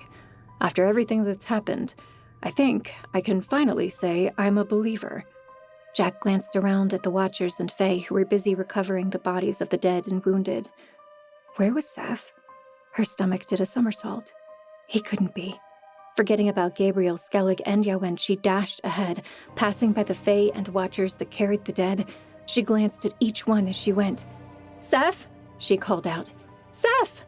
There weren't many dead, not nearly as many as Jack would have feared before this all started. But she didn't spend much time rejoicing over that fact. Those that had been recovered were lined up next to each other, each one carried there by one of the Watchers or Fae. Less than a dozen, and none of them was Seth. But not all the dead were accounted for yet. She'd have to order a full head count. "Seth!" she yelled again, this time turning away from the main group and running into the field where the battle had taken place. Seth didn't have any kind of brand or combat training. He wouldn't have been foolish enough to try to fight, would he? A demon would have torn him to pieces. She scanned the ground, searching for any non-demon bodies. If she didn't find him here, perhaps he was back towards the mountain pass. That would make more sense for a non-combatant like him. Yes, that was more likely where he was. He had to be, because if he wasn't... A groan reached her ears, and her head snapped toward the sound. It was coming from just up ahead. Sprinting, she covered the distance in a single bound. Somebody was there, underneath a demon corpse. Without pausing to think, she pushed the body away and revealed a bloodied Seth underneath. Red blood. He was hurt. "Seth!" she cried, her voice catching in her throat. A wave of something both euphoric and unpleasant passed through her, and her knees grew weak. "I've got you." Seth groaned again as she helped him sit up. "Was that storm you were doing?" he said, shaking his head as if to clear it. "It was about to kill me when a bolt of lightning struck right through it and it collapsed right on top of me." "You're bleeding," Jack said. I think it's fine." Seth raised his arm, inspecting a torn and bloodied sleeve. "It only got my arm and I think it missed the artery. Looks worse than it is." "What compelled you to even try to fight like that?" Jack said, standing straight and putting her hands on her hips. He looked at her, stunned at her change in attitude. Well, serve him right for worrying her to death like that. "You know you don't stand a chance in battle." "Thanks," he said dryly, getting to his feet and wincing as he put pressure on one leg. Like his arm, the leg had a long, shallow gash in it. "You'll have to get those washed," she said, gesturing at his wounds. "Maybe if we're lucky, we can find a healer for you. We don't have any in the camp, so we'll have to travel to one of the nearby towns." "I'll be fine." "You would be if you'd just let me brand you like all the others," she said, hands on hips again. "I can give you more than one brand, so if you're worried about which one to pick, you don't have to anymore." "That was never the issue," he said, testing his leg by putting extra pressure on it. He took one limping step, but managed to do so without too much difficulty. "Well, what is it then?" "I was told not to." "By whom? They obviously aren't that smart if they're keeping you from healing." "Well, since you can give second brands to anyone, why can't you give someone else a healer brand? That way they could heal me and there would be no harm done." She opened her mouth to retort, but nothing came out. She hadn't thought of that. She closed her mouth and put on an air of confidence, like she had known about that idea all along. But his eye twinkled at her. He knew. "Well, maybe you deserve the extra pain. Might teach you a lesson," she said and crossed her arms. But as Seth took another wincing step towards her, she softened. "Come on, we can get someone to look at you at the very least." "I told you, I'll be fine. And don't you have other things to worry about right now?" He nodded in the direction of the Queen's army. Jack stared in that direction. Yes, they were very close now. She would have to deal with them soon. The thought brought all of the relief of finding Seth crashing back down again. They weren't out of this yet. First, the demons, then the trolls, now the Queen. What would be next after today? Would the mountain collapse on them? Or would the dragon at Mount Herefast come for them? Or Cain himself, now that his army lay desolate? "You can go on," said Seth. "I'll work my way to the river to get washed up." "And find some fresh bandages," Jack added, cocking her head at Seth's bloodied and torn clothes. She hoped Seth was right, that the wounds really looked worse than they were. "Right, and that," said Seth. He took a step away from her, towards the nearest part of the river. Without thinking, she took a series of rapid steps toward him and wrapped her arms around his torso, bloody sleeves and all. A moment later, he returned the embrace. "Don't do that to me again," she said. "Okay, I won't," he said. "Though, maybe it would be a good idea for you to teach me some of those techniques you've learned." She looked up at him to see him smiling down at her. He was talking about fighting techniques, right? A sudden urge to hold him for a long time nearly overcame her. And maybe a little more than that. She pushed those feelings aside. Seth needed medical attention, and she had pressing concerns at the moment. She released Seth. "I guess I'll see you when I get back from dealing with the Queen." Seth nodded. "Be careful. She will find a way to surprise you if she can." "I will, and..." She searched for the words to say, something that would convey what she was feeling for him right now. Nothing adequate came to mind. "I hope you feel better soon," was what she eventually landed on. She faced the army approaching them from the north. They were close enough to hear now. The collective clink of armor and rhythm of marching soldiers drifted to her through the air. It was time for this long night to end. Chapter 22. She stopped briefly to speak to Yowen and Gabriel, who were still surveying the aftermath of the battle. Name was nearby, helping to carry the dead. Jack avoided meeting his gaze. He was the last person she wanted to talk to right now. After what happened to Seth and what she was about to do, she couldn't be distracted by him just now. "I'm going to the Queen," she said as she approached Gabriel and Yowen. Gabriel nodded at her. "You're taking that, I assume?" He nodded at the Pillar of Eternity clutched in her hand. She glanced down at it. She had almost forgotten it was there. Her spear had fallen out of her other hand at some point, but something had kept her from letting go of the pillar. Even though it had done little to serve her in battle, something told her it would soon be useful. Very soon. "I'll need it," she said. "I doubt I'll be able to talk to her otherwise." Gabriel nodded. "Well, you don't need me to tell you to be careful." Out of the corner of her eye, she saw a name coming closer with interest. Well, now was as good a time to leave as any. She took 2 steps away towards the Queen's army before Gabriel made one last comment. "Before you go, you should know that we discovered something about the demons." Her pace slowed, and she turned back to Gabriel and Yowen. "What is it?" she asked, silently cursing as names stepped even closer, intrigued by Gabriel's statement. "They're not all from around here," said Yowen, standing up after having been bent over to examine one of the demons. "What do you mean?" "Well, I was wondering where such a large army came from," said Gabriel. "Normally we assume most of the demons come from stray travelers, or perhaps an unfortunate farmer who ran afoul of someone like Cain. There has been an increase in disappearances lately. Those without a home in the city, people living on the outskirts. but it's never been enough to warrant an army of this size. And that's in addition to the demons that attacked Foothold and Skycliff. So where are they coming from? Said Name, who had come to stand next to Gabriel as he spoke, pretending like he could just come in and be a part of their conversation, like he was important enough to be included. Jack pressed her lips together. Gabriel, however, didn't seem to mind the question.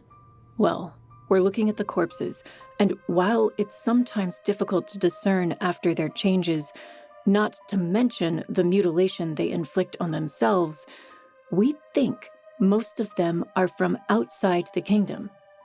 You mean like the southern kingdoms? Jack asked. She had met one of them before. He had been one of the Bright Fae. She didn't know much about them other than the fact that they had darker skin and hair, and only lightly traded on this side of the mountains. She looked closer at the demon Yowen had been examining. It was hard to tell if it had similar characteristics. Not just the southern kingdoms, said Yowen, but we've spotted some that were clearly from the east beyond the sea. Gabriel nodded, adding, where Seth is originally from. Exactly. Yowen went on. But it doesn't stop there. We think there are people here from all over the world. There are demons here that have facial features or clothing we don't recognize. And between the two of us, he gestured at Gabriel, we've seen more than most. So Cain is gathering demons from all over. Do you know how he's getting around that fast? Perhaps it hasn't been recent, offered Yowen. It could be that he's been building a demon army for untold years, but only recently began gathering them into one place. Jack's thoughts clouded. That's not a pleasant thought. No, it isn't. But I thought it's something you should be aware of. It might be something to bring to the Queen's attention as well. Name sniffed. She'll probably just use it as an excuse to blame outsiders for all her troubles, like she blames the Fae now. Jack folded her arms at Name. So he was an expert on the Queen now? His apparent knowledge of the Queen's faults would have come in handy before he had betrayed Jack to her lackeys in Skycliff. But Gabriel was nodding. Perhaps, but at least it would reinforce the demons as a threat. Maybe enough for her to leave us alone in order to reinforce her own borders. As detrimental as it would be to things like trade and foreign relations, it might stop more demons to come in from outside. I don't like that line of thinking, Gabriel, said Yowen. Shutting ourselves off can only lead to less understanding, not more. I agree, said Gabriel, and grit his teeth. I don't see many positive outcomes out of all of this, short of killing Cain. But even then, what would we do about the Queen? Jack swallowed. That question had been what had haunted her for the last few days now. The only solution she saw was one in which they replaced the Queen with their own rule. And that idea did not appeal to her at all. For one, she wasn't fit to be a queen, and she wasn't sure who she would trust with that kind of responsibility. Skellig, maybe? But even she made some pretty ruthless decisions at times. Was that what the kingdom needed? And would everyone even agree to follow someone like Skellig? Jack was fairly certain that they would not. Maybe we'll know more once I speak to the Queen, she said. She pushed back the thought of telling them her doubts about what might be necessary. Better to wait to discuss that when they had more time and information to go on. Name opened his mouth as if to say something to Jack, but he was interrupted by Yowen, who hadn't noticed. Very well, Jack. I'm sure you know to be careful. Gabriel also nodded in agreement. We don't know what she has planned. See to it that you use that, he pointed to the Pillar of Eternity, to ensure she doesn't get a chance to get the drop on you. Jack nodded. I will. With that, she turned, took a deep breath, and began marching towards the incoming royal army. She hadn't made it 20 paces when a voice sounded from behind her. Jack, it said. Jack's eyes closed, but she did not stop walking. Now's not a good time, Name, she said as she marched. I know, but from the way you look at me, I'm not sure there will ever be a good time. And I told you I don't need to talk about our relationship. He pulled up alongside her, but she still did not stop her forward momentum. So what do you want? She asked. I don't think you should go to the Queen alone, he said. You don't know what she's planning. And you haven't seen what I can do with the Pillar of Eternity. Exactly, he said, surprising her. She has seen that power, and she's not a fool. If you're so worried, why didn't you say something back there? Maybe the others would have agreed with you. Or maybe they would have sided with her, and Name would have seen how stupid he was being. I think they knew they couldn't stop you if they tried. She rounded on him. Or maybe they don't think I'm as incapable as you seem to think. What? No, you're very capable, more than any of us. Then I don't see why I need your help. Because one person can't go up against a huge army. And what happens if the Pillar of Eternity creates more of those trolls?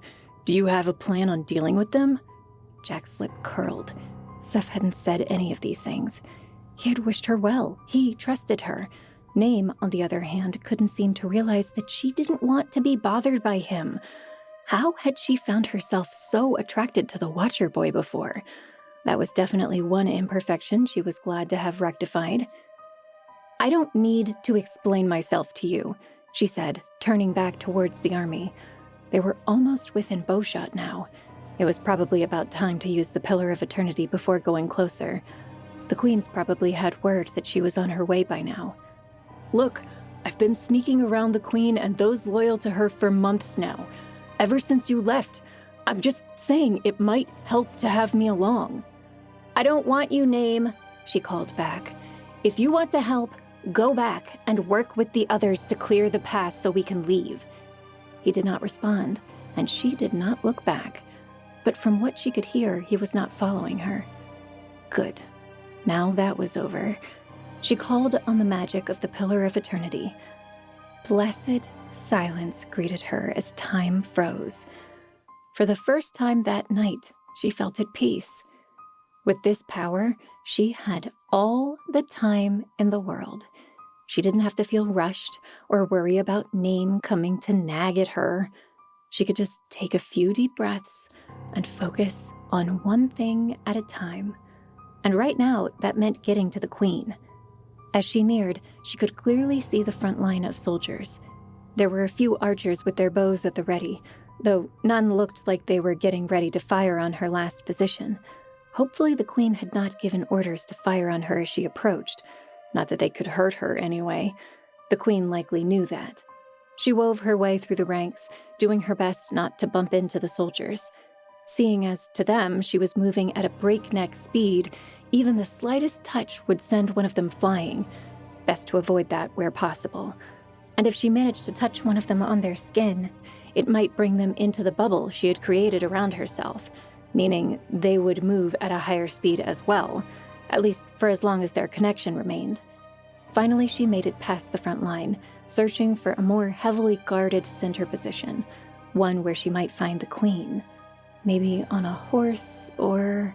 There, not far from where she stood, she could see a group of armed guards. That had to be where the Queen was. She approached, stepping carefully so as to avoid touching anyone.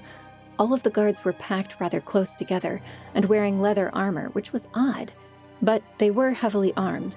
They knew that the Queen would be in danger if they came this close. They were right to fear. They just didn't realize how futile their little preparations were. Managing to squeeze past an elite archer of some kind, she entered a small clearing made by a circle of heavily armed guards and archers. And in the center was the Queen. She wore those same riding clothes that her decoy had worn on that first day when she had tried to have Jack assassinated. For a second, Jack hesitated. The Queen was right there. She could just as easily kill the woman as blink. Then all of their troubles would be over. The army would enter into chaos, and those that hated the Fae would no longer have a leader at their helm.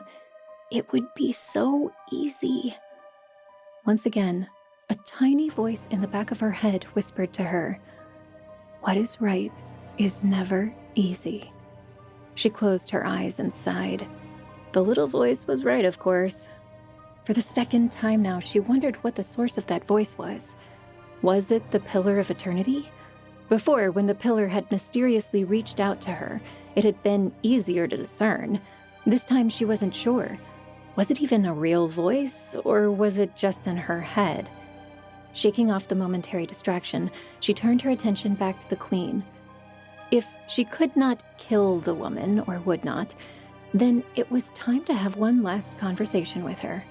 She stepped forward, reaching out to touch the exposed skin of the Queen's pale hand. To her credit, the Queen did not react as surprised this time. She merely blinked and stared down at her hand. "I assumed I would see you sooner or later. That was quite some show you put on out there." She gestured at the rain clouds that no longer thundered. There was not even a flicker of fear on her face. Well, of course not. She had to put on some kind of facade after all. "I've come to make peace," said Jack. "We've talked about this already," said the Queen. Her voice was bored. Bored! Did she not know how close Jack had been to killing her on the spot? "I can't exactly ignore the Fae as they are, and you've already proven that I can't trust you. After what happened to certain of my men." "That was not me," said Jack. "They were turning into Fae like all the others." "After exposure to your little toy there," said the Queen. "Yes, we suspected as much." "Then you know that I had no intentions of harming you. So why would you break your oath to leave us in peace?" "Simple, girl. The people would not have it. One thing you'll learn, if you ever get to that point, is that a ruler simply can't rule without the people's consent.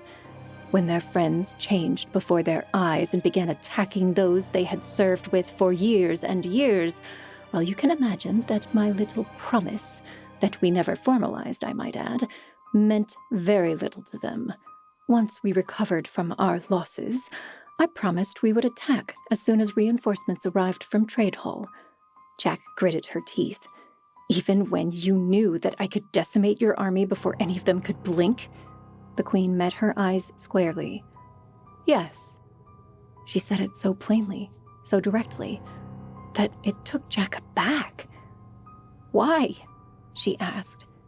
"Because I believe myself to be a better judge of character than you seem to think. I knew you would not kill me without at least presenting your case one last time. I figured we would have a little chat." She shifted her weight onto her heels, nearly leaning into the guard behind her, though Jack kept a firm grip on the Queen's hand. "So, I've explained the predicament I am in. Perhaps you would like to present solutions." Jack took a deep breath. Was the Queen really willing to listen? Or was she up to something? Jack glanced around, but there was no way the other guards could hurt her while she was using the Pillar of Eternity. They wouldn't even be able to see her at this speed. The Queen herself held no weapons. Jack met the Queen's eyes. "Very well, let's talk." "All right, as I explained, I can't go against the wishes of my people. So I suggest we start by discussing how we can tactfully explain to them that you are not a threat." Jack brought her lips together. "I did just kill off all the demons." Yes, you did do that. And I suppose the enlightened would see that as being at odds with the assumption that you are in league with them." "Only the enlightened? Shouldn't it be obvious?" "You would think so, but even I can think of a half-dozen explanations for it. You slaughtered them to gain our trust. You are two warring factions among demon kind, or perhaps they were all an illusion, to name a few." "But they weren't any of those things." Queen Telma laughed. Actually laughed.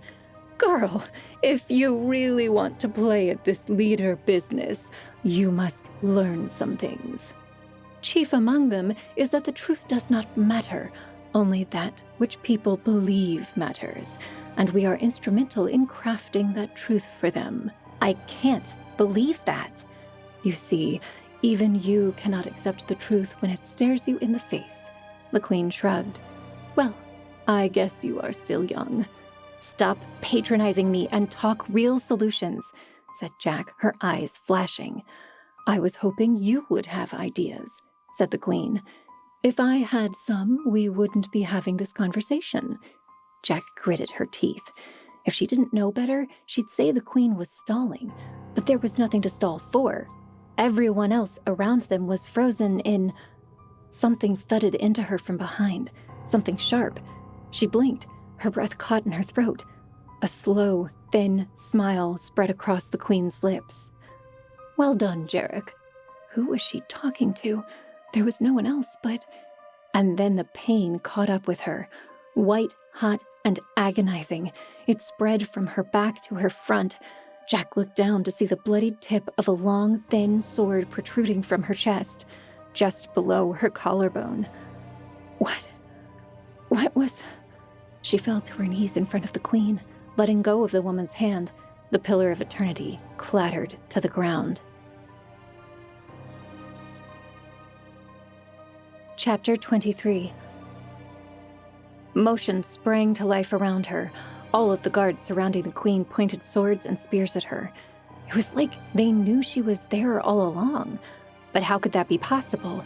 Jack reached out a hand to summon her Thunderbrand, but nothing came. The firelight surrounding them was beginning to blur in her eyes. What? She managed to croak out. The queen stared down her nose at Jack.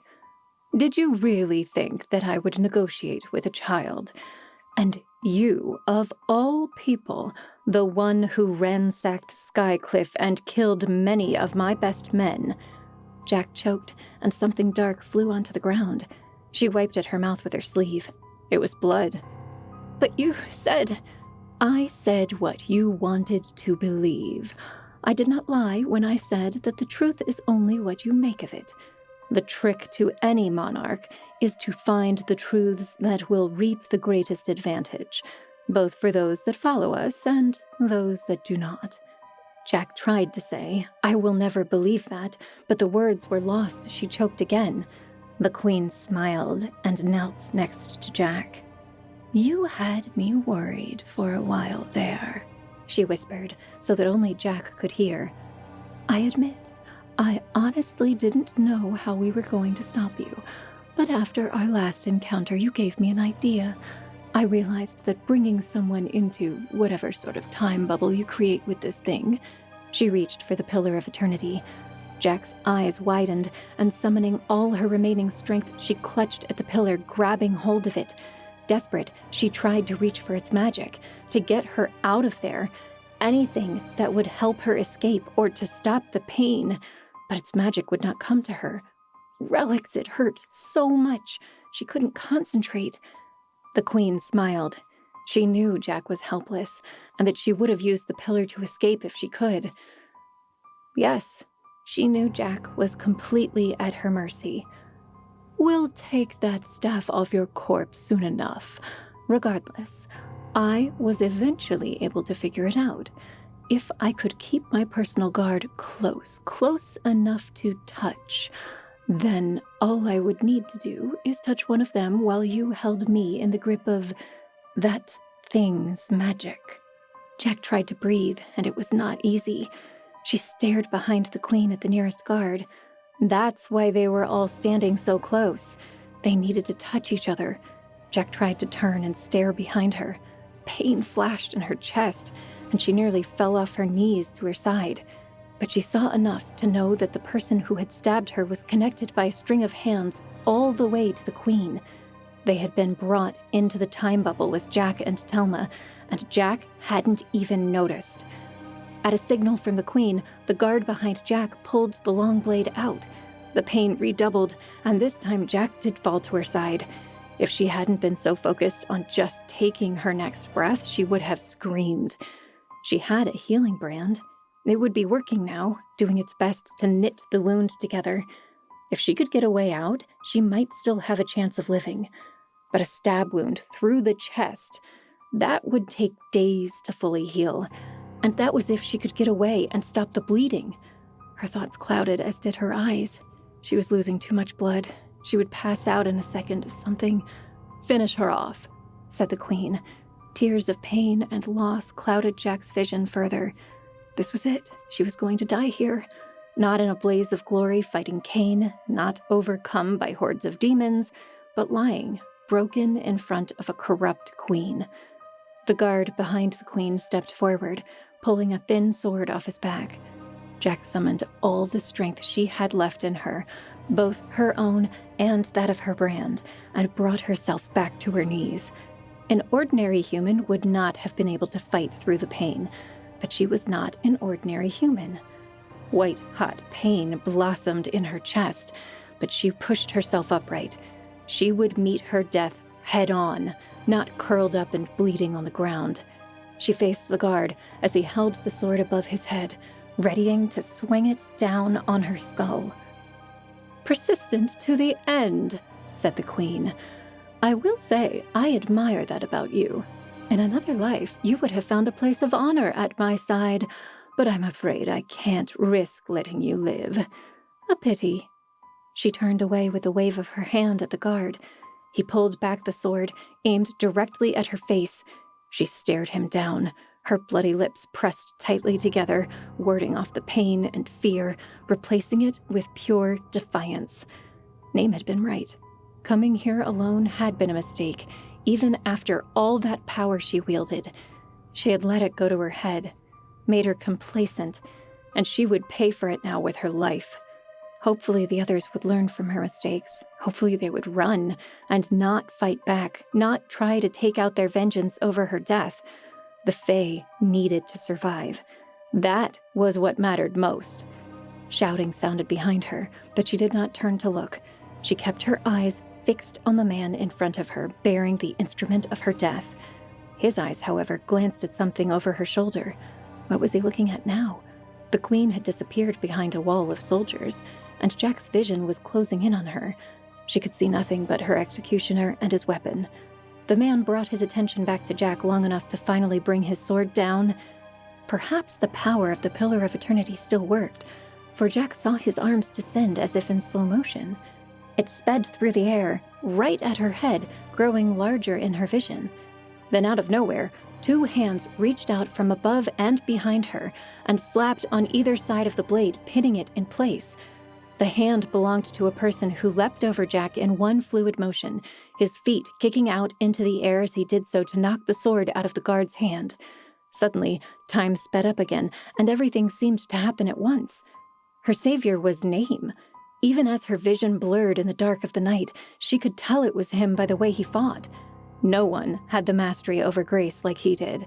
No one could duck and weave, parry and strike like he could. Even the Queen's Guard, at least one of whom had to be branded with grace himself, could not keep up with him. Name froze in midair as a telekinetic seized hold of him with his mind. Jack spun her head to find the culprit. He was standing not far away with his arms out, in an attempt to mentally hold Name in place while someone else dealt the killing blow. Perhaps her healing brand, compounded with her strength brand, were finally beginning to kick in. A renewed vigor seized hold of Jack, and she grabbed the nearest object available, a small dagger lodged in the belt of an unsuspecting guard. Pulling it out of its sheath, she hurled it at the telekinetic. It found its mark, burying itself to the hilt in the man's neck. The man clutched at the blood that gushed its way out. He fell to his knees and collapsed on the ground. Encouraged, Jack tried to stand, but the moment she did so, the pain in her chest redoubled, and she fell back to her knees with a cry. Someone caught her. Looking up, she saw Name, a concerned look in his eyes. Killing the telekinetic must have set him free, but others were closing in. A flame dancer spewed fire at them, and more raised arrows and spears. They weren't going to make it. Name had just come all this way to get himself killed. And how had he even gotten here so fast? She had been using the Pillar of Eternity for almost the entire time since she last saw him. There was no way he could have run all that distance in the short time after she'd been stabbed. Name did not miss a beat. With a slight twist of his body, he raised her arms and got underneath her. She realized what was happening just as he stood up straight, lifting her above his shoulders. She screamed, dropping the Pillar of Eternity as the pain in her chest shook her entire body.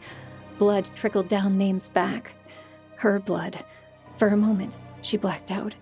Even with healing and strength being the only things keeping her conscious, they would not do much good as long as the bleeding continued. And she couldn't cauterize the wound here. Name stooped and picked up the pillar, waving it frantically to ward off the oncoming attackers. but they did not come. Jack's breathing was coming on fast, but she could finally see what was going on around her. Name had stopped thrashing about in an attempt to avoid the magic and weapons of the guards, because every last one of them stood frozen in place. One had his palms out, spewing out a jet of flame that hung in midair. Another literally floated just above them, with spear in hand, ready for gravity to bring him down so he could skewer both of them. But time stood still. "What's going on?" Name said aloud. Jack was having a hard time believing what was happening too, though she recognized the magic immediately. "You..."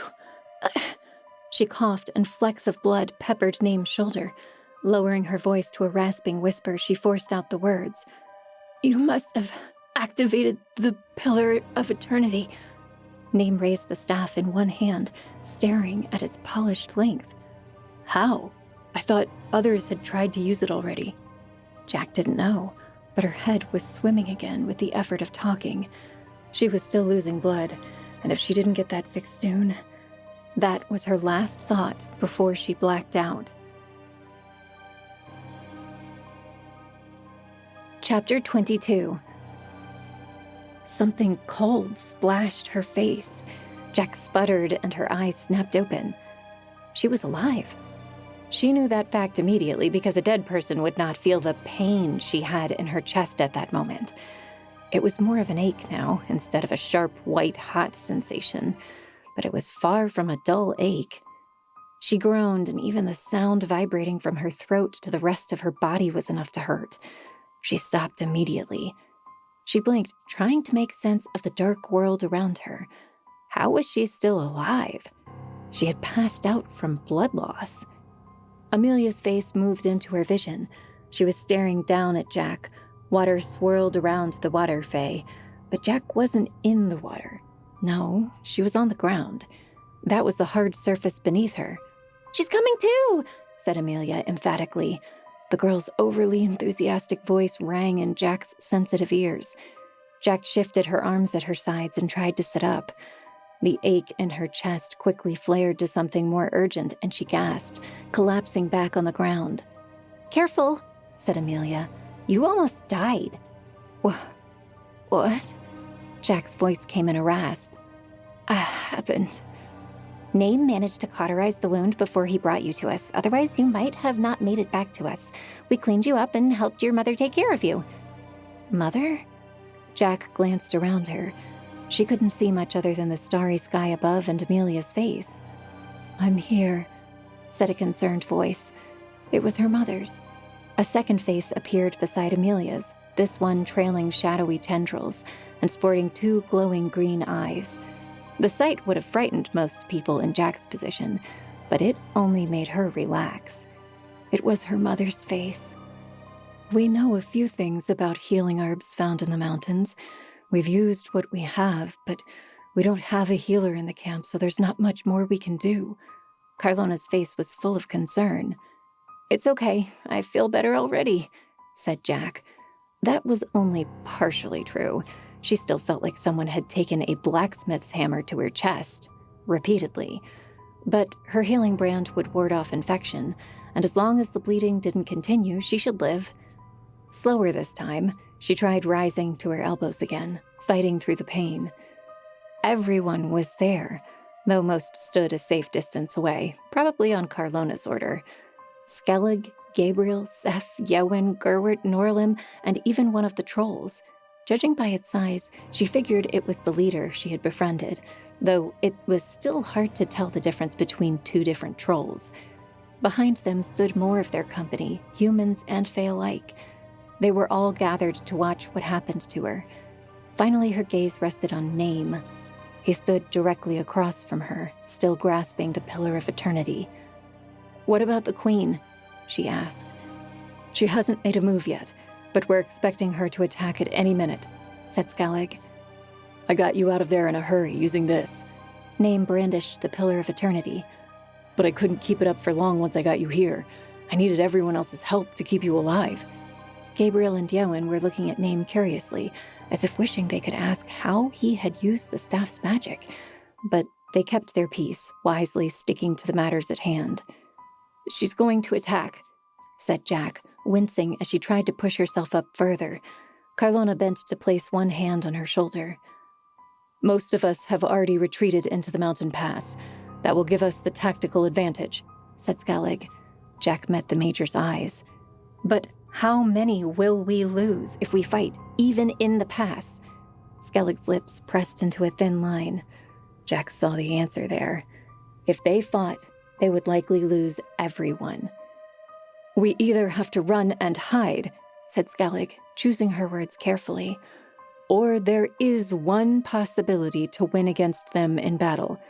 She gave Jack a knowing look. Jack shook her head. I'm afraid I can't do that. If you're not feeling well, perhaps we could hold out long enough for your healing to take effect. And then we could— No, Jack interrupted. I will not attack fellow humans in anything but self-defense. The corners of Skellig's mouth twitched. How is a preemptive strike not a defensive one? Because our first goal is, and should always be, to preserve life at all costs. Skellig took a deep breath but did not argue. They had this conversation before, and Skellig had clearly taken it partially to heart when she had attacked the trolls. She had chosen to trap them rather than kill them. She would understand. Jack reached out a hand to her mother. Help me up. Just because I won't attack them doesn't mean there isn't something I can do. Carlona did not take Jack's hand. You need to rest, she said. I can rest when we don't have an army on our tail, Jack responded. Don't worry. Your herbs and my healing brand have taken the edge off the pain. Carlona hesitated a while longer before finally taking Jack's outstretched hand. Jack gasped for air as she staggered to her feet. Name stepped forward to help Carlona steady her. She almost pushed him away, and would have had she not been about to fall over. After a few deep breaths, she managed to hold herself steady. Her blood was pounding in her ears, and with each pulse, her wound flared. But it didn't begin to bleed again, and she could breathe. Those were good signs. She nodded at her mother, who let her go, though she kept her hands up as if expecting Jack to collapse at any minute. Jack turned to Name. I'll need that back. She gestured to the pillar of eternity that he still held in his other hand. He nodded and handed it over. Her fingers closed around its cool black surface, and before Name could pull his hand away, she brought her free hand around to hold it firmly in place around the pillar of eternity. Then she activated its magic.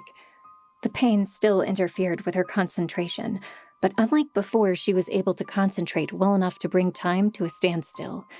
Name, still holding onto the pillar, came into the time bubble with her. His quick glance at their surroundings told her that he knew what was happening. I need to talk with you privately, and this was the only way to find the time, she said, taking a deep breath. I feel I owe you an apology. Name shook his head. No, I'm the one that betrayed you in Skycliff. Perhaps if I hadn't done that, things would have worked out differently. For the Fae, I mean. Perhaps we could have avoided the slaughter that followed, and the shifting attitudes against the Fae. Jack regarded him. She knew what he wasn't saying that would have also worked out differently.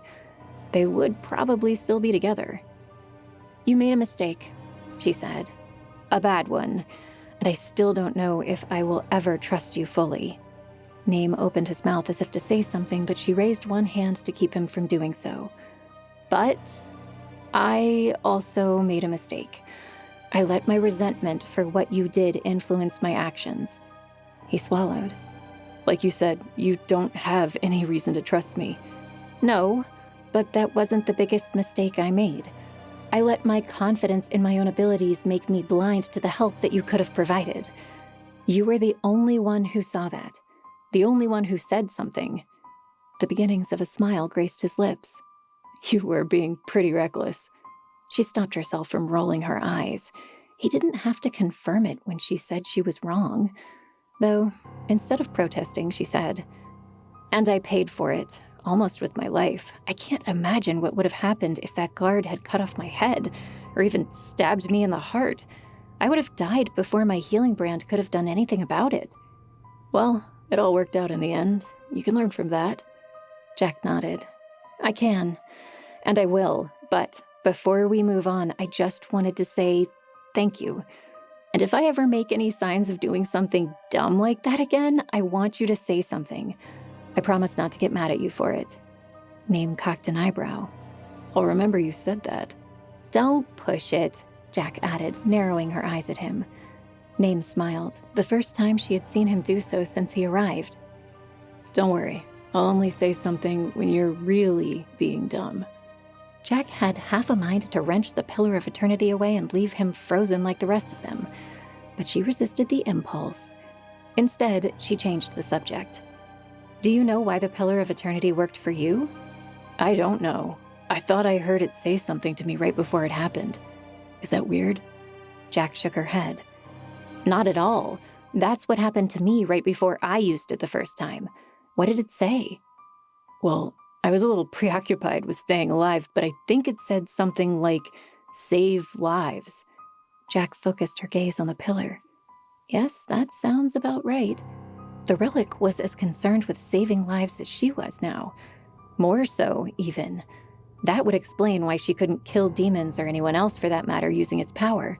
It would explain why it would lend its strength to Name. It did so to save her life. Would it allow her to kill someone like Cain if the opportunity arose? Well, I suspect the pillar understands a person's inner self better than I do, she said. I'd be a fool not to give you the chance you deserve from here on out. Name shuffled his feet. That doesn't mean... No, she stopped him right there. You and I cannot have that anymore. I'm sorry. Right, yes, he said, acting like it had been a stupid question. Sorry, I just thought that the way you said it... I thought you said you didn't want that anymore, Jack asked. Name remained still for a moment, staring into empty space while he considered his words. Then he met her eyes. Jack, I don't think I will ever not want us to be together. I don't expect it, and I won't ask for it. But that does not mean that I don't wish it. I regret what I did all the more for it. Jack stared at him. Was he really being serious? After everything that had happened, he still felt that way about her? I'm sorry, Name. I can't give you that anymore. I know, and I understand why. I'm sorry I brought it up. I won't again. He looked away, and his hand loosened on the Pillar of Eternity. Jack put one hand on his to keep it there. Name, when I said I didn't trust you, I really only meant emotionally. You're welcome in the camp and among the Fae. I trust you to have their interests and mine at heart. But I can't open that part of myself to you again. She wanted to say more, to say that she was sorry, but anything more would have been hollow. So she left it at that. They didn't say anything more for a while. Finally, Name spoke. I understand. I'm happy to help out where I can. He didn't look happy, but Jack accepted his offer with a nod. And I forgive you for what happened in the past. Can we agree to move on with our lives? I'd like that. With a smile that attempted to hide the sorrow she felt, Jack let the magic of the Pillar of Eternity fade. So what's your plan? Said Skellig. None of them were aware that anything had happened between her and Name. Time had gone on for them. We put on a demonstration. Something to discourage them from attacking. You want to scare them. Fear is a powerful motivator, but I have a feeling that it will work against us in the long run. If we scare them, we might avoid a battle now, but it will only reinforce the idea that the Fae are a threat. Now, I have another idea. One that some of you might not like, but one I think might just work. Let's hear it then, said Gerwert. If you giants aren't as blind as you are stupid, you'll notice there's an army about to attack us. We gnomes don't do as well as you humans when we're faced with those pointy sticks of yours. Gerwert, said Noralem from beside the gnome. It's not nice to call someone stupid. We've been over this, you've got to...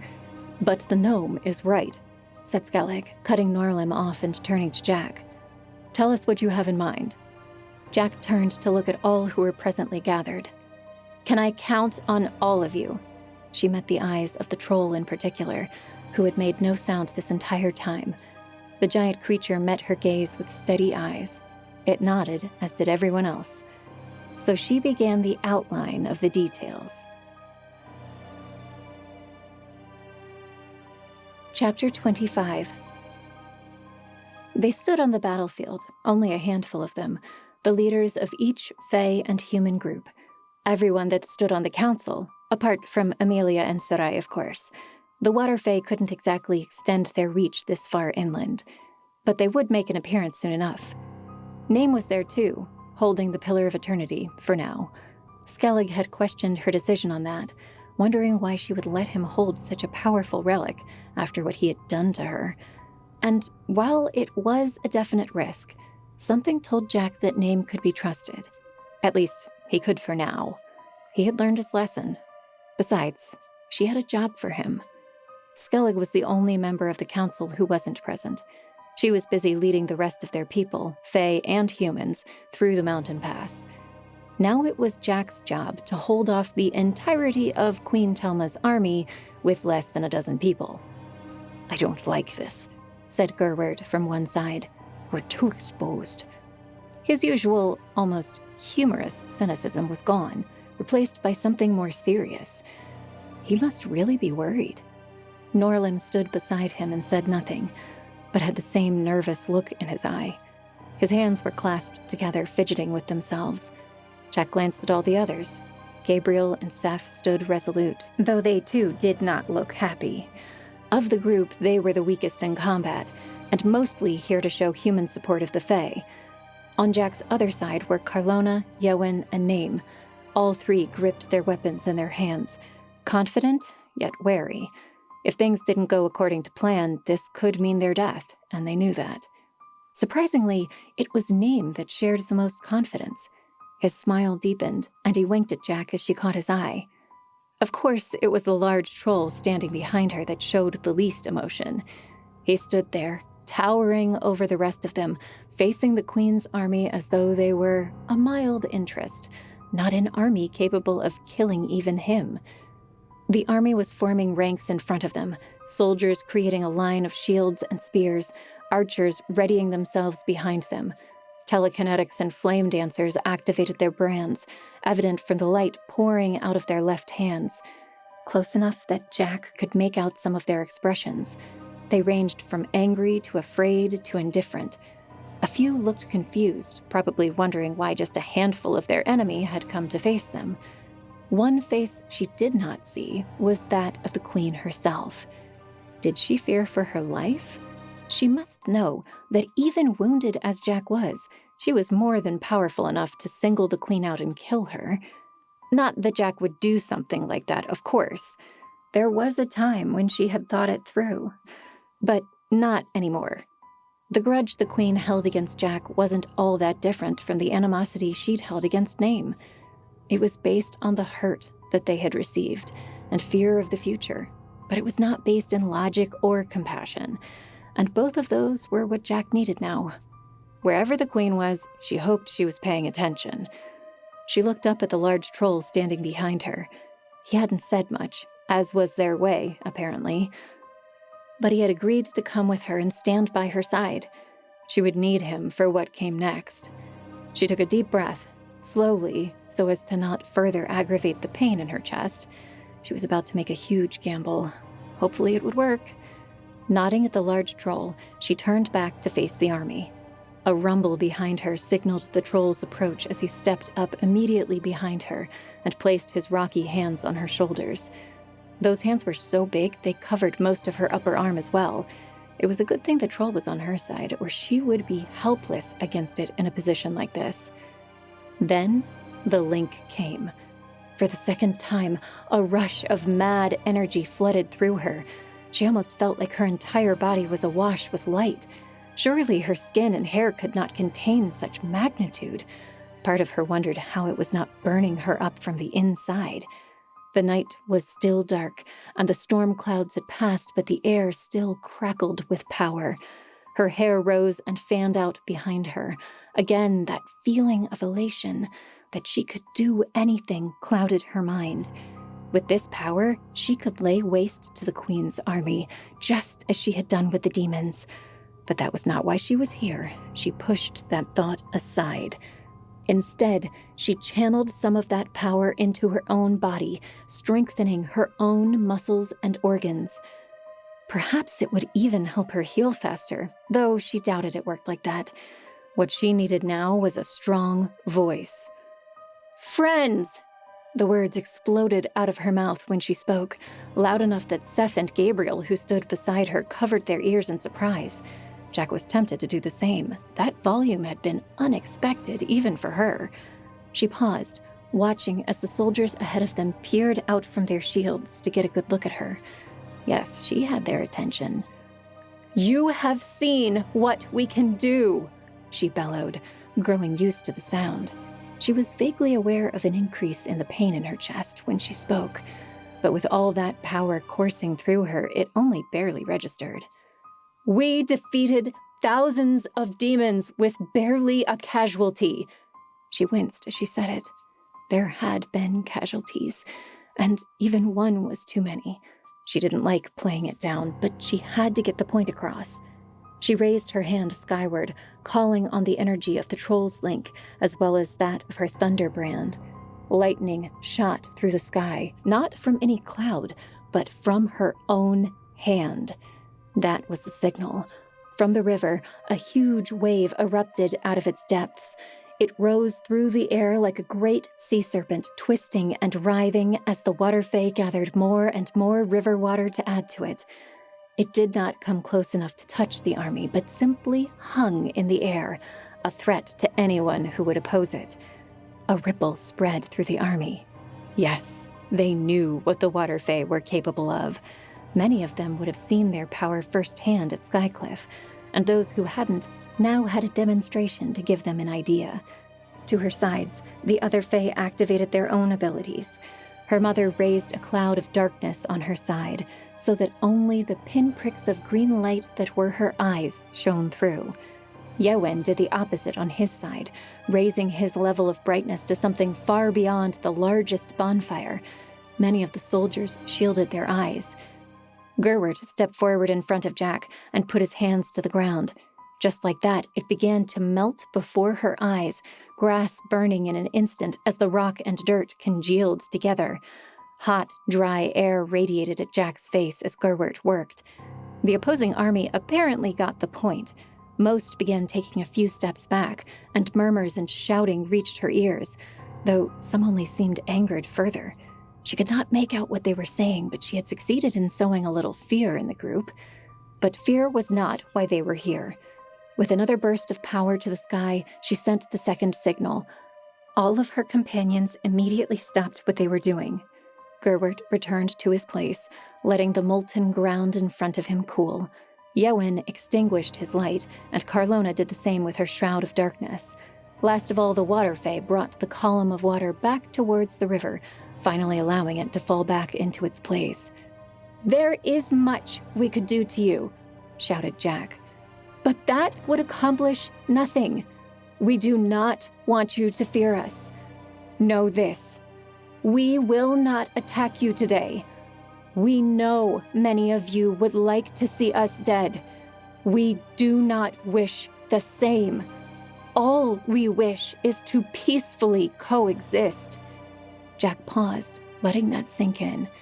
She tried her best to read the expressions on their faces. Were they considering her words, or were they passing them off as the rantings of a mad woman in league with dangerous fae? Did anyone out there view them as anything more than an advanced type of demon? She swallowed, preparing for what she was about to say next. "To that end," she said, choosing words she had carefully selected before coming here, "I would offer you something in return, something to prove that I am on your side." Her eyes strayed to find Seth. He and Gabriel stood side by side, watching her along with everyone else. Though Seth had no skill in combat, she needed him here, if for nothing else than the support his presence gave her. The barest nod was all the confirmation she needed. She faced the opposing army head-on. "We are prepared to offer you a deal. If you lay down your arms and join us, I will give you additional brands." Oh, yes, that prompted a response. This time she could almost feel the ripple effect as soldiers turned to their comrades, passing on what she had said to those at the rear of the army. or confirming that they had heard correctly. Of course, the Queen had probably done a lot to discredit her when it came to obtaining multiple brands. Traditionally, most would assume that an extra brand would kill a person or turn them into a demon. But she also knew that half of the population of Skycliff had seen her fight using more than one brand. The Queen wouldn't have been able to stop the speculation that would have developed. We know this means labeling yourself as a deserter. Some will call it treason. Some will call it heresy. But we have proof that such a thing is possible. Imagine needing 1/10 of the food or sleep that you do now. Imagine what you could accomplish with added strength, grace, or healing abilities. Your families may join us as well. Together, we will form a great, independent society, one where all who seek for peace are welcome. She stopped, taking a moment to breathe. The wound in her chest was beginning to ache more than usual, probably from all the energy provided by the link and from all the shouting. She'd have to rest soon. We will await those interested parties approximately 2 miles into the mountain pass where it is narrowest. And should you wish to attack us there, we will be ready for that as well. For emphasis, she called on her Thunderbrand one last time, sending sparks flying all around them. Now it was Name's turn. Jack did not have the strength to use the Pillar of Eternity for long, so it was his job to do so. In the blink of an eye, Name disappeared and reappeared right next to her. Relics, but that was fast. Was that what it was like when she moved using the pillar? Name grabbed her hand and let the magic of time wash over both of them. The clink of armor and sound of murmuring soldiers ceased. All that was left was blessed silence. Great speech, said Name. Now, let's get you somewhere where you can rest. They walked back towards the mountain pass, using the power of the Pillar of Eternity. Unfortunately, this meant walking hand in hand, which caused Jack's face to redden. And not in a good way. When this was over, Jack was going to have to find a way to extend the power of the staff through more than just physical touch. Hopefully such a thing was possible, because this was beyond uncomfortable. Thankfully, Name seemed to sense her discomfort and let go once they were a safe distance away. As his hand left hers, he blurred from her vision and then departed completely. Within seconds, Carlona, Gabriel, Seth, and all the others were there, having been led by the hand, all connected to Name as he wielded the Pillar of Eternity. Even the troll managed to travel this way, causing a rumble that shook the whole earth. To the Queen's army, it would have looked like they all vanished within seconds, adding to the mysterious illusion of power that they wanted to present. Hopefully she had done her job in impressing some of them. At the very least, she hoped they would not attack after this. She was sure the Queen had heard her proposal, and would do everything she could to prevent deserters from joining Jack and the Fae. Perhaps no one would leave, but as long as they did not attack, Jack would be satisfied. When they were all assembled a safe distance away from the army, they began walking back to the mountain pass at a normal speed. Name was out of breath from running back and forth for each person. Well, now we'll see just how many of those soldiers are loyal to the Queen. I knew they wouldn't just agree to not attack us, said Jack. That's why I offered them something in return. Yes, more brands. Gabriel stroked his beard. It's a dangerous call. And do we really want the type of people that would abandon their loyalties for such a reward? Some, no, but some will come because it's right, because they've become disillusioned with the society they live in.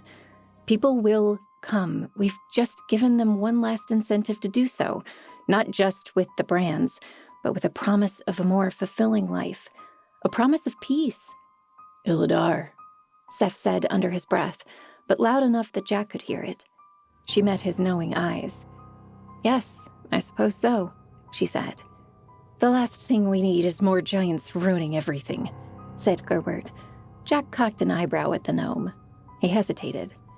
But I suppose it would mean we'd have more hands to find mushrooms for us, and strong backs to climb on when we're tired.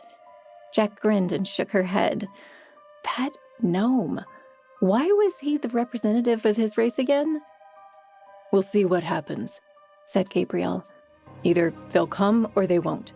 But I think we gave them enough reason to refrain from attacking, at least for the time being. I agree, said Yawen. I saw the truth in their eyes. Those that won't join us will be too afraid to attack. I would guess word of this night will spread far and wide. You might not know what you've unleashed in this offering more brands, Jack. Jack nodded. She knew that would be the case. In fact, that was probably why she had been hesitant to give any brands to Elva and some of Seth's other followers. It would only open the floodgates. But now that was out in the open. She would deal with the consequences. And let's not forget, Seth began, that you've now set yourself up as a direct opponent of the Queen. Even if you do claim to be peaceful, she will see this as an aggressive, competitive act. She will think you're trying to tear the kingdom away from her. Yes, I knew she would, said Jack. And there was a time when I might have considered doing just that. But we can't just take authority because we can. After another moment, she chuckled and added, The Queen herself told me that a monarch can't do anything that the people oppose. Well, this has to be the people's decision. If they choose to follow us, to follow me, then let them. And when the Queen chooses to attack? Seth asked. He did not say if. We'll be better prepared, Jack answered. Well, I don't plan on attacking first. Our goal should be to become powerful enough that she would not dare attack. Force her to restrain herself. Out of fear? This time it was Carlona who spoke. Jack pressed her lips together. Yes, unfortunately, fear would likely become a tactic they would not get around. People were going to fear them, whether she wanted them to or not. It just didn't have to be the only tactic they used. That will be up to the Queen. She knows that I won't be the first to attack. Let her make of that information what she will. They passed the edge of the battlefield where the demon army had stood. Dead bodies littered the area. If they weren't about to leave, they would work at piling the bodies together and burning them. As it was, they had no time, so the corpses would likely stay here to rot. Travelers would have to avoid the region for weeks or even months due to the smell of decay. One question still nagged at Jack's mind. What had Cain been up to in sending that army against them? Had he been trying to convince the Queen that they were in league with the demons? That seemed the obvious answer from the way they had avoided attacking until provoked. But was there more to it? It seemed an awful waste to send such a large army there when Cain likely knew what she was capable of. Or did he? Was the army merely a way of testing the waters, seeing what she could do? That thought did not give her much comfort. Whatever Cain was up to, they needed to be prepared for it, whatever that took. Chapter 26. I'm glad you're back safely, said Skellig upon their arrival. They were at the entrance to the pass now, with the mountain towering over them. What was their response? Well, they haven't shown signs of attacking yet, said Seth. I'd say that's about as good of a response as we can expect from an army led by Telma. We gave them the option of joining us, said Jack. We'll wait for a while to see if anyone takes us up on the offer. But we have some time at least, Skellig asked. When Jack nodded, she added, Good, because we need to see to the matter of burying our dead. That brought a soberness to the group. Everyone stared at the ground. Even Gerward had a look of sorrow on his face. Of course, Jack said. Where are the shovels? Not you, Jack. You're still recovering.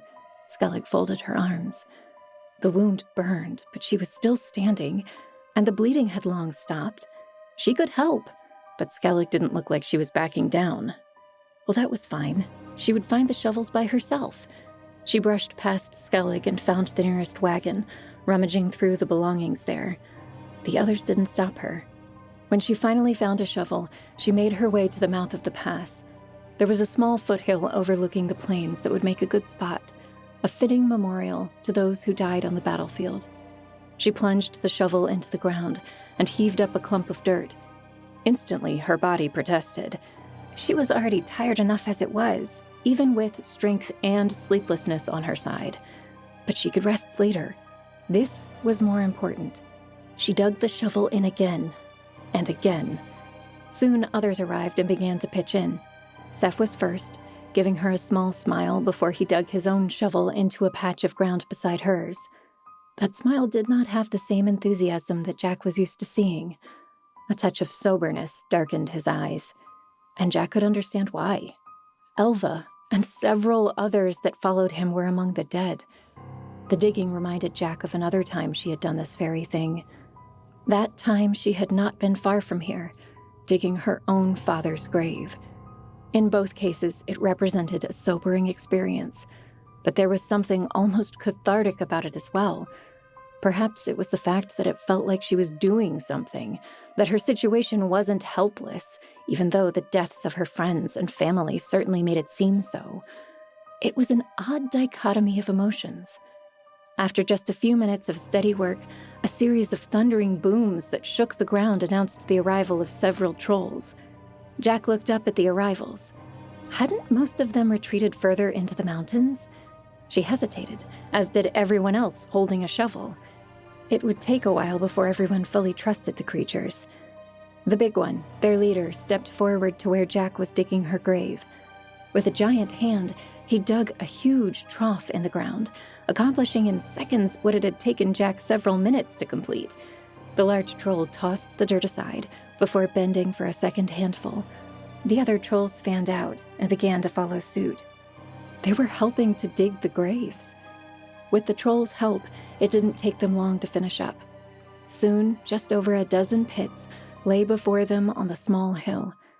By that time, Skellig arranged for the bodies to be brought beside them. Then they began the even more sobering task of laying each one in their respective graves. Jack supposed it could have been worse. Their casualties remained under 20, and could have included their entire army had it not been for Jack.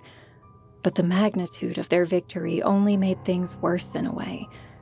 If Jack could have called that lightning storm much earlier, perhaps the others would not have needed to fight at all. Jack wiped a tear from her eyes as Elva was brought forward. A hand grasped her shoulder from behind, and she turned to see Yowen there, his face a somber mask. "She saved my life," he said. "If it hadn't been for her, we could not have established the link." He was right. While it was Jack that had killed the demons, it would not have been possible without Elva. "We owe her everything," she whispered as two shadow fae began lowering the woman into her grave. I never fully understood Elva. She was almost too devoted. That devotion eventually claimed her life, but it saved ours. Yowen tightened his grip on her shoulder. "We'll find a way to remember her, to remember all of them." Jack grit her teeth. The best thing we can do is ensure that no one else needlessly dies. The rest of the bodies were placed in their respective graves, and everyone began piling the dirt back on top. But there was one grave that was still empty, a big one. Jack scanned the area. They didn't have anyone else. Perhaps they had miscalculated? She caught sight of the troll leader a short distance away, dragging a huge form towards them. Of course, it was for the fallen one-armed troll. When the troll arrived with his fallen comrade, he laid the corpse into the remaining grave. Without question, Jack stepped up beside the grave and began shoveling loose dirt back into the pit. The other trolls gathered around them watching, but they did not participate. None except for the big one, who knelt and shoveled giant handfuls of dirt back into the grave. Jack's contributions were nothing compared to the troll, but she continued until the grave was fully covered. When it was all over, she stood straight and stared up at the large troll. "I'm sorry this was necessary," she said, waving a hand at the grave. "It's never easy to lose a friend." The troll grunted, a sound that appeared to be a confirmation. "But I'm glad you're on our side," Jack continued. "We're going to need you, I think, and not for fighting." The troll cocked its head at Jack, not quite understanding. I'll have Seth tell you all about Illidar sometime. That's our goal, and I think you'll have a part to play, if you're willing. The troll said nothing, but gave no indication that he disagreed or had any intention of leaving. That was a good sign, at least. What should I call you? She asked. The large beast raised a hand to its chest. Yes, you personally, Jack said. The troll hesitated. Its hand dropped, and it looked from one side to the other, staring at its companions as if looking for the answer there. You don't know? Jack guessed. The troll nodded sharply. Light flashed from its eyes, though not in anger. It looked more like confusion, though Jack was not sure how she could tell. That was the feeling she got from the giant fae. Is it okay if I give you a name? It waited, saying nothing. Perhaps that was its way of agreeing. If it's all right with you, I'd like to call you Rael. The troll cocked its head at her again. It was a question. Rael was my father, and he meant a lot to me. He protected me and that sheep you found that belonged to him. He was always good at finding things that were lost, just like you. I think he would be honored if you took his name. The troll straightened. Something in its posture had changed. It turned to the others and growled something she couldn't understand. The others rumbled back something excitedly. Jack smiled as several of the other trolls took steps forward, looking at Jack as if expecting something from her. Don't worry, we can find names for all of you eventually. Jack, said Skellig's voice from behind her. Jack turned to see the Major approaching her at a trot. And you too, Seth. The council wants an informal meeting to discuss our next steps. Jack nodded, then turned back to the trolls. We'll get you all sorted out soon, don't worry. You're among friends now. Without waiting for a reply, she began following Skellig, though she did not run with her chest wound. Seth followed, staying close beside her instead of pushing past to keep up with Skellig. Was he making sure she was okay? That was really sweet. Unnecessary, but sweet. Finally, they came next to the river. It wasn't their usual spot, but the river was calmer here, so that made it easier for the water fae. As Jack and Seth approached, both Sarai and Amelia emerged, carried by their magical control over the water to where the rest of them stood waiting. Name was there too, surprisingly. Well, Jack supposed he did represent one of the leaders among them. It made sense to have him there. Good, we're all here now, said Skellig. Then, to Jack's surprise, she turned to Name. You called this meeting? What did you want to say? Name looked at each of them in turn, as all eyes stared in his direction. Amelia had her arms folded, probably still distrustful of Name, but she listened. Name had saved Jack's life, after all. The former watcher continued. Well, I think you can all agree that what we need most right now are numbers. That's one thing, yes, said Skellig. Our immediate concern is still the Queen's army, but speaking long-term, we will need more people if we hope to stand a chance against any army, be it human or demon.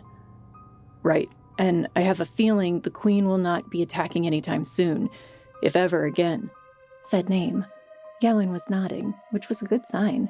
Yowen often had a knack for predicting what would happen in the immediate future. Well, we already encouraged everyone in the army to join us, said Jack. Are you suggesting we do something else? Name nodded. I am. If my guess is correct, most of those soldiers will not come join us. At least, not immediately. They'll wait until they have a better chance. Some might need a little additional encouragement or assurances that their families will be safe. And they're not the only ones. There are others who would join us. Gabriel stroked his beard. You're referring to the ones you brought here and others like them? People that have a higher chance of becoming Fae. Name gave a short nod. There are many still shut up in Skycliff, including more water Fae. And I'm sure there are many more at Trade Hall and throughout the kingdom that would be sympathetic. I want to recruit as many of them as I can. You want to leave? Jack asked, her eyebrows furrowing. This wasn't because of her, was it? Because of what she said? Name met her eyes, but the unasked question hung between them. He opened his mouth as if to say something to her, but he shut it again and turned to the rest of the council. I think I, and maybe a few others that we could spare, should recruit who we can. There will be many who are willing, especially when they find out that the Queen is singling people out. The family and friends of those people might be willing to join us. And of course, this time he met Jack's eyes. We have your promise of more brands. That'd sure help. I think that's a good idea, said Carlona. Jack turned to her mother. She knew better than anyone, except perhaps Amelia, what Jack and Naim had gone through. Was she encouraging Naim to leave because of that? Or because she honestly thought it would help? I agree. I don't think you'll find much opposition here, Naim, said Skellig. Had she glanced at Jack when she said that? Then I'll ready myself. Anyone you could send with me would be appreciated. We might want to split into 2 or 3 groups to cover more ground. Skellig nodded to herself. I have a few in mind. We'll see what we can do. I can send a few of the Shadow Fae as well, said Carlona. Our invisibility helps us get around better than others, and could probably help you get any remaining Fae out of Skycliff. And I've been meaning to send a few west anyway, to pick up the remainder of our people in the Hollow Peaks, as well as our relic. Jack blinked at her mother. She hadn't told Jack that, but they could probably use that relic, an original copy of the Annals of Adam. Seth, Yowen, and Gabriel, at least, would be more than eager to read it. Very well. Keep as many of the Shadow Fae here as you can, said Skellig. You're our most skilled warriors, and should we be attacked again, we'll need every one of you. Carlona acknowledged the advice with a nod. So, if there's nothing else, Skellig continued, we need to prepare to move deeper into the pass. Try to find a place that's more defensible than what we have, and where the Water Fae can live without constantly fighting against the river. I actually have one more thing, said Yowen, raising his hand slightly. When everyone waited for him to say more, he continued. It's a relatively trivial matter, but one that I think will mean a lot to some of us. Concerning the name Fae. Gerwert perked up, as if he'd only vaguely been paying attention before now. We don't like it, he said, for what must have been the 100th time since they joined the main group.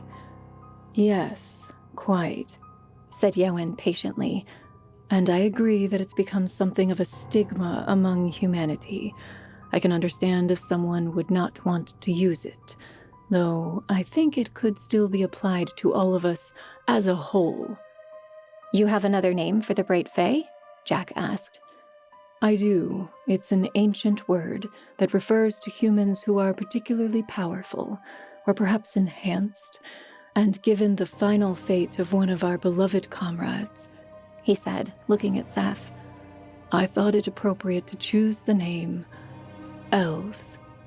Jack opened her mouth as she understood. Elva. Elves. Judging by the way Seth was blinking so rapidly, he probably understood as well. Seth raised a hand to his eyes, wiping away a tear. I think that would be very appropriate.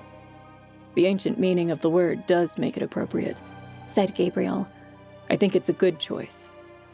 I'd suggest the same name for the other Fae, but we'll leave it up to them, said Yowen, especially seeing as some have already chosen names. He nodded at Gerwert and Norlim. Elves, said Carlona, testing out the name. I like it. Perhaps we'll use it, though we'll need some way of differentiating ourselves. Shadow or dark elves, perhaps. A fitting tribute to Elva and all those who have fallen for our cause. I agree, said Jack. Thank you, Yowen. Yowen inclined his head, but said nothing more. Skellig looked at each of them, pausing to meet Jack's gaze. May we do all we can to prevent more deaths like hers. At that remark, each of them stood a little straighter. That was something all of them could get behind. If there's nothing else, we have to get going. Name, come talk to me after, and I'll introduce you to a few who can travel with you. Carlona, would you come as well? Carlona nodded. Skellig surveyed the rest of them. I know there's a lot for each of us to do, and the worst is far from over.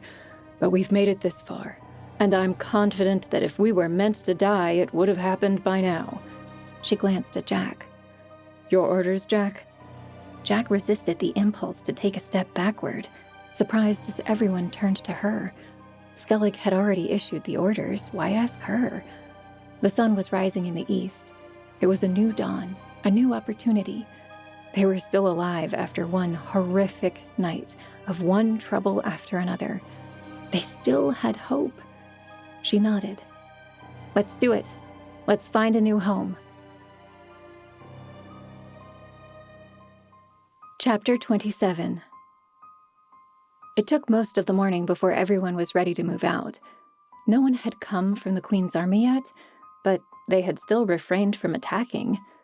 Jack wondered idly what the Queen was thinking. Had she tried to attack and the army wasn't willing? Or had she sensed that attacking was useless? They were traveling now, moving in a few miles. There they would leave a few scouts to wait for anyone who wished to join them, while the rest of their group continued until they reached a better place to set up camp for a few days. Jack had walked with them for an hour or so before her wound and exhaustion finally caught up with her. After she had collapsed, they placed her in one of the wagons for the rest of the trip. Silly, she just stumbled. She could keep going if she tried. Instead, she was being carried by a very tired horse. That horse looked like it could use a break as much as she did. Regardless, she dozed off for a while, despite her sleeplessness brand. Her body needed to heal. She slept, clutching at the pillar of eternity, which name had finally returned to her. When she awoke, it was already beginning to get dark again. The wagon pulled to a halt. Even though her muscles still ached, she was feeling much better after the short nap. Perhaps the others had been right to force her to sleep. Maybe.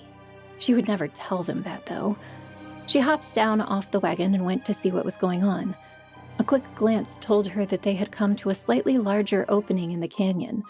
The river continued to rush by at a fast pace, but there was a slight inlet here where the water fae could gather. "This will do," called Skellig to everyone within earshot. "Get us ready to set up camp here tonight. Sightseers, position yourselves on either side of us." "Glad to see you're up and about." Jack whirled to see Steph standing behind her. "I could have been this whole time," she said, if Skellig hadn't insisted. "I'm sure you're right about that," he said with a slight wink. "Even if I did see you drooling on your pillow." She pouted and restrained herself from throwing something at him or whacking him over the head with the pillar of eternity. He looked like he was about to laugh, but the smile slowly faded. "I'm glad you're safe, ultimately. We were worried there. I was worried." Jack let her face relax. "I know, and you've already lost a lot," she said, speaking of Elva. Seth sat down on a nearby rocky outcropping. "This is the first time that it's really hit home that people are dying for me. Most of my people survived the attack on Skycliff, but losing Elva. Is this what it's like for you?" Jack hesitated, then sat down on the rock beside Seth, keeping the pillar in one hand. "You feel like an imposter? Like you've made a big mistake in letting everyone follow you to their deaths?" "Sort of. I know what I preach is true, but it's becoming more evident what that will mean. The sacrifices we will have to make." "Yeah, that sounds familiar. I know what I fight for is right. But there are times when I second-guess even that, where I wonder if everyone fights against me, am I truly in the right? But I know I am, and I'm willing to die for that fact. What makes it harder is knowing that others are willing to do the same." "Yes," Seth said, staring at the ground. It's not easy." "No, it's not," Jack agreed. She put a hand on his shoulder. He turned, and their eyes met. His gray eyes sparkled in the evening light. She kissed him, not a passionate kiss like those she had shared with Name, not even a long kiss, just a simple connection, a tender representation of what they both shared. When she finished, she put both arms around his waist, while resting her head on his shoulder. Slowly, he placed his own hand around her back. They sat that way for a very long time, saying nothing more. Nothing needed to be said. Jack! It was her mother, coming at them at a dead run. Jack let go of Seth, rising to her feet. Was it demons? The Queen? What's wrong? She asked. Someone has arrived that you need to see. Jack glanced back the way they came. A deserter? I didn't see anyone come in. Not a deserter, and he didn't come from the Queen's army. He was on the road ahead of us. He said he was waiting for us. Jack swallowed. Who could have known they were coming? She could only think of one person. Cain. Did he attack you? What's he doing? No, You have to come see yourself. She glanced at Seth, who gave her an encouraging nod.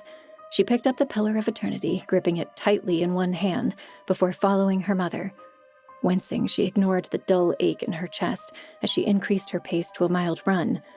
Finally, she arrived at the front of the traveling group, where Skellig, Gabriel, and Yowen already waited with... No. That brown hair, those clear blue eyes. The Pillar of Eternity clattered to the ground, the sound echoing through the canyon. Merrick? Epilogue. The Queen stormed into her tent. Fools! She cried. What do you mean they won't attack? Her advisor followed her into the tent, sputtering and stammering. I'm sorry, my lady. We can't seem to convince them to move against the traitors. They're not directly disobeying your orders, your ladyship. They're just sluggish. Sluggish, Telma spat. They're traitors, treasonous. I will have every last one of them strung up and made an example of. She broke off at the stunned expression on her aide's face. He was looking behind her. She spun to see a man standing in the corner. A man with a large build. What the devil? This was her tent. No one but her personal guard were allowed in without her permission. Excuse me, she shouted at the man. She really did not have the time for this right now. She began raising a hand to wave the man off. But that was when she realized that she couldn't lift her arms at all. She couldn't move a muscle. The man finally took a few steps out of the shadows. His clothes were modest and clean, but that fact contrasted wildly with the rest of him. Her eyes grew wide.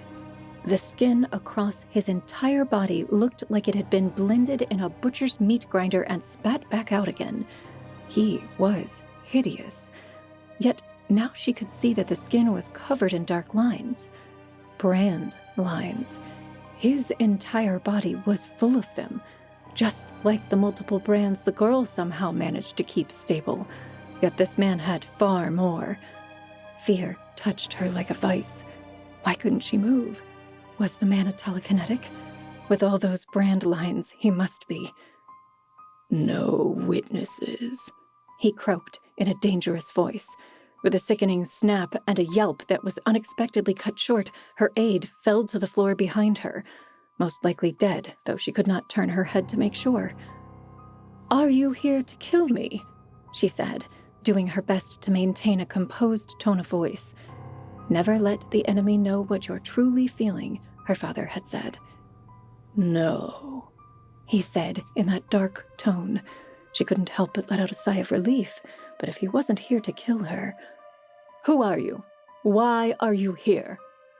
I am Cain, he said, as if the name should mean something to her.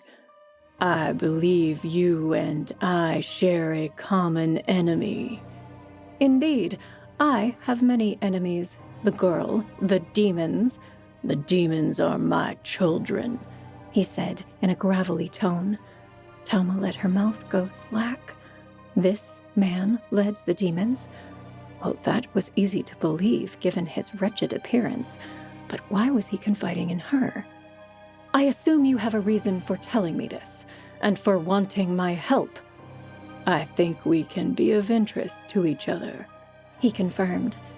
What if I were to tell you that I know of a way to get rid of the girl and all of the Fae, for good?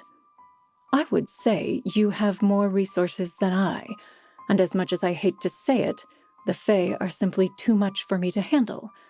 And that girl has power that I cannot... I will deal with the girl personally, the man said, but you must give me something in return. And what might that be? She asked, secretly dreading the answer but keeping her face blank. Everything. To anyone observing the tent from the outside, none would have noticed anything unusual, other than perhaps the uneasy feeling in their bones. Neither sound nor light came out of that tent, restrained by some mysterious form of magic, though all passers-by knew it not. Most walked by, completely oblivious to the screams emanating from the Queen's mouth, or the laughter coming from a wretched demon of a man. This has been a production of Into Storm by Jason Hamilton, narrated by Liza Jacob. Copyright 2025 Jason Hamilton, all rights reserved.